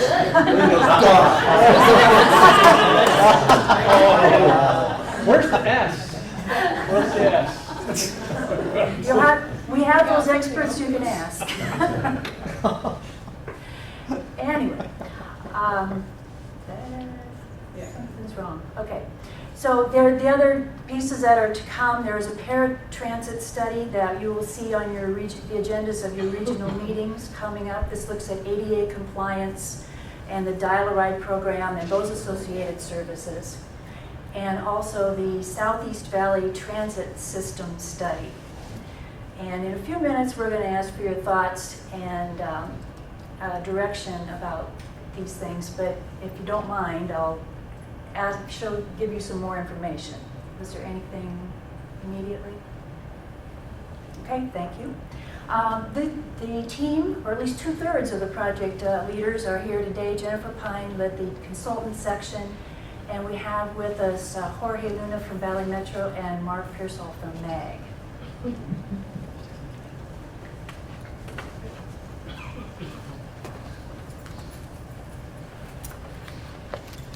Good afternoon, mayors, members of the council. Can you hear me all right? Is that okay? Yep. All right. My name is Jorge Luna. I'm with Valley Metro. I'm the service planning manager. And accompanying me today is Mark Pearsall. He is with the Maricopa Association of Governments.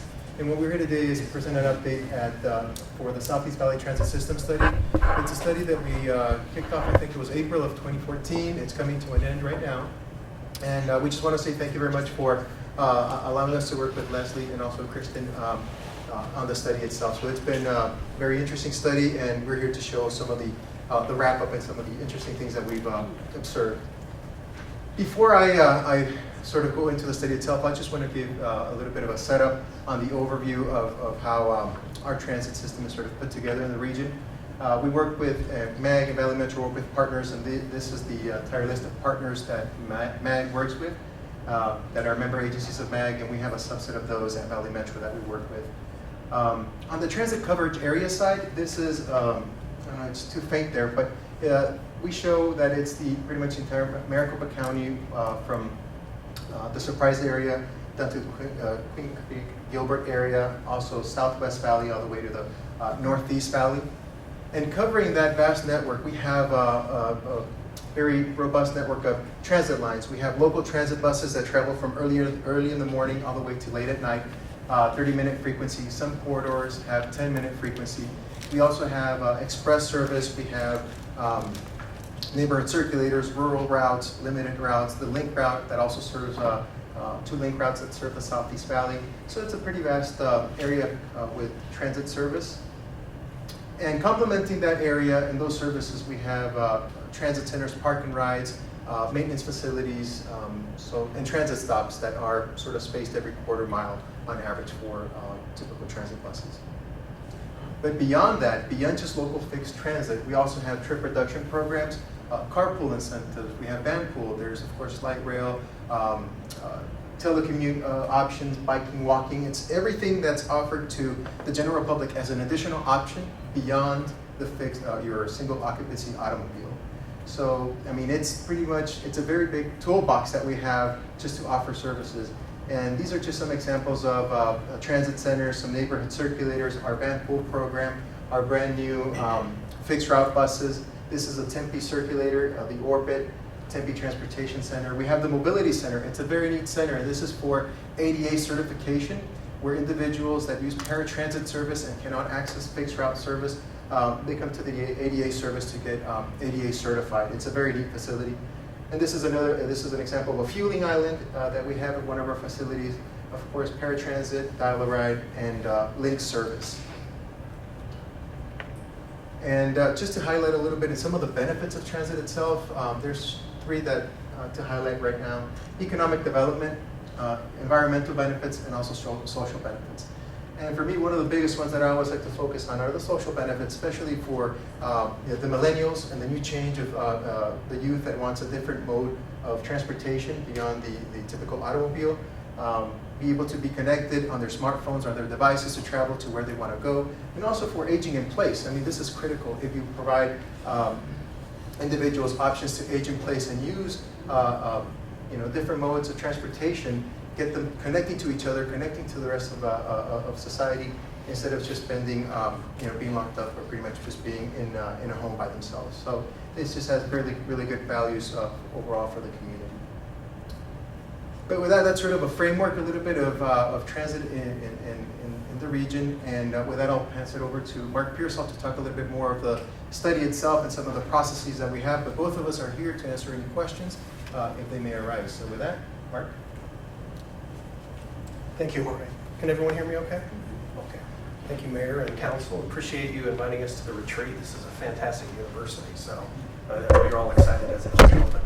So just to give you a little background, we've come a long way in this study. It started about 20 months ago in the preliminaries, and then kicked off about 18 months ago. But Leslie and Kristen have been knee-deep in this study with us. Leah has been helping us on the intergovernmental side as well. So we really appreciate it. Basically, the study was requested, the Southeast Valley Transit System Study was requested effectively by all of the Southeast Valley communities. We had done previously a Northwest study and a Southwest study in those subregions of MAG. This was the largest, most vast area. And the uniqueness of this study was to look at optimization.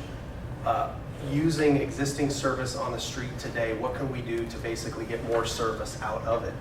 It's hard to optimize something that doesn't exist. So because the Southeast Valley was ahead of the rest of the valley in implementing transit services as far back as 1996 with Tempe, we had a unique challenge ahead of us. And then for Gilbert, Queen Creek, Mesa, Chandler, those who have yet to go full bore into transit, what could we do in the near term, in the next 10 years, and then also what could we do in 10 years plus?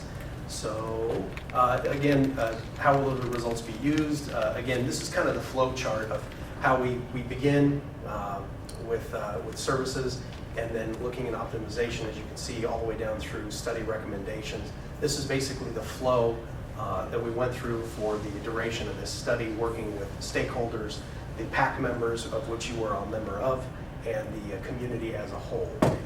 Public input was vast, starting actually last spring, really, the spring of 14. A lot of community events, the ice cream social in Queen Creek, visiting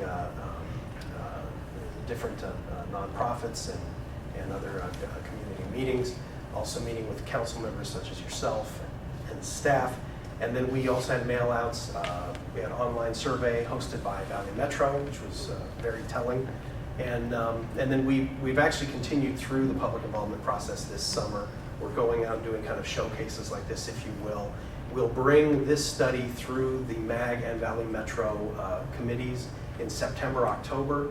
That's why we're here now, is so this isn't just dropped in your lap one morning, you're like, what is this? But also it'll be there for basically acceptance. It's not policy, but it's basically a toolkit that you all can use as you move forward with your plans.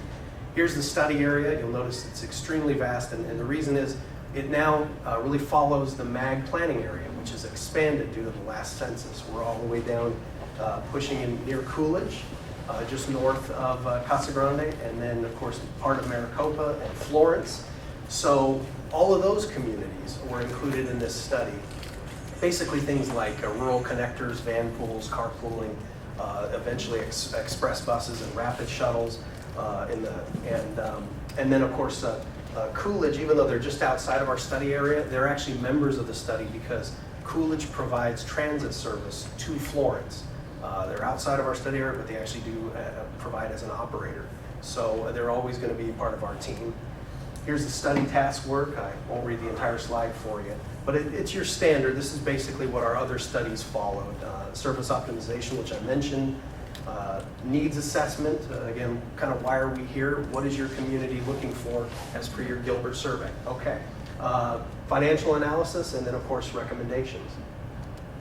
Here's the transit optimization, which I mentioned before. Again, trying to get more out of the system that you already have. Using bus service to leverage future rail investment. That always gets folks excited, be it commuter rail or light rail in the Southeast Valley. Streamlining alignments with other communities. Right now we've got Mesa, Chandler, Gilbert, Tempe, all working together to see what they can do with each other and Valley Metro to try to bring more service to the community without necessarily raising any additional revenue. Needs assessment, again, population, employment, auto ownership, again, your homebound community. There are a lot of folks, senior, disabled, who have no other alternatives. And then one element beyond that in needs is the transit continuum. You can't build an exotic, amplified Chicago-style transit system without starting with the fundamentals. So of course, here we are, we're right down here in the Heritage District, yes. Walkable, bikeable, we see what's going on in the very building that we're in. Getting your fundamental bus service, and then building up to the more densified, if you will, transit services, like rail. So here we are, samples, population and employment in 2010, and looking out future, 2030. You can see how everything starts to fill in as per Ken's presentation, how things are getting a little bit more dense.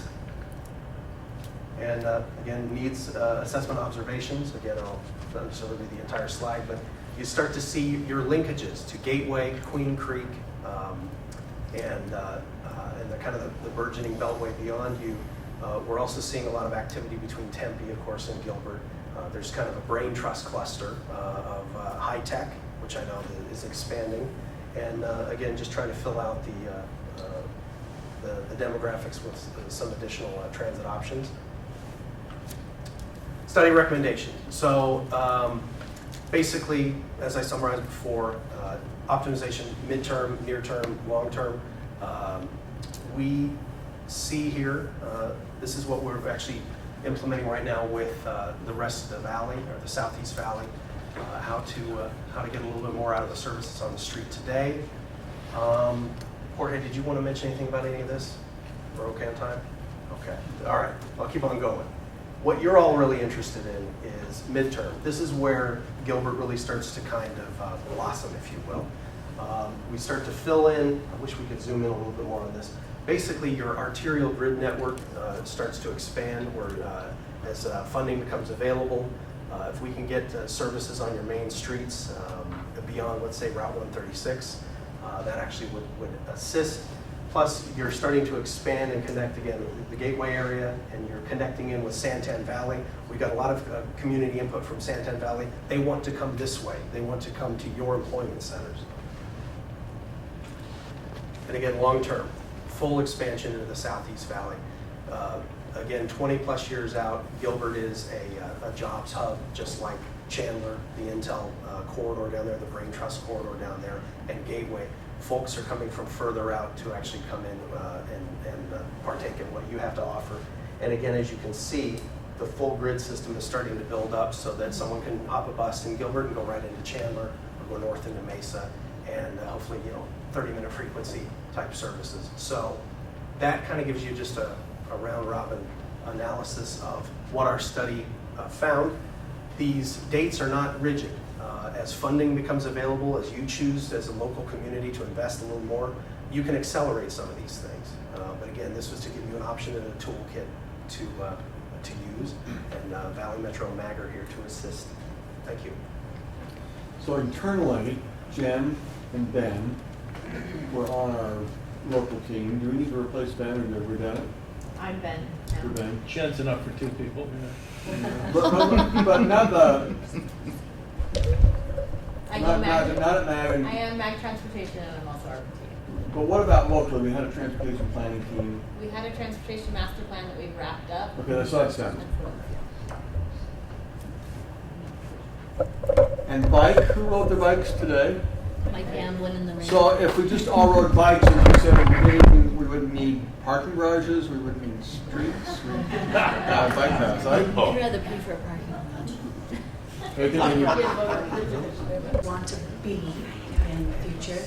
And the other is about a land use that we are all very excited about, and some of the impacts that has on our CIP program and going forward. And we will have Kristen Myers from the Transportation and group will talk to you about those. Hi, good afternoon, Mayor and Council. I want to thank you for the opportunity to be able to present a couple updates on some important projects, planning projects that we're actually working on. We have been a partner with ADOT on the passenger rail. Oh, I need a clicker. Bless you. Oh, it's over here. Oh, sorry. I apologize. I got all excited and didn't even look at my screen. Okay, so we have been a partner working with ADOT on their passenger rail corridor study, and today I wanted to give you a quick update on that study. As you know, back in 2011, ADOT initiated the study, and they kind of brought to the public this bowl of spaghetti of corridor options. This bowl of spaghetti was further refined down to what is considered the 7 alternatives. And reading some past history from Gilbert, Gilbert was a part of that process, and I did see some letters of support for what was called the teal and the yellow route. So once they got down to the 7 alternatives, they actually had to do some further refinement. They did some more public surveys, stakeholder outreach, and then also some technical evaluation to get down to what are considered the final 3 alternatives. And we know those as the yellow route, the green route, and the orange route. So I wanted to give you this map just to kind of put it in perspective where these routes fall if you haven't seen this before. The yellow route, which bisects Gilbert. The orange route, as you can see, that goes on the outside of the East Valley, and the green route that runs along the I-10 corridor. Just a few quick fun facts about the routes. The yellow route is approximately 120 miles through the urban core, and the travel time on that route is about 2 hours. The orange route is approximately 132 miles, and that one is slightly less than 2 hour travel time. And then you have the green route, which is 113 miles, and in the urban core, that's about an hour and a half total travel time. So, with those three alternatives, ADOT had to do 2 more things to get down to what they call the locally preferred alternative. So they did they sent out in 2014 in the spring through the fall, 2014, spring and the fall, they got about 5,000 survey responses from those within the MAG region and then also from around the state. And what we found through that survey process was the yellow route rose to the top at 46% of the respondents. The second item they needed to conduct was to dive deep into the routes to look for technical feasibility. And which one rose to the top on that? That was the yellow route. And those were based on some key factors, especially in an environmental planning process. You really have to look at what kind of impacts certain things are going to have. And the yellow route did limit on environmental impacts. It had less impact than the green route because the green route does go through the Gila River Indian community and there's some sacred spots there. Also, over on the orange route, they have the same type of issues because that section of that goes through the GRIC. Also, the yellow route is lower cost of construction compared to the other two. One other positive note with the yellow route, which is pretty much, you can kind of see it by where it falls on the map, is that it serves existing population centers. And because of this, MAG did some modeling and they did find that the yellow route shows that it has the highest potential for ridership once constructed. So some of the major steps that ADOT had to take in order to get done or are still continuing to complete is the alternatives analysis, which we just discussed. They also had to draft what's called a Tier 1 environmental impact statement, and this is a very high-level environmental document that is required by the Federal Rail Administration and the FTA in order to move to next steps of implementing a commuter rail or passenger rail. That is currently in draft form, and I'll get to another slide to kind of show you where they are in that process.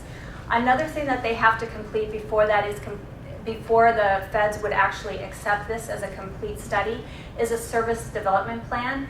Right now they are drafting that, and that is the service development plan is something that shows what would be the cost benefit of implementing this in the future and which segments would actually rise to the top of that implementation. Would it be those within the MAG region or would it be those areas near Tucson or maybe north of Phoenix? So the study process, so where we are to date, and this is very important because we're coming up on a critical milestone. So as you can see where my star is on there, we're at the end of the alternatives analysis and the draft environmental impact statement is in its second round of review with the Federal Rail Administration and the FTA. They anticipate, and I have been confirmed again today, that the draft EIS is going to be out for public comment within about 3 weeks. During that time, by law, they have to have that draft EIS out for public hearings and on the website for comment because those will be formally documented in the environmental impact statement with all answers to the concerns or support that come for the yellow route. What I wanted to bring forward to you, this is going to be our biggest and best opportunity to make our formal support for the yellow route or any concerns with what comes up on what they show on the other routes. So I want to let you know that I've been involved with MAG. I keep in touch with ADOT. I actually have a meeting next week where they're presenting kind of where they are with the study to our MAG Transit Committee. And from there, they're going to be doing public hearings, one in Maricopa County, one in Pima, and one in Pinal County. And then after that 30 days, the Federal Rail Administration will take all those comments. We'll address those. It'll take some time for them to do that. That'll be documented. And then what we're anticipating to happen is that federal FRA and FTA will concur with the findings of the yellow route, and that will be noted in what's called a record of decision. So that's a lot in 5 minutes. I hope I was only 5 minutes.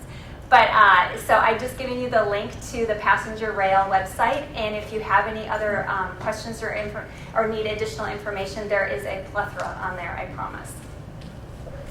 All right, on to my second update. The State Route 202 at Lindsay Road, proposed traffic interchange. I wanted to go back to what Eliana had said earlier in her quote. It's not the plan, it's the planning. And I just want you to know that for us, this project is very important, and we understand that it's not just design documents that we're trying to produce. It really is a concerted planning effort, because this is a potential proposed project that is, I mean, really a big deal for Gilbert. So first, a quick overview of the important reason why planning efforts are occurring on this project. As you heard this morning in your economic development presentation, the area surrounding the proposed TI is one of rapid growth and heavy interest by national developers. Because of that, we understand that without additional consideration for improved access to the freeway, economic development in the area could be constrained. Also, with input by staff, the public, key stakeholders, and our business community, the general plan identifies the TI location at the Lindsay Road based on land use and the future potential growth in the area. So not only with the future growth and the densities occurring around that area, just from Gilbert's standpoint, we're also seeing, our region is growing rapidly, specifically the East Valley. The Santan 202 is bringing tremendous amount of growth over here. And with that, that's going to bring more into our community. Also, this traffic interchange proposal fits in with the regional goals that MEG has set, some of those being safety, access, mobility, quality of life, and an effective transportation system.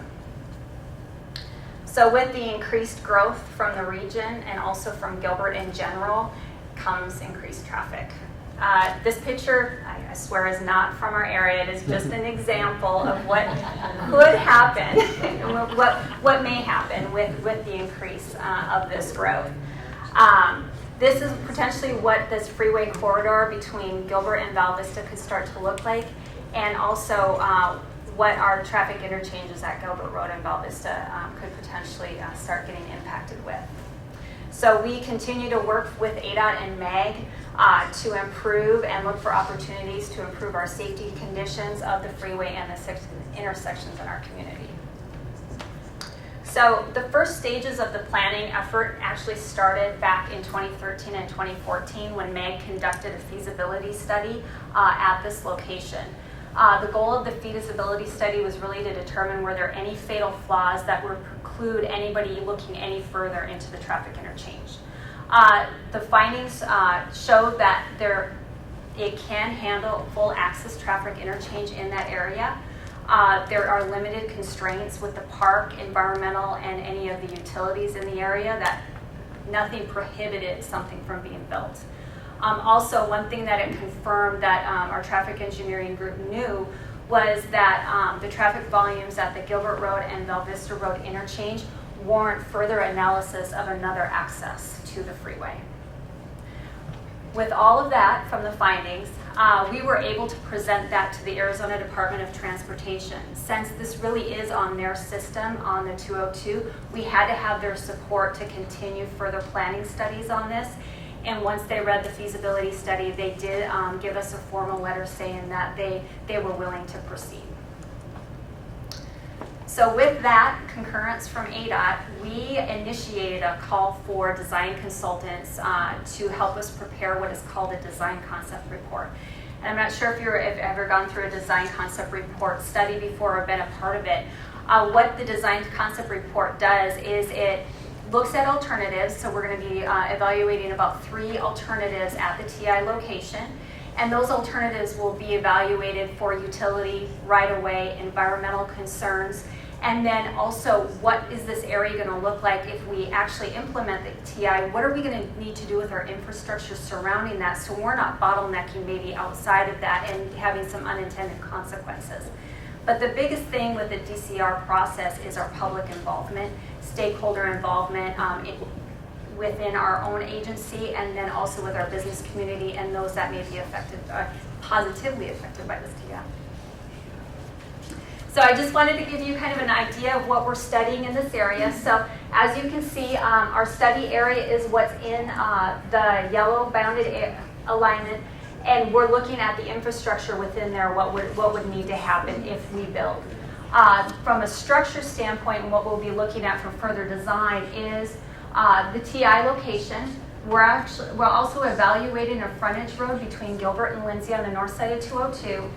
Another item that we are evaluating is what's called the Mustang Drive crossover, and this is something that we think could be a potential alternative for those not wanting to have any freeway interaction between the half-mile points to get from one business community on the north to a business community on the south. We own that land in the south, right? Already. So some major milestones, and we're gonna be updating you in the next coming months. So I want to give you an idea what was going to be happening.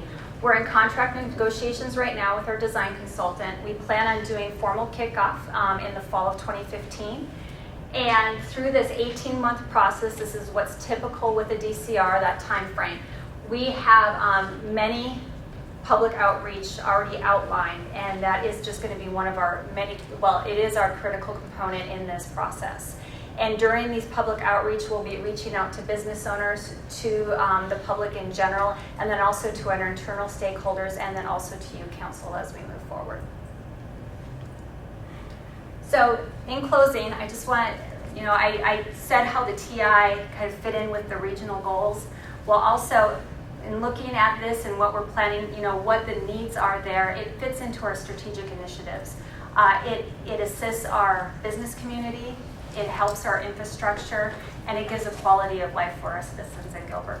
Thank you.